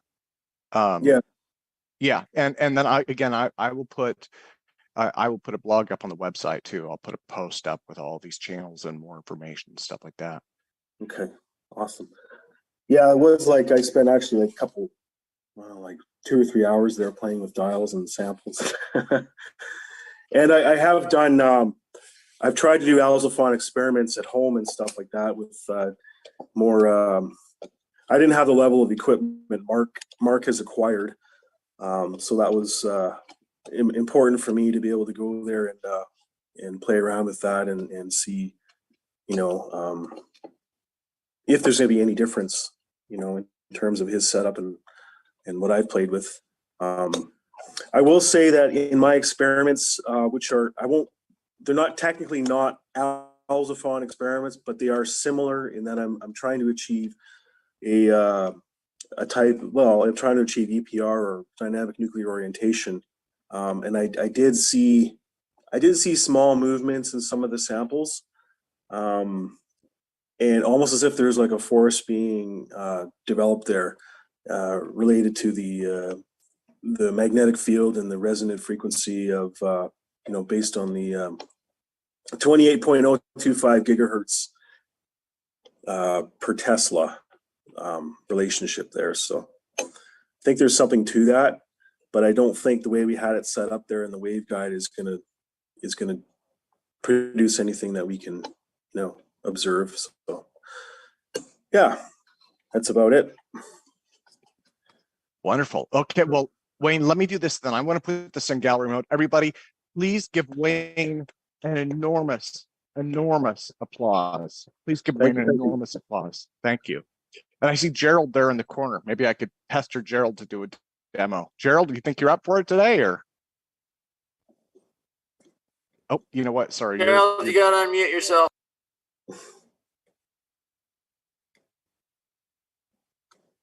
Oh, he doesn't have he doesn't have audio. No, he does have audio. Okay, for some reason it's not working. Okay, well, let me see. Maybe I could go back to, let me see if Mark is set, and if not, Bernie actually had something to share as well. But Bernie, let me see if Mark is. I would say Bernie, why don't you take it away? Yeah, for Matthew Rife, Matthew, if you're ready to do a quick one there. Yeah, 100%. Awesome.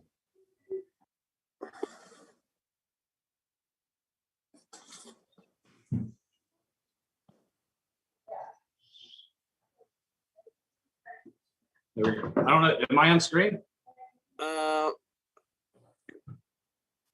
You are. Okay, awesome. Yeah, it wasn't showing up. So a lot of you guys may know of Royal Rife, who actually works with resonant frequency oscillation. And, you know, over the years, it's been known to be a pseudoscience. And, you know, so I'm Matthew Rife, and I kind of stepped out with technology, and I'm forming back to be able to bring Uncle Roy back to where he should be at. Because there's a lot of this stuff that's coming about, just like with astronauts, you know, whenever they leave the Earth, they have all kinds of sicknesses and everything whenever they come back in the 60s. And now they're using PEMF, pulse electromagnetic frequencies. So just on the aspect of just science, I'm going to start off with that because every cell has its own signature of electromagnetism field. So a movement of electrons about an atom's nucleus generates specific ionic interactions and energy emissions, thereby resulting in an ion-based electromagnetic signature pattern of an atom. The electromagnetic signature patterns of multiple atoms are compounded in molecular electromagnetic signature patterns when the multiple atoms combine to form molecules. Similarly, the electromagnetic signature patterns of multiple molecules are compounded in cellular electromagnetic signature patterns of multiple molecules to combine and form cells. We all see where this is going. This is your human body that's made up. So, you know, just standing on every bit of physics and everything else, whenever you come about this, you can see that everything that Roy was talking about was true. So he used a lot of different tools that we don't have access to this day, as in we don't have the same quality of electrical components as in, you know, vacuum tubes of that nature. I've looked for them. I've tried to recreate it. There's no way I could possibly recreate anything unless I had components like he did. So I sat down and I started designing different electromagnetic frequency wave field generators with copper coils. So that's what I have here. And these are the coils that I generate now. Let's see, where's my camera at? And so you'll notice that the coils are unlike a lot of other ones, and that's because they actually have the Fibonacci sequence that's into the winding, just like whenever Jeremy was talking about the cochlea. Now the cochlea will, you know, it'll filter out different frequencies. It makes you hear like more pure tones. This right here, whenever people listen to sound healing, that makes sense to me because then you have electrical synapses that runs through your brain after it goes into your ear and it hits the base of your skull and it goes through processing. Now, EMFs, they are not sounds. They do not have to have atmosphere to be able to travel. There's no compression, decompression, and it will travel throughout your muscle systems and through your body.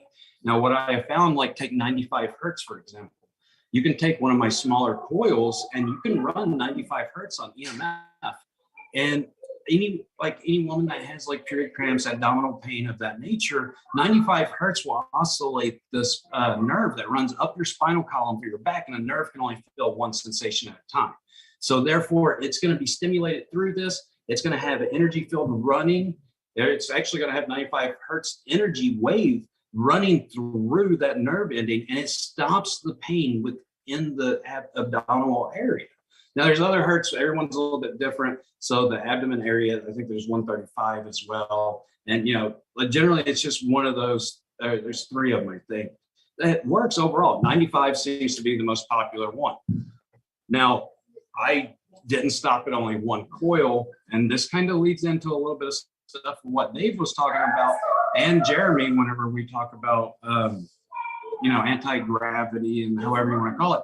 I actually have two different coils that come with each set. If you notice, it's a differential wire gauge. Your differential wire gauge, what it's going to do, it's going to dictate the size of the EM field that you're putting out. So the thicker wire, you're going to put out like a larger EM field, and then yep, right here. So it's throwing up different coils. Now, what this is going to do, if I know I'm getting this wrong, but it's Faraday effect, Faraday rotation, to where you got two EM fields passing by each other. You're going to create a third magnetic field. It's going to be a third the size, third the power. Now, that right there mathematically worked out within my different gauges of wire. Then it's 369 if you break it down, because it's 1, 2, 3 actually, then 369. But all of this, I don't think it's because of the differential within the wire gauge. I don't think it's actually doing Faraday rotation. I think it's doing more than that, because every field that passes by within that differential, it's creating another field.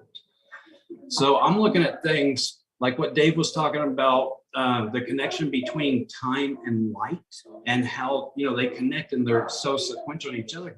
That electrostatic, what happens when you take electrostatic around something and you run one field one way faster than the speed of light and another field the other way, and you're creating that Faraday rotation within an electrostatic field, you're creating two EM fields that take you outside the boundary of gravity. So I think it was Weiss and some other guys, I forget their name, that just in 2017, they got the Nobel Prize for gravitational waves. And I've read through that, and there's a lot of things I completely disagree with, but there's a lot of things that I agree with too that are on par. So I'm working on stuff like that on the far end. I've worked on things like what Dave's talking about. It is very simple what he's saying, like for anybody to harness the stuff. And there's a reason that he showed the prism effect. And there's a reason that my stanchion stands straight up, but a little bit inward, but not far.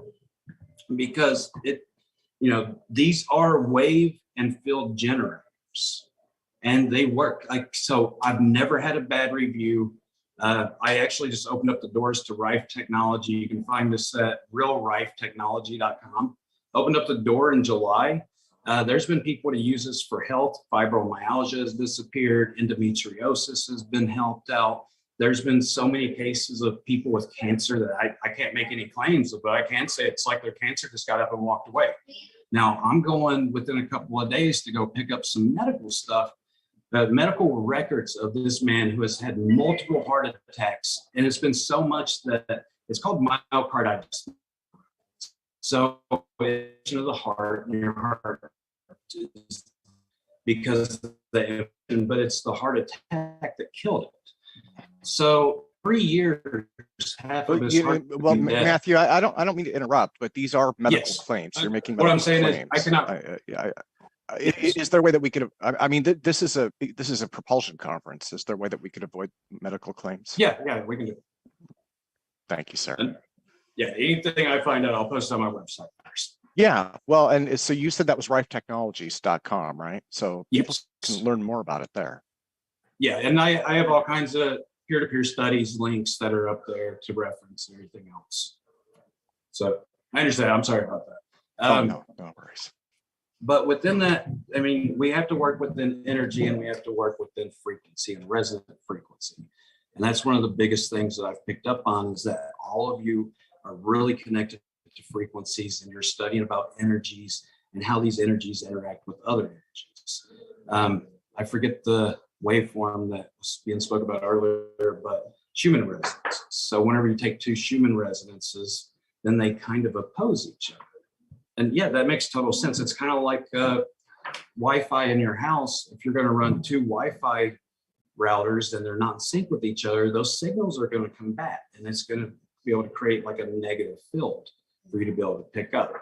So these are just a lot of different things I'm working on. I'm also working on agriculture, and it's a twist on electrostatic, to where I'm creating plasma generated, it's ionized jet propulsion kind of, but it's plasma generated fans, to where you can suck through nitrogen, and it splits a nitrogen molecule into nitrogen atoms, which is essentially fertilizer, the same way that lightning works within our atmosphere.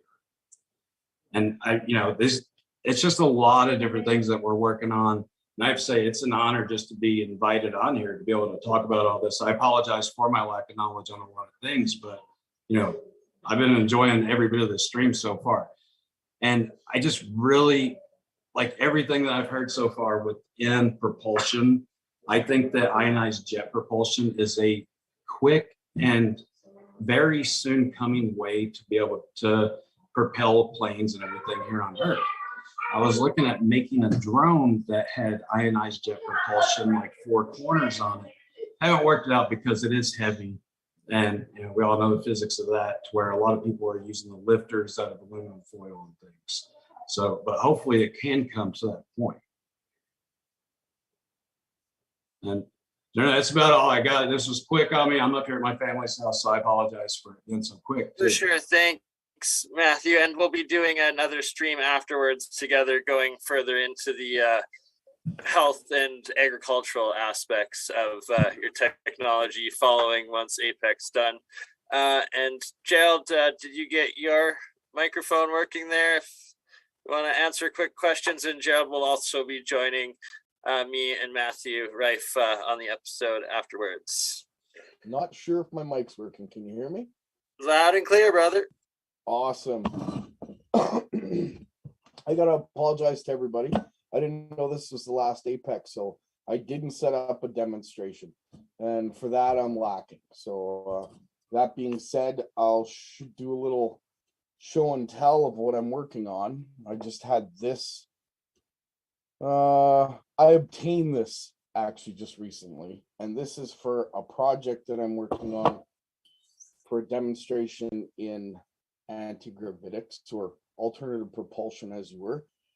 I have to work on the fastening system inside this bell, but needless to say, what was shown on a previous video by another gentleman, I know this is going to be a big claim, but let's just say I'm going to be doing that with this bell.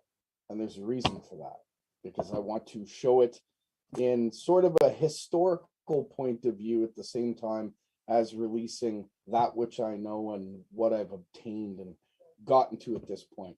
And once that's done, which should be in the next week or two, it sucks that APEC is over. I have to say, Tim, Jeremy, Mark, everybody who put in, you guys have done an amazing job. All the interviews that you've done, this will definitely go down in history as legendary. So I apologize for not being part of that. We were trying to set up sort of a whole thing for me being on the conference, but I didn't have a computer set up at the time. And now that I'm at that point, it's just sad that APEC's over. But I do applaud every one of you that put it together, because you definitely deserve it. All of Mark's experiments, Tim's interviews, and well, Jeremy, he began this a long time ago. I've been watching Jeremy Reese since Alien Scientist back in 2012, so or 2011. But yeah, that's all I really got. I was not prepared to show much. I could show the very first coil I built and show the system that I'm operating on now, but it's basically just a show and tell. So other than that, this is me. I've been working on coils for the last 10 years, roughly. I've made over 150 different coils, from solenoids to starships to star panseas and other names that haven't even been brought out to the public, so to speak. All these different coils do different things, and they all have different purposes. Maybe in the future on Bernie's channel, I'll get to show a lot of those different aspects, like some of the experiments that I'm doing with food growth. And this again is another large claim, but it's been documented and videoed. I have been able to increase the growth in celery and in lettuce by 30%. It's 1/3 faster, and it tastes better. I can't say that it's more nutrient filled. That's something that has to be tested. But as it stands, through electromagnetics and the systems that I've built, These things work. They're for real. Growing food seems to be a little easier when you set up the system in a way that it's within the dirt. So that's all I really got for you. I just wanted to say thank you to Tim, Mark, Jeremy, everybody that put it together. And that's my little show and tell on me. Not much to show, not much to tell, but Gerald, thank you, sir. Thank you. Look, you know what? Before we go further, let me put this thing on gallery view. Everyone, please give Mr. Matthew Rife, as well as Bernie and Gerald, a giant applause.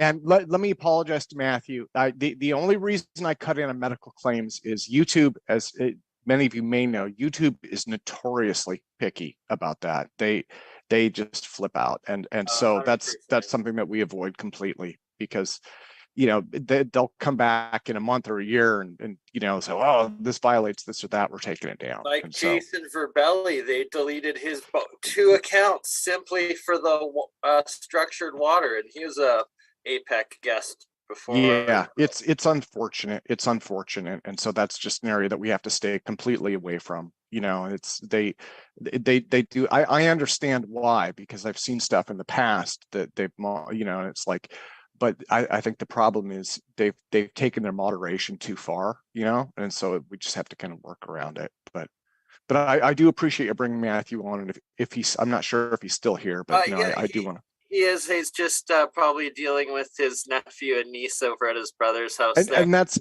okay. Yeah, you know, and again, I didn't mean to cause trouble for him when he was discussing his coils. I was just trying to avoid future trouble with moderators. So.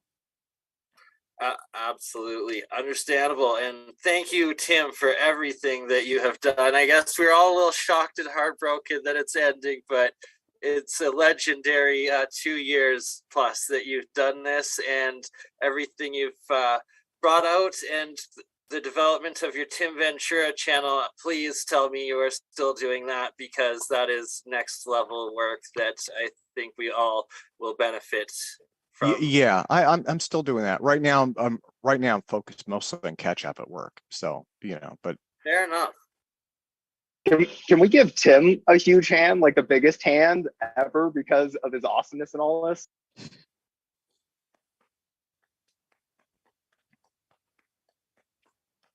well deserved. Well deserved. Well, thank you.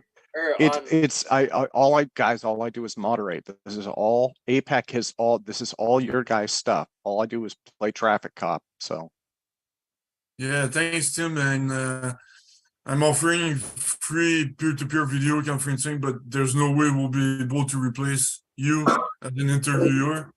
But we'll do our best, I guess. For all the Canadians in here, maybe we could start Canadian anti-gravity. Well, you can call it Tim's inspiration over the years. You know, I mean, American, you know, I mean, I guess if I could offer a suggestion, the place, you know, I mean, I think not every, but nearly every APEC has been streamed on Jeremy Reese channel. And then on top of that, Jeremy Reese has probably done 10 times more videos over that period of time. Some of those were interviews with people, others, were group discussions. So I would recommend everybody just stay tuned to Alien Scientists. And then I would also recommend that people just follow Falcon Space, right? And there is a Facebook chat, and I'll put links up to all of this. There's a Facebook chat. There is a Twitter that I've been getting on Mark to update. And then there's also, and this is on the APEC website in the contact page, there's a very active WhatsApp group. Mark moderates that. I think there are two of them. And anybody who has WhatsApp can join those and discuss. And so I would recommend everybody just, stay up on those. And this research is going to continue. I mean, it always has and it always will, right? But I think in terms of the conference, the biggest thing that we've run into is we've exhausted, we basically outpaced what the community is able to do. And, and so then the problem becomes, if we keep doing them over time, it will get very repetitive and the quality will drop and people will be like, what happened to this and that and the other thing. So it's better to just take a long break and then we can probably come back to things, in the future. And I'm not sure when that will be, but that's kind of the idea behind it. So. Well, just let us know when we can buy our APEC reunion tour conference tickets, and I'm pretty sure you'll be sold. You could always get Falcon Space t-shirts and hoodies if you come down to the lab, that is. And we do have an update now. We did have a bit of a problem with the camera before, but that problem has been fixed. And Tim, if you highlight the slow-mo, pin that computer right now, you can see we did get some images from the high-speed camera. Here's sign 1. This is it firing. This is the image after it fires. You can see sort of like a black void where that arc over happened. So also, interestingly, the arc over is happening mostly from the periphery around the superconductor. So that's where there is some, that's where the copper pipe is. So we might want to try shielding that for future experiment, just to shield the copper so that the superconductor is what's emitting the beam rather than it coming off of the copper. That's one thing that we noticed in this image. In this image, we're looking at a different frame rate, so we're getting more light coming through. Again, you're able to see the black spot where the beam used to be. I don't know if that's an aberration of the camera or if that's something that's physically there. The laser beam doesn't show any changes. I don't see any visible wiggle to the to any of these hanging lead weights. So for now, I would say Paklonov is busted. The Paklonov gravity impulse, it has not worked as of yet. We should try covering the copper pipe that's holding the superconductor, so we get the conduction directly in from the superconductor. And these kind of experiments are stuff that are ongoing in the lab. These are works in progress. So long as there's liquid nitrogen and there's interest, we're going to continue trying to get to the bottom of this and going. I definitely want to go to NTS for a high power run at this, and we have an RV with mobile internet hookup that will bring up to their facility in order to see it there. So this is sign 3, sign 4. The sign is these are the cuts out of the memory chip, high-speed memory chip that it gave us. Again, we see the high voltage is coming. It's arcing over from the copper to the silver. It's not coming directly off of the superconductor. So that may be a problem. Sign 5, we see it's slightly more powerful. When we give the Markspank more time to charge up, more joules get stored in it. It also depends on atmospheric conditions. It fires earlier at a lower voltage. We're talking about less power. That's why we're seeing differences in the spark between each firing. This one looks like a slightly weaker spark over here. And it's probably at a higher frame rate of images. You can see a little bit of an afterglow there.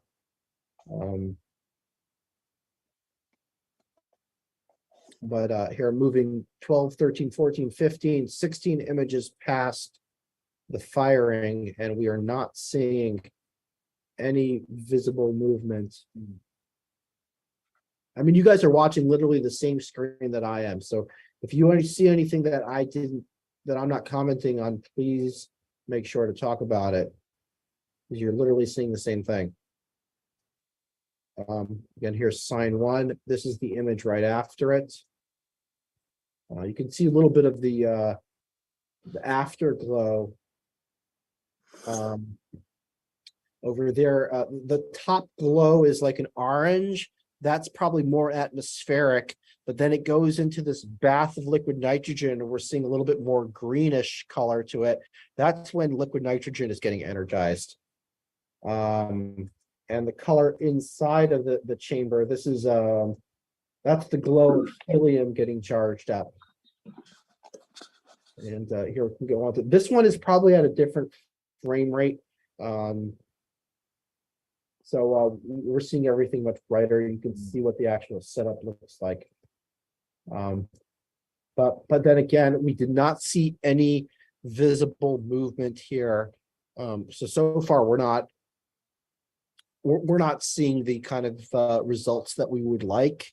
I do not want to call this busted as of yet until we try it at NTS with their megavolt Marks bank that can pump out megajoules of power.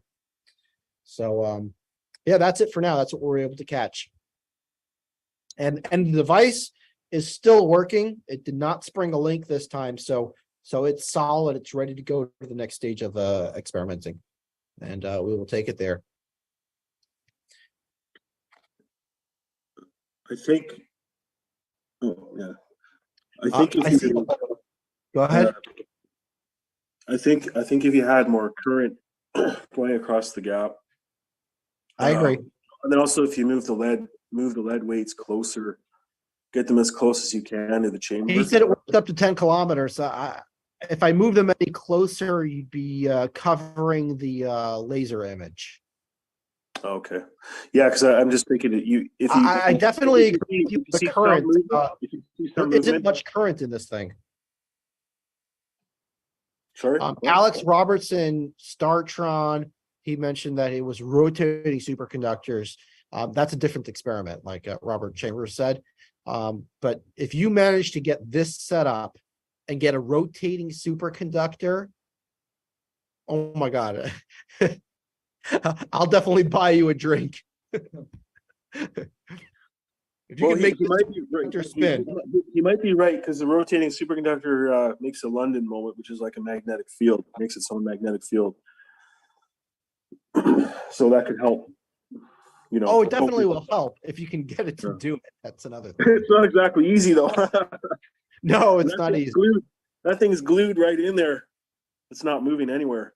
Well, no, this setup is for sure not going to do it, but you could devise a setup that can do that. Apply liquid nitrogen, high voltage, rotating, Helmholtz coil, and conditioning coil. Damn, you're good. So yep, that's it, guys. That's it, guys, with this experiment. We're gonna continue running some more experiments, and just because APEC is ending here doesn't mean it's the end of the experiments. Definitely be sending out some links and doing live streams here and there. The experiments can never end. Yeah. And there will be more I'm even gonna be once doing a lot this more. shuts down. Well, With Mr. Rife and Gerald, myself, and many more. so on that note, guys, Mark, let me put this thing on here. Let me unpin this. And let me put this on gallery view. And everyone, please give, again, a tremendous applause to Mark Sokol. Mark, that has been a wonderful long-term project. You know, and the thing is, even if you get a negative result, it's still an experimental success, right? That's the way I look at it. You got all of the issues fixed with it. So it's like Thomas Edison with the light bulb, but at least you made the light bulb, and the light bulb is well built, right? So even if you get a negative result, which may not continue, every time you test this, you're able to do little things, and then sometime you'll hit it. So Right, it's tweaking it each time going forward, and each one that you do, you record it so it's documented, then you tweak something, try it again, and hopefully get a new result out of it. And Mark is very excellent as well with Falcon Space at sending out notices well in advance, days in advance of when he's doing his live experiment streams, unlike myself, where I'm usually kind of spontaneous, but getting on the Friday night science streams on a regular thing. Spontaneous, you mean by sending me a notice at 2:30 a.m. that you're going live in 10 minutes? Right, yeah, so It's because I work with a lot of Australians and Europeans too. But yes, Mark is very good with days in advance notice, and I'm going to be working on doing that as well as not just the spontaneous midnight science stream. Okay. Well, we can open things up for open discussion if you guys want. Do you want to do that? Sure, let's have a long open discussion. Gerald, when are you doing a presentation? Now's your last chance. Okay, so yeah, we're in open discussion now, guys. So, or I definitely would have done one this time. I was not set up for it. I got notice actually. You can just go ahead. Yeah, go for it, man. Just hook it up. Mr. 7 hours to prep says so. Mr. Which? Sorry. Now or never. I was saying, Mark said it was 7 hours for you to set up, and now you're just putting Gerald on the spot. Totally. Well, he doesn't have that's okay. Everything up, he can just talk about it. Yeah, if I had something set up to show you, I would, but I've been moving my stuff out to a different location because I'm getting ready to build something a little larger, and I need more space in order to demonstrate it. So half of my gear is there, half of my gear is here, and that's basically where I'm at. But yeah, I work with electromagnetics on quite a different scale, I would say. It's all geometrically formed. It works on different principles like the dichotron instability and the skin effect, and there's actually quite a few different things that come into play, and they've all been mentioned here in APEC.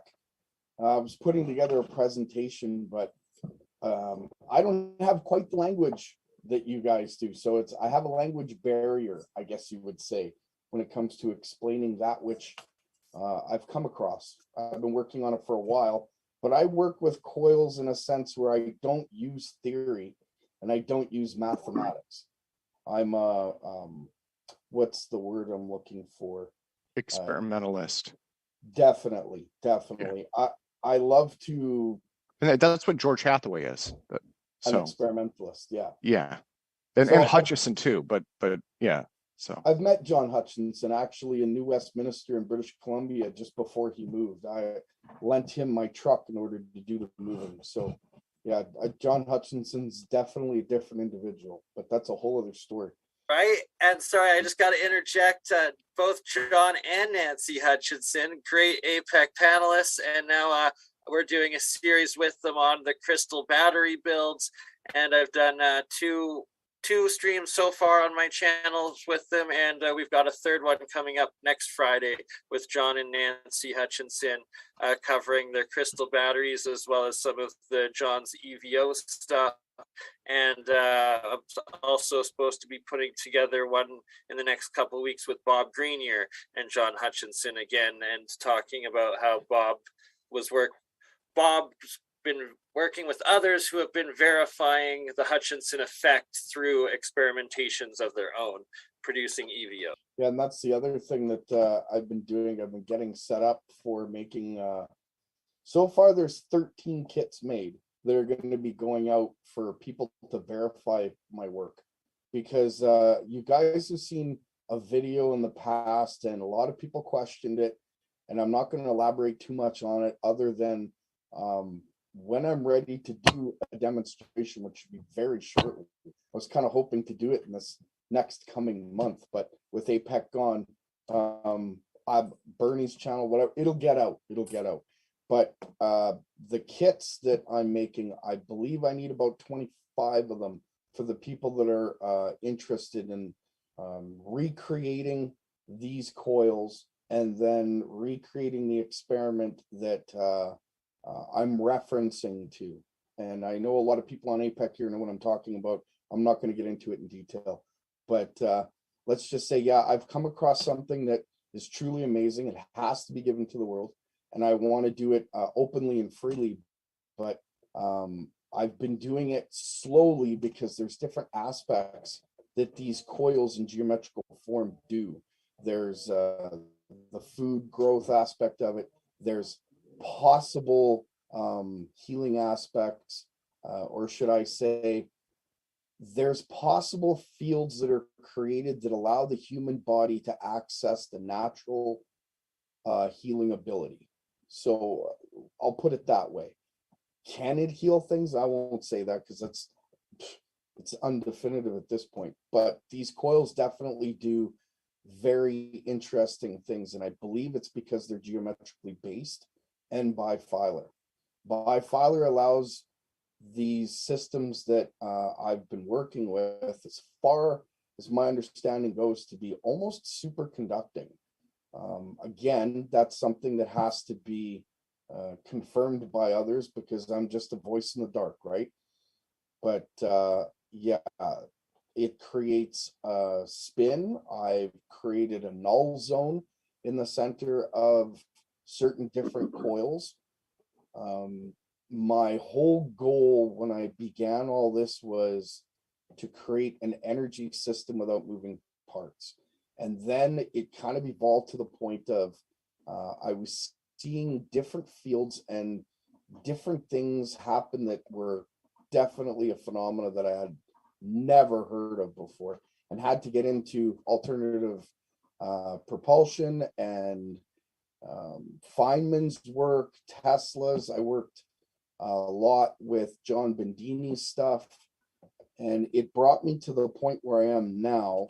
And my understanding when it comes to gravity, it's definitely geometrically based and bifilar, because you can control the flow of energy and capture that very flow as current itself, and then revamp it back into the system.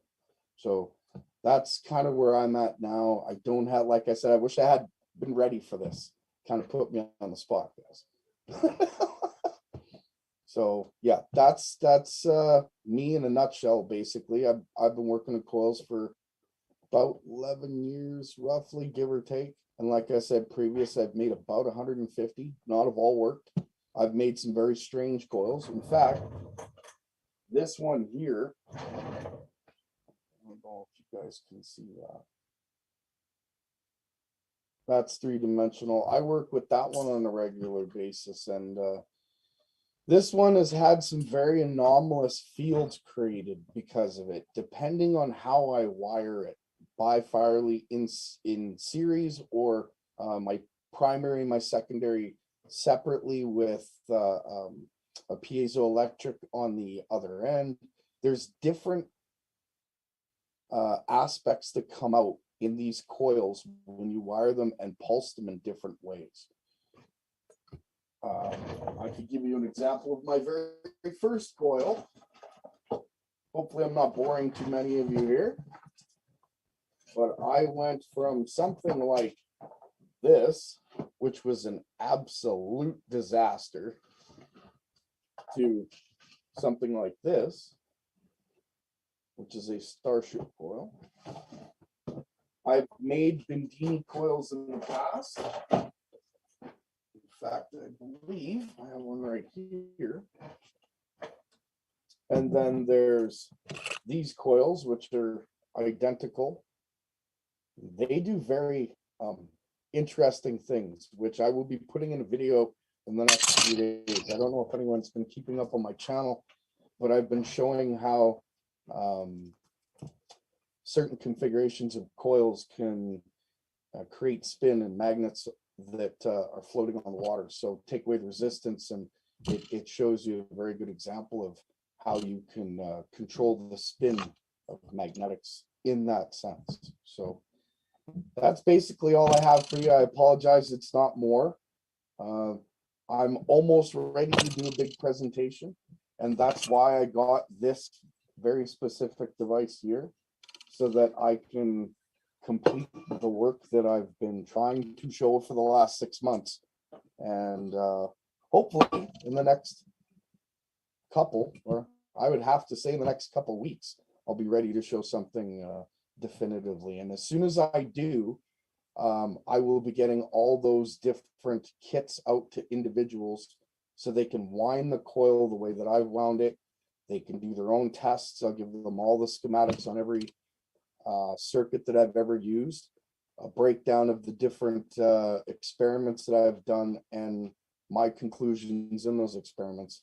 And then I will allow everybody to come up to their own conclusion, of course.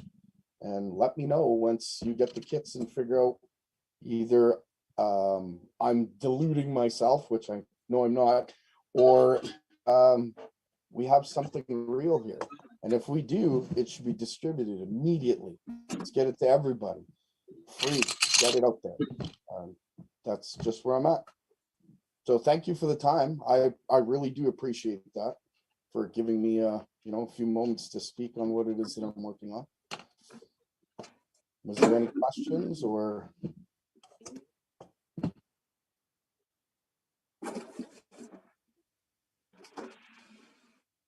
Oh, no, well, I would just mention, so it's open discussion. So, it's guys, just unmute yourselves. But yeah, no, Gerald, I appreciate your coming and talking about your work. Your coil people have been telling me about it, and then we had a back and forth. I was like, come on, So I didn't have a laptop at the time, and the computer that I did have got hacked. And the time that I was trying to set up to be on APEC, my channel got hacked. In fact, I don't even have access to it anymore. I've been locked out of it. So I had to start a new one. And I bought a laptop to get all prepared. So now I'm finally there. I'll do proper presentations in the future. So I just posted Gerald's new channel in the chat, the Zoom chat, and Tim, in a couple months' time, come springtime, when you're all caught up in work and Gerald's got his presentation fully together, I'll make sure to send them over to you for Tim Ventura's interviews, and I'll just about to post your YouTube channel in the Zoom as well for everybody, to make sure that if you love the classic APEC of Tim Ventura, to go over and subscribe to the Tim Ventura channel. I'd love to apply for an interview with you, Tim, in the future. After this big demonstration I'm going to do. Well, and there's a lot going on this year. And again, this is why I need to put up, I'll put up links. I'll do a blog post, probably the final blog post for everybody. We'll have links to all of this because there are so many different resources online, like I know that you have a channel where you've been doing stuff. I think that probably the biggest central channel that I know of is probably Jeremy Reese. I really think so. I mean, and it has been, right? And that's, I have to applaud his work for like 15 years. And, the thing that gets me about it was if you guys think back, he really came out of nowhere. I remember, was it like 2007 or 2008? And it was just like, I remember those first few videos that he did, it was just like, who is this guy? And at the time, the thing that got me was a lot of those he was covering really complex topics that I've been studying and I've been talking to scientists too. And it was like, he's able to synthesize it and boil it down. And he would take something that somebody would explain to me for like an hour, and it would be like this 5-minute video. And I'd be like, holy crap, how did he do that? And it was just one after the other, after the other, after the other. And so it's no surprise. I mean, he's got like, what, 100,000, 120,000 subscribers on YouTube. That doesn't surprise me in the slightest, and he's still doing it. I mean, and when you think about the amount of work that he's done, it's just incredible. So that's the one that I keep coming back to. And then the other thing that I would mention to everybody, this is well, I guess it's open discussion. This is kind of off topic, but when Elon Musk bought Twitter, right? And I use LinkedIn a lot. I really like LinkedIn for business networking. And I saw these stories about Twitter is going to die, this, that, and the other thing. And I started to basically resurrect my Twitter account. And I thought my rationale was Jeff Bezos bought the Washington Post. And I thought, well, why would Elon Musk buy Twitter? It's because that's where the news people go, right? And so if you want to interact with news people, that's where you need to be. And so I started to get back into it. And Twitter it's smaller in some ways, but I'm having pretty good success with it now. And one of the things that I like with it is, honestly, going back and using it after years and years on Facebook and even LinkedIn, Twitter is a lot cleaner. that's just me. I know I shouldn't speak ill of Facebook, but I'm getting burned out on it. It's like every time you go to a page, there's 6,000 different ads and plugins and this, that, and the other thing. So yeah. And then for some reason, Twitter kind of finds the subject you're interested in, so you have a push notification of all the stuff you're really interested in without even registering, so it's kind of amusing. And the other big one, people have been telling me this, and if you guys are promoting your own stuff, just keep this in mind. The other big one is Instagram. And I've had some success with that, but Instagram is tricky because they don't let you put links in, right? So you can put up photos, you can put up videos, you can point people to it and build followers and all that. But then if you want to link back to real meat and potatoes, you can put the link in there, but people have to kind of copy and paste it, which is frustrating. So.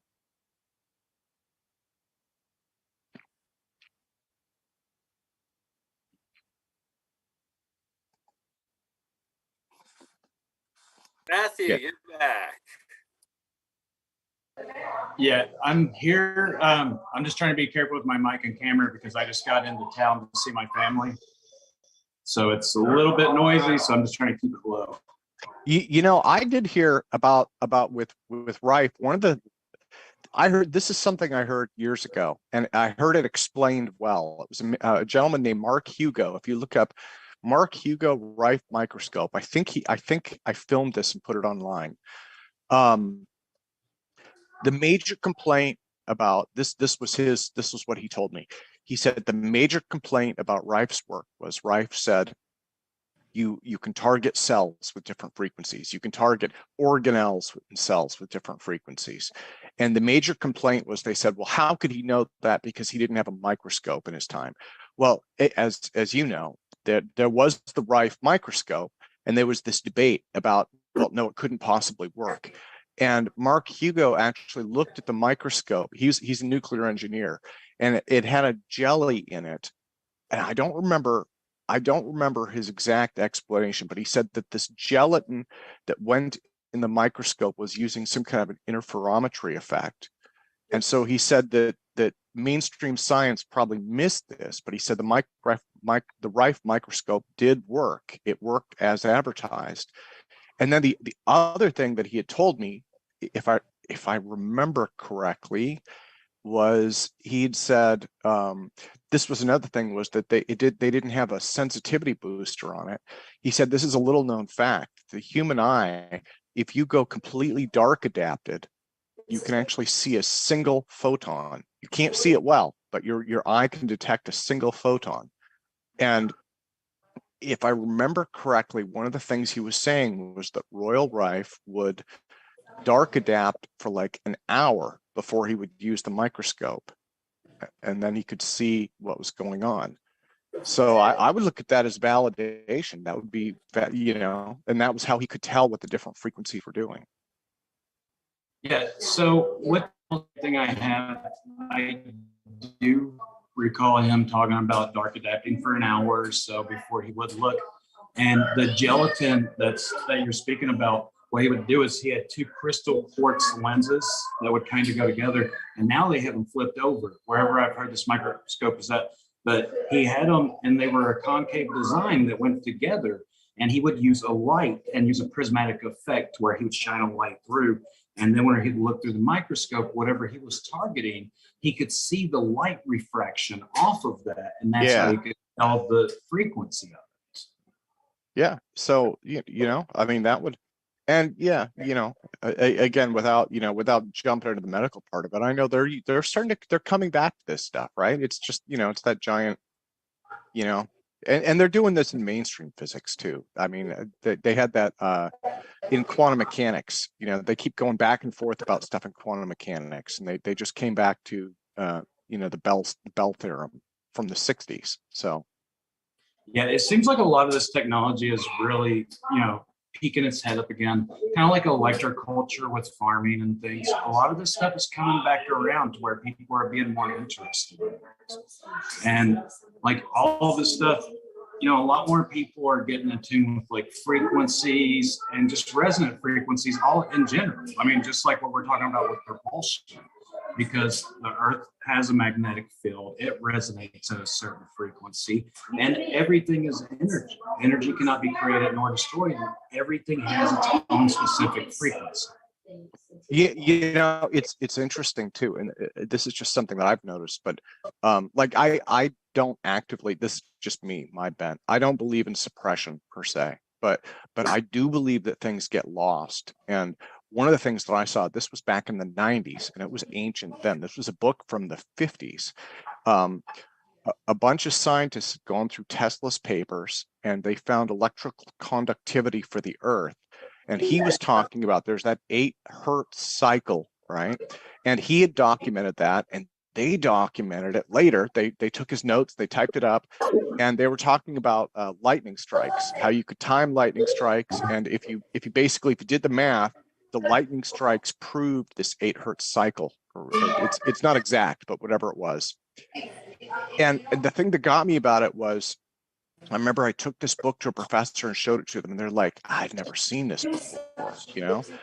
And it's not that it was suppressed, it just kind of got overlooked, right? It was like nobody knew what to do with it, and so it went on a shelf and they forgot about it. And then meanwhile, it was just sitting there the whole time, you know? So yeah, and that's what's really interesting is that with all of this stuff coming up, I really enjoy it because it's diving into history, and you get to find out a little bit about history that we don't know or we were never taught, and you get to find out about these sciences. And this was a springboard effect for me to be able to jump off of it.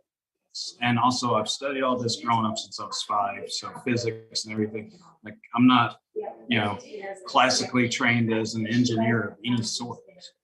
But, you know, growing up hands-on, it's helped out with my creativity to where it's not putting me in a box, thinking outside the box, but stay inside this one. So all of these sciences, like, I'm super open to it. The electroculture, I'm excited to see what happens with it. And the same with propulsion, because, you know, if we look back in, you know, back in history that we don't even know about, all this signage and everything, and talking about who came here to Earth, who built the pyramids, maybe that's coming back around too. That's exciting to me as well, just to see it come about. yeah, there's a lot going on. There's a lot going on, you know. And this UAP thing that's happening, that I think that's really interesting also. I think that's going to make us examine ourselves a lot more.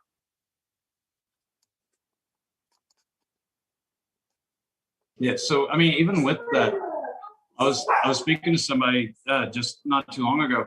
What happened to the generation of the dinosaurs? What happened to the generation of the saber-tooth? What happened to the generation of the Cro-Magnon? And so with all this cycling back around, the Younger Dryas event, as Graham Hancock has now been proving with Randall Carlson, and you get called racist for just looking at there being a advanced civilization around the time Plato claimed Atlantis existed, apparently. But that's a discussion for another day. We will keep it on propulsion. Thank you, Tim.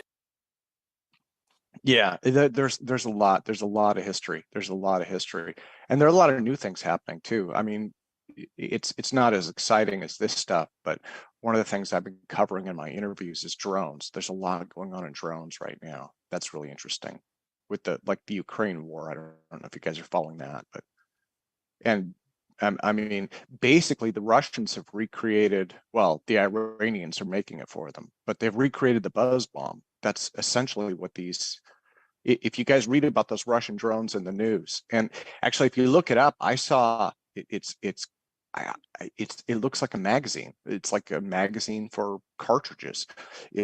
There was this big ladder, and it was stacked with drones. One of the drones takes off the bottom, goes to destroy its target, and then all the others ratchet down, and they all come down, and then one at the bottom fires just like a magazine for a gun, you know. Yeah, and they have a the problem is going to be a problem because they're gonna have clouds of drones that are going to attack like a specific target. So you need a way to wipe them all off, you know, very, very instantly, because it's a cloud, you know. You can't just shooting one is not enough. You need to shoot 100 downs at the same time So there's going to be a problem.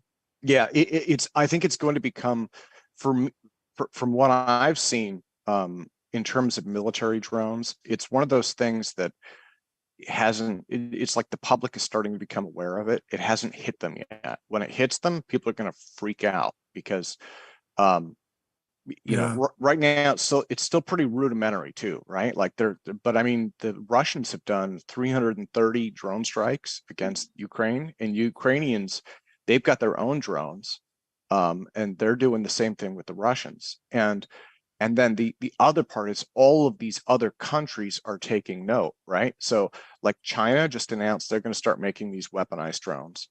And then if they do it, then we got to do it to keep up. And so now all of a sudden, you know, everybody's doing these things.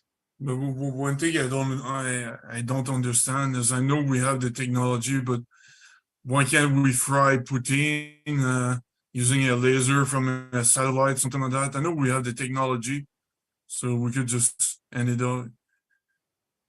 right now, you know. But you mentioned, did you mention poutine? You did mention poutine. That's your Canadian giveaway. Half of your audience here is like, what's he talking about? Poutine at Tim Hortons. Yeah, exactly. Poutine is I forgot the name. There's a place in Montreal. It's very famous for that. I forgot the name. I like, I've had real poutine once. Tim Hortons stuff is kind of, it's like hot lunch poutine, but yeah, it's a emergency place to go if you really need one. In case anyone's wondering what a poutine is, if that's what you want to call it, or a poutine, it's French fries with cheese curds on top and a ton of gravy so that the cheese curds melt. It's all great Canadian thing, eh? It's not no Russian Putin. It's a great Canadian. Yeah, it's like what would you think of it as? I would think of it as like Canadian chili cheese fries, kind of. That's amazing analogy. You're right. Now, if you're feeling crazy, I tried this once. It's good. The timing has to be perfect. French fries and ice cream. I know. That's all I'm going to say. You dip your French fry in ice cream. If the French fry is if it's not hot, it's disgusting. But if it's just right, it's amazing. So nice. Yeah. If you're feeling courageous, that takes some courage. Geosynchronous orbitals, like satellite orbitals, like those are geosynchronized with the orbit of Earth. So they're always beaming in one spot on different levels of orbital. So really, you always have an eye in the sky, you know, just depends on the different bandwidth of, you know, where they can get locked, you know, in two different states, and then it creates an orbital. So, you know, you guys were talking about viewing this. Well, yeah, I mean, it already exists, you know. Yeah. Well, and they'll exist more too. You know, one of the things, this is kind of like drones. It's one of those things. It's not a breakthrough per se, but when I think of satellites, I'm thinking of the old days, right? Where you think of like, okay, satellite over here, and it's doing like, you know, TV broadcasts. There's one over there, and it's relaying communications. But if you look online, and it's easy to find this on Google, you can find maps that show all of the satellites, and there are hundreds, if not thousands. How many? Let me look this up. And in fact, it depends on how high the ones that, like, you know, supersede the ones on the lower. So the higher ones are fewer because they can connect, like 3 of them can connect, you know, everybody, encapsulate everybody. Just, you know, if you do it like, I mean, you know, as a relay. Okay, so Lulu, there are 8,261 satellites, over 8,000 satellites in orbit. Of those, because they don't last forever, it says 4,852 are active. So not all of them are active, right? You've got about 5,000 active satellites, and then you add in all of the junk, and believe it or not, this is the part where it's like one of those, it's kind of mind blowing. in its own strange way, the Earth is starting to develop a ring, except that in our case, it's a ring of crap floating in space, basically. But you know, like the asteroid belt is also a ring of broken stuff. You know, like I don't know what. But, yeah, you know, it's strange. stuff. It's strange to think. It's strange to think. You know, and Starlink is going to make that. I mean, Starlink will make that much worse, because Starlink is deploying tons and tons and tons of little mini satellites. So Yeah. I don't know how many brain neurons there are there, but they're probably going to try to detect every little possible thought you could think by every measure, you know. I mean, that's the future of why would you have them? You know, it's a frequency. We're the void, and everything else is man-made, you know, other than like trees and grass, but like a world. So it measures the reflection of everything around us and writes an algorithm, complete, a digital one, of a code of our existence from every little thing that is around us, from the chair we're sitting on, the headsets that we're wearing, the, you know, because like from the microphone to this, that's a frequency. And then from there to the board, and that's another frequency. I wouldn't worry. I wouldn't worry about being spied on by satellites, though, to be honest. You know what? If you, I mean, the number one thing for surveillance is bank records. That's what they use. It's bank records. It's the evolution of how could we transmit a signal. It's not a local idea to Earth. It's the idea of how could you transmit a signal to something far beyond. You know, I mean, that would be the hope of such technology. It's not to use it against each other, but to see how we could all advance it further, you know, further than our internal, like, whatever, you know, disagreements. But as a science, that's what I believe we're striving for, you know, like, would our species survive elsewhere? I always ask that question, because, I mean, will it? Okay, let's just say nothing happens to here, but will our numbers grow to the point where we actually need a place? You know, and this is, you know, on a futuristic kind of idea. It's not because it doesn't exist stuff. No, it's like you want the other place, you know? Yeah. Yeah, I'm sad to see this go, because it was like my tribe, you know, like I connected well. I understood. And it's a community that's still here. It's a community that's still here. The entire community is still here. It's spread out and it's diverse. But, you know, again, with this conference, I think that the way that it was structured and the way everything was put together and all that, I think it's just kind of reached its time. And, you know, and like Mark had said, it's kind of like Seinfeld. You know, it's better to go out when you're there instead of watching it kind of go downhill over time and saying, oh, I remember the good days, you know. So yeah.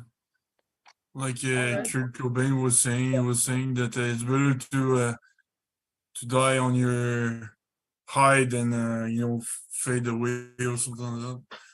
But are you planning to have like at least a conference once a year or every 6 months? Or? Yeah, I mean, potentially, that's, you know, that's something that we could look at is trying to come back together. You know, I mean, a lot of it depends on, you know, like the pace of the research and how things progress and all of that. But you know, I think one of the challenges is that you know, especially with presenters, right? I think everybody is a little tired, you know. And yeah, and most of our presenters who have, you know, like I'm thinking of folks like Gary Stevenson would be one, you know, where he did, I think, 3 or 4 presentations, you know, and there was Mike Gamble did. I mean, he spent most of last year like just doing presentations, you know, and so folks are just tired. And, you know, and then the other part is we've gone over a lot of the same material so many different times that it's just kind of becoming repetitive, right? So, I mean, there were lots and lots and lots of different reasons, you know, and so I think it helps to just focus for a while, you know, and then we can kind of look at things in the future and say, okay, where is this community at, you know, So part of it's that, and then the other thing is, you know, it really feels. I'm thinking of Bernie's back room there. You know, it's had kind of a Woodstock vibe to it, right? And Woodstock had a beginning and an end, you know, and it's many reunion events, which APEC Year 3 reunion conference. If you don't make it happen, Tim, I'm going to be sending Andreas Zertis out in California to find you. yeah. Well, because To think make it about it, happen. you know, I mean, if Woodstock was still going on today, people would be like, what happened to that? But you know, but it was one of those things where it was like it was this really special thing. And with APEC, the thing that got me about it was it was one of those things that really only could have happened during the pandemic, you know. It really was. And you know, but I think now we were able to say, look, this works, this model works. And so now people are able to do that for different things. And I see little things happening like that all the time. Like Bernie, you do group calls with what, 5-10 people on them sometimes, right? Absolutely. And Tim, maybe an idea going forward would be to make APEC a once-a-year conference, but actually a meetup conference as well, and make it a whole weekend event somewhere going forward. Who knows? But that's a potential as well that you could evolve it into. Yeah, and we talked about that. I just don't want to commit to anything right now, you know. Yeah, it would be great to have a Year 5. Yeah, it's like my training center. They have fighting events, but at different schools, you know, they rotate the location, so it's never the same location. So that would give a chance to everybody all over the continent. Yeah, and then in the meantime, everyone has stuff they're working on. Phil, you have finite theory, right? And do you have experiments based on that you're working on, or are you just continuing to refine your theoretical model? No, I'm done with the theory, and I have the design. I hired somebody to make the design using a software. I forgot the name.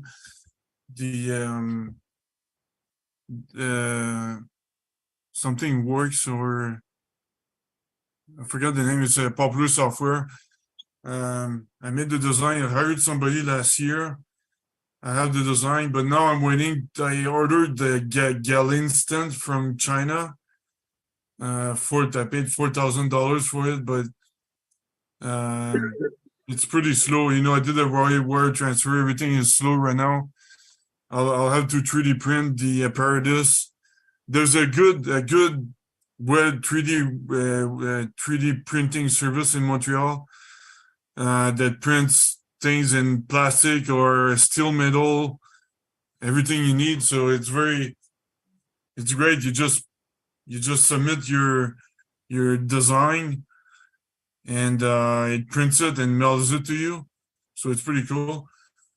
I'm sure that there's some service like that in Seattle or New Jersey and all that. So I'm gonna test the experiment. I'm gonna hire a physicist. I know my own boss is a physicist, so I'll hire him to double check you know, the resistance and all the electric circuits and all that. And then I'll perform the experiment. But I'm not scared at all, because I already did the a lower scale down version of it last year, I remember. So I had positive results. I'm just scaling it up right now.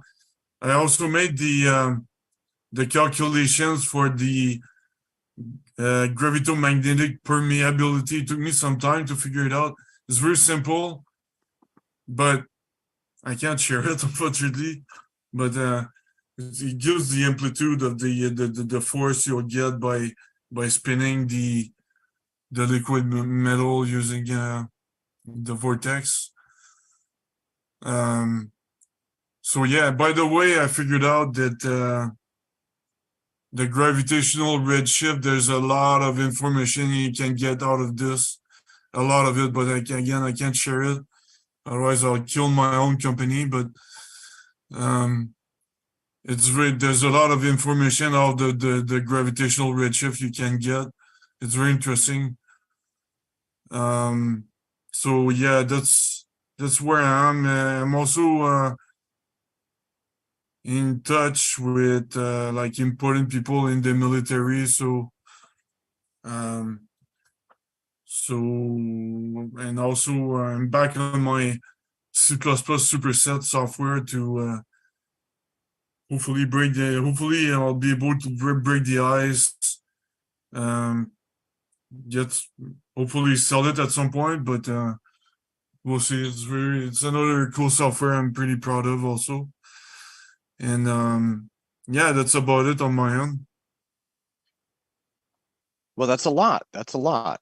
And, you know, give that time, we'll be able to kind of, you know, figure out where things are going. So yeah, everyone here has projects that they're working on. Everyone here has things that they're pushing forward, right? And, you know, and for most folks, this is a long-term development process too. And there's nothing wrong with that. That's part of creative development, right? So yeah. Yeah. By the way, do you do web design or something like that? I see your website is pretty amazing. Did you do the design yourself?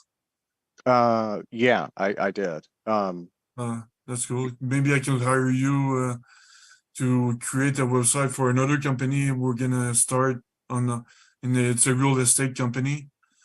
Well, no, I appreciate it, but yeah, that's what I would strongly recommend for website stuff is you don't have to find a local designer, but find someone who does that for a living, who has that kind of structured. So because it's a lot of work. Yeah, we have one for we're gonna redo the Fornox website in WebGL, and we have one, a pretty good, amazing one in Toronto, and he's doing an awesome job, and he's very patient, and he's very good. If you need WebGL at some point, just let me know.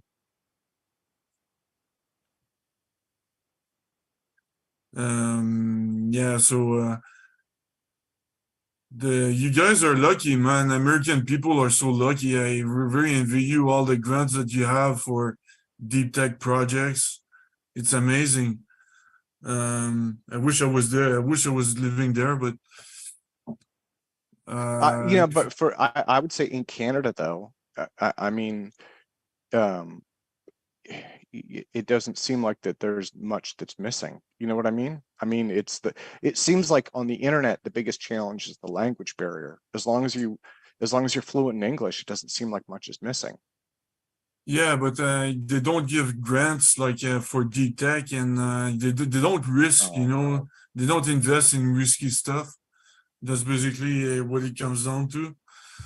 So that's why I'm saying it's amazing. You guys should take advantage of it and be proud of what you have, because even in Europe they don't have that. So you guys are lucky for that part. I love the States, don't get me wrong, but one big thing that I don't like about the States when it comes to inventing is that if it has military application, there's a law in place where the government can literally come in and take your invention and it's gone. They're using it for their uses and you get basically shut down. And there's nothing that you can say about it. There's no law like that standing in Canada as far as I'm aware. So that's the only downfall I gotta say. But other than that, you're right. Their grants are amazing. Yeah, that is actually true, guys. I'm just cutting in. I'm Alex from England, and I work with a friend called Tom Burgess in the States, and he was a relative. His family was a relative of Tesla, and he's had a lot of problems with his technology. He works on very advanced graphene technology, and literally everyone has been throwing their money at him to try and control his patent activity. So just be wary when you guys start floating or going public that they are very clever what they do. And Jeremy's lecture, a lot of that was, he may not have understood, and nor can I pretend that I understood a lot of the physics, but what he was saying about the way they hoard up and collect and do all these patents, these guys have been doing it for 100 years. So just try and think ahead and logically and calmly and be patient and try not to fight too much. Just think logically, because what my friend Tom Burgess is doing, he's literally selling something called Quantum Shine. I'm not pushing it, but it's just a little car wash. His stuff is graphene. some of his stuff. He can make diamonds. He just manufactures diamonds the size of little cherries or grapefruits. For him, he's not interested in money. And I just want to say, guys, this is my first APEC conference ever. Tim invited me by Twitter. And you guys are absolutely amazing. I'm a schizophrenic sort of whatever, and I love suppressed technology and alternative technology, and I collect and I hoard information for 20 years. And I try and reverse engineer a lot of the technology, but my lifestyle inhibits me. But I just want to say to all of you guys, I think you're amazing, and I'm very much a conference person, but normally I do mainstream science and spirituality, and this is my first alternative live conference on Zoom, and I'm so grateful that it's the last, that I've witnessed the last APEC. I know a lot of you are obviously very sad, but I just want to say to all of you, I think you all are amazing people. And I wish I could manifest what you guys are doing in person. I do weird stuff like psychic stuff, and I've got problems and military and all that. I'm used to that, it's not a problem. But I just want to send you all my love and wish you all the best. I just wanted to give you guys a big hug from England. Lots of love, guys. Thanks. And by the way, I heard it's not a good idea to patent because it gives the government more control over your technology. So we're just going to keep it like a trade secret. Yeah, I'm open sourcing all my stuff because, you know what, I've had devices in the past that I've gotten into business with somebody and they basically took it and ran with it. And at this point, it's, you know, at my age, I've had an awesome life and it's not about the money for me. So I'm just open sourcing everything.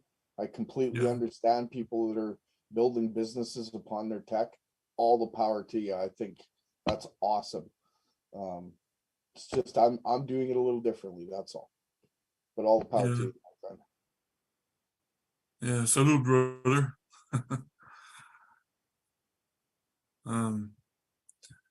So yeah, but when I'm talking about a lot more, when I was talking about the gravitational redshift, it's a lot more than anti-gravity you can get out of it. It's like it makes, I'm not sure if you saw my presentation, maybe I can post it on Zoom, but the Zoom chat, but everything I was talking about, like the tractor beams and all that, it's really a reality. It's very easy to do also, and I just can't say how, but I'm just saying there's a lot of things there's a lot of potential there.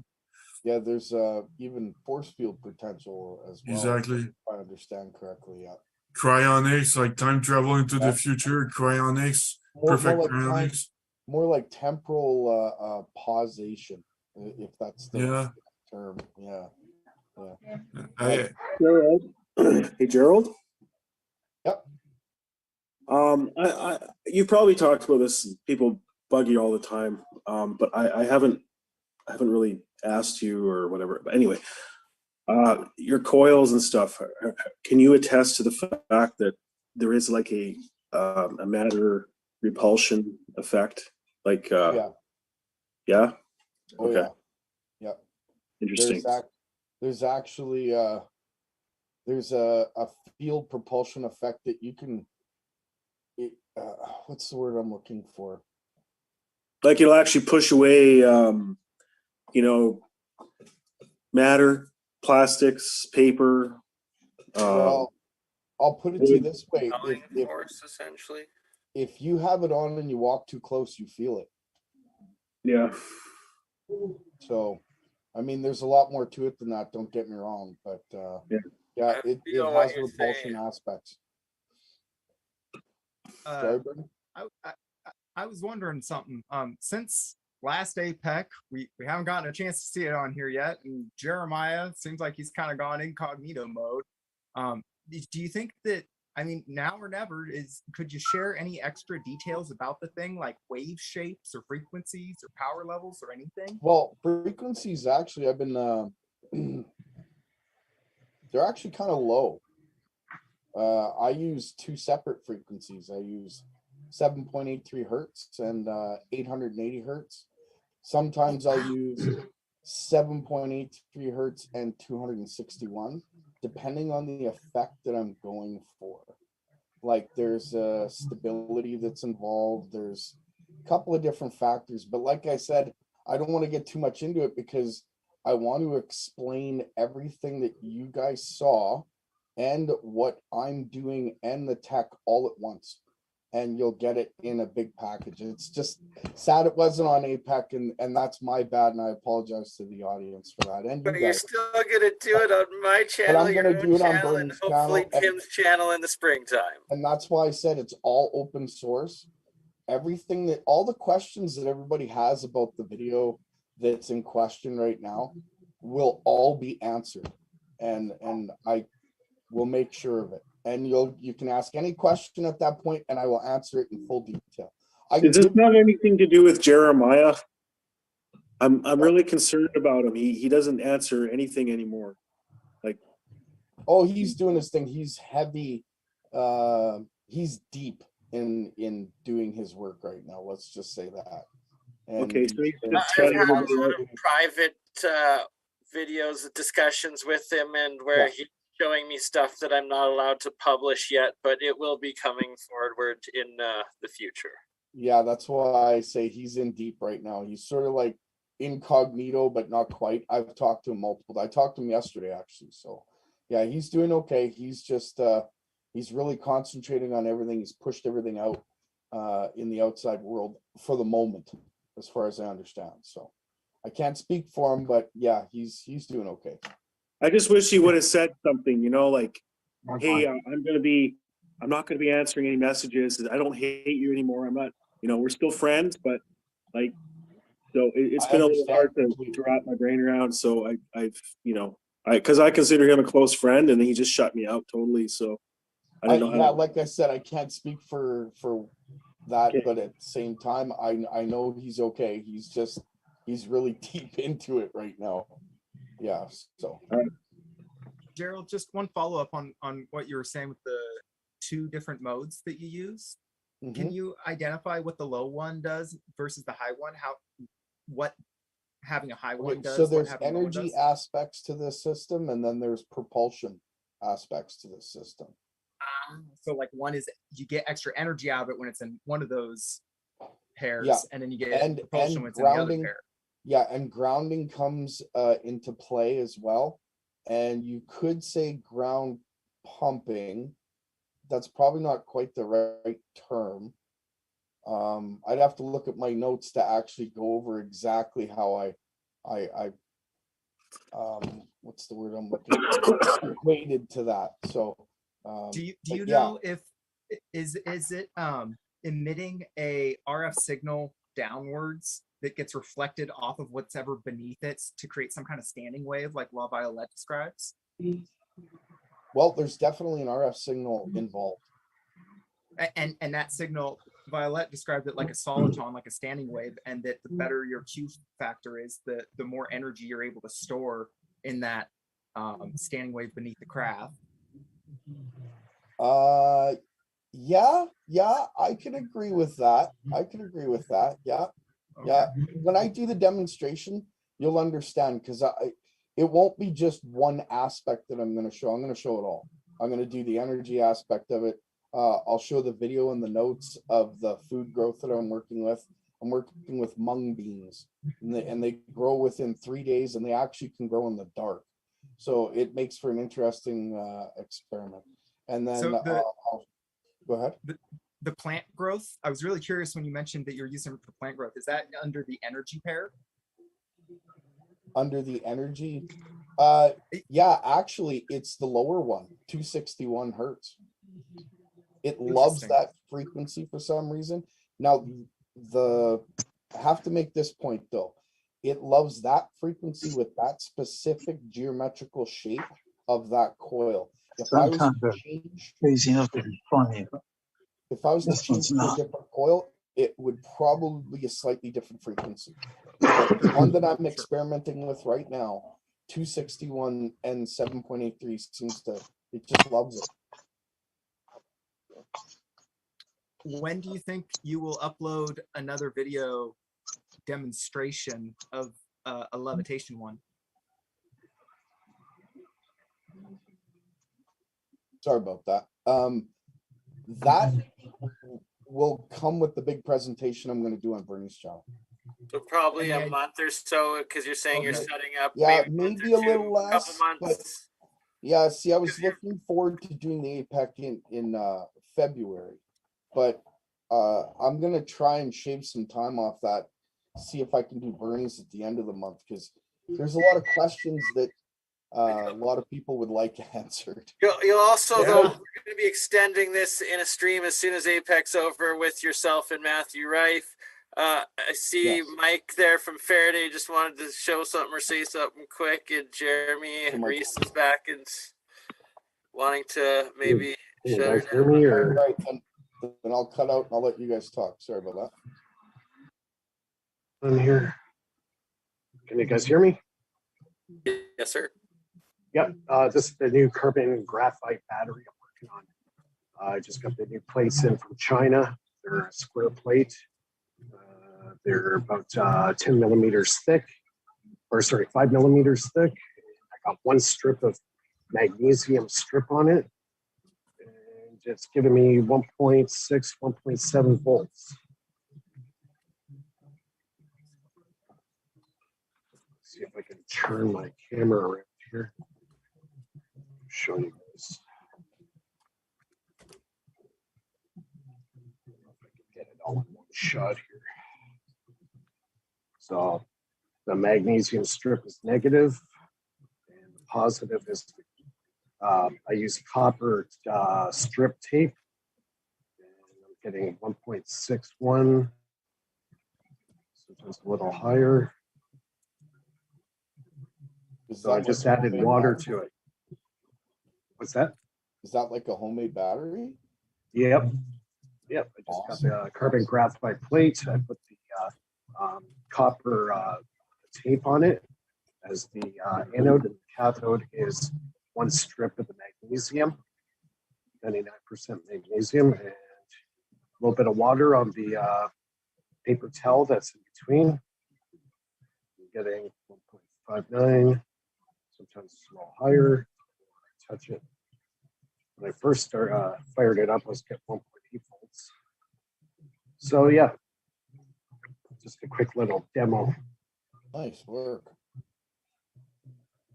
So I got 5 plates total, so I'll be making 5 cells, and I'm going to put them in parallel, multiply the voltage, and I should be able to power something pretty good with it.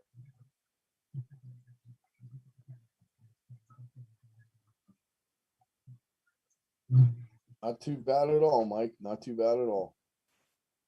Yeah, I'm finding that the older design, they wrap the magnesium strip all the way around the rods. I'm finding you just need just a little piece of it to get the same voltage. So I guess, you know, wrapping the magnesium strip around it just adds life to the battery. Because if you see the other ones that are here, these guys here, how I have it wrapped around, spiraled with about an 1/8 of an inch gap in between them. I made these 6 months ago. I fired them up a couple of days ago. They work perfect. So as soon as the water dries, they go dormant, and you just add a little bit of water to it, boom, they spring right back to life. So these have been sitting for 6 months. The magnesium's still in pretty decent shape. They're deteriorating a little bit, but I imagine I could get a good year's worth of basically shelf life, you know, and it's very easy to rewrap them. And Jeremiah had remade some of those, as well as I believe Michael Boyd had also made some of those original versions of those batteries. Yeah. Yep. So I got a couple of guys working on them as well. They do work, and the one battery I made was pulling about almost a half an amp of current, average about 250 milliamps. If you do a dead short across the anode and cathode, it was averaging about 250 milliamps, 300 milliamps. That's one cell. So if you have a whole whack of them lined up, like a battery pack, you can power quite a bit.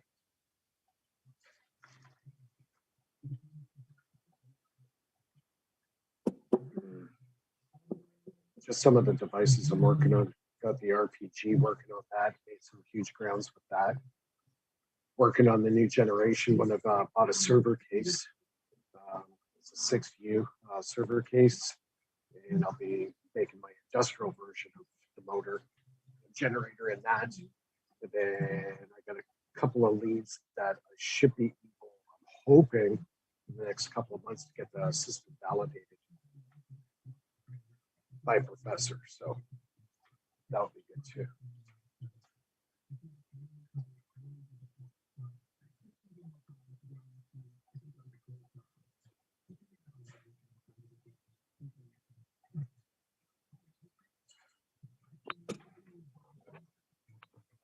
So I believe Bernie is going to do a stream after this with he got Matthew Rife on a couple weeks days ago, and I think he's going to get Matthew Rife back on tonight. He's the Yeah, Rife was on earlier, Jeremy, while you're driving to pick up your kids or whatnot there.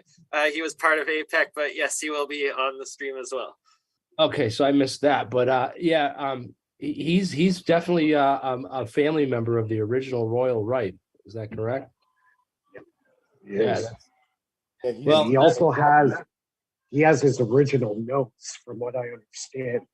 He did back in, yes, the original handwritten notes. So I'm really looking forward to that presentation, and I think we're everyone done here. Anyone want to add anything or throw anything out before we wrap it up? I want to add one thing. Thank you so much for your work, Jeremy, from 2008 till now. I remember being on an interview with you and a nuclear physicist back in the day before, your channel disappeared, and then back to now. Dude, amazing work. I gotta say, you deserve an applause by far, and I think everybody here should be giving you one. So thank you for that. That's all I wanted to say. You're brilliant, buddy. You really are. You're amazing. Seriously. Appreciate that, brothers. Absolutely, Jeremy. If it wasn't for you, I wouldn't be here, and a lot of us, pretty much all of us, wouldn't be here. So you are a major pillar in this community, brother. I'm straight.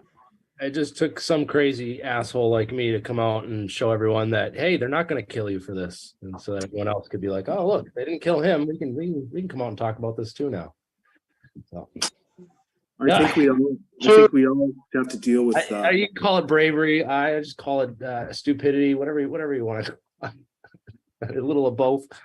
I don't know. But anyways, yeah, I appreciate all the help and support I've gotten from everyone here over the years, and we can't be afraid, man, because this is the only way to save humanity. We're stronger together, and there's the truth.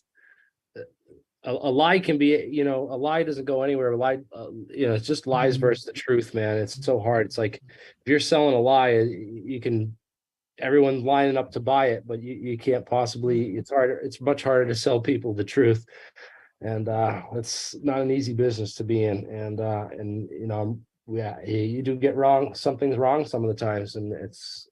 The truth will set us all free, and the truth should always be free, right? And it's about bringing the science open source to everybody for us to all show our work and each other verify it and develop on it, essentially. Yeah. Well, the more people that know, and the more people that are organized and talking about this and bringing disclosure forward, like real disclosure, going to, they just can't stop us now at this point. I'm just watching our numbers growing way larger. We're getting more views than their shows are getting on some of the things. And I do believe we're being suppressed on those numbers as well in some ways. I know that, YouTube still does a lot of interesting things with the algorithms to hide information. It's very difficult to locate stuff with search engines on YouTube when it comes to anything, useful or worthwhile. Seems to be just an entertainment site. But yeah, again, I'm glad. Thank you, YouTube, for giving me a platform anyway, and helping build the YouTube community back in the day, because I was pre the Google merger and all that stuff, man. It's crazy where it's gotten, and we just got to keep pushing just a little bit of effort every day, even if again, 10 years ago to 10 years to now, I look at everything we've accomplished and I say, like, wow, we can really get a lot done in the next, 5 to 10 years. And I think that a lot of these people are on the right track with the physics, man. And it's only going to be a matter of time until one of us makes a breakthrough and shares it with the others, and then they can't shut it down. So I think the breakthroughs have already been made. They're just not sensationalized. And because they're not sensationalized and hyped up, it's not pumping the algorithm on YouTube, so millions of people are seeing it. Like I see when I see science videos and stuff, it's like PBS Space Time, and it's all these like mainstream physics channels that it's the same. I love PBS Space Time. it's all the same stuff about general relativity and all this, right? So they're not going to see our weird videos about our experiments. And yeah, they're not going to show against the mainstream stuff at all. If you don't feed their agenda, they're not going to show it. There's a couple of those big channels though, with the big science channels, and I swear they have someone who watches or someone referred them to us, because we mentioned something, and then Action Labs is doing a video on squeezed light, and showing squeezed light and doing experiments with it, and he's like, oh, like it's not a coincidence that some of these other big channels are starting to play around with some of the stuff that we're talking about. And I look forward to more of that in the future. And what it is bringing together 1,000 different little breakthroughs that each of us are making and turning it into one giant macro breakthrough that will change it all. The roots of grassroots. Yeah, me personally, I'm not even scared of being captured by a UFO, because I'm not. I understand I understand everything they're doing, their technology. So if we might not have it yet, but I understand, like, tractor beams and all the trees that. That reminds me, I got to put a page on tractor beams and those links that Jack Sarfati mentioned, all that stuff. So I can go. Come say hi. Come say hi. I'm not worried about being captured. Yeah, because I'm not scared. Some people panic, but I wouldn't be scared. I swear to God. All right, I'm getting photo. I gotta go, guys. I'll see you guys over at Bernie's channel, and I'm gonna shut the stream down for tonight on my channel. APEC is ending on the live on YouTube, and I guess if Tim wants to keep it going for a bit, or Mark or whatever, but we'll be starting up the YouTube live stream with Gerald and Matthew Rife and Mike Faraday, myself, and whoever else wants to join in about half hour's time here. Awesome. Love you all. Sounds good. Legendary. Philip, I'll email you. Hope it goes well. I'll try and find you. Is it Philip or Philippe? Yeah, that's why just call me Phil, man. Don't. Okay. When I used to live in San Diego, people would call me Felipe or Philippe or whatever. Just call me Phil. I get it totally. I'll email you, Phil. You're gonna stay live, for Bernie. sure. You're gonna stay live on Crypto Alchemist. No, you can end all the Apex, and I'm gonna start a new video stream here in about a half hour. I'll create the event right away. And I'll do that actually in the next 2 minutes and post the link in the Zoom before it ends. But you can end it on YouTube. Jeremy, thank you. Yeah, man, my kids are here and they're all riled up and definitely not going to bed anytime soon. So I got to I'm gonna go and hang out with them and spend some time with the boys. And where do you live, Jeremy? I live in Rhode Island. And prayers with Colorado. Their mom's health recovering, Jeremy. Yeah, yes, thank you on that. It was just the kid's mother was in the hospital over the holidays, and it was it's been I was absent for a couple of weeks there on YouTube and stuff, so I've been dealing with that. But she's home, still on medicine. But yeah, I thank you for all this. And I'll see you guys. Are you going to be on Andreas's channel as well? So yes, I'm gonna contract Andreas and make sure he's up and should have him on because I think he was sleeping all day for this. But yes, we'll see you all soon. Happy New Year. Stay blessed. APEC 3-year reunion. It's gonna be live on Alien Scientist. Apex. Yeah, let's start APEC 2.0 on your channel. I gotta go through and just make little short clips of all the best of APEC because that there's a ton of stuff there that just needs to be that bears repeating, and I go back through and really do a best of thing and focus on all the experimental work in the next couple of months and getting some serious stuff out there and done and some stuff built because I got a lot of ideas. I talked about that symbol. I want to take a symbol and coat it with the layers, and that way we can trap light inside the layers and also mechanically vibrate it at a resonant frequency. So I got a couple of different ideas and experiments I want to build, like similar things. I want to experiment with that shape because maybe there is something to the flying saucer, but again, not all UFOs are the same. And there's also the ball lightning effect, which is definitely related to Actually, Jeremy, I'm going to end it on our YouTube channels, but I'm going to keep it. I'm going to launch it. Oh no, I can't put it on my Twitch because I'm on your account, not mine. Never mind. Scratch that. It's ending on YouTube, and we'll be doing it on the stream. Shoot an email, man. It's Crypto Alchemist and Andreas Zertis with the X. So go check out those streams, and we'll see you guys over.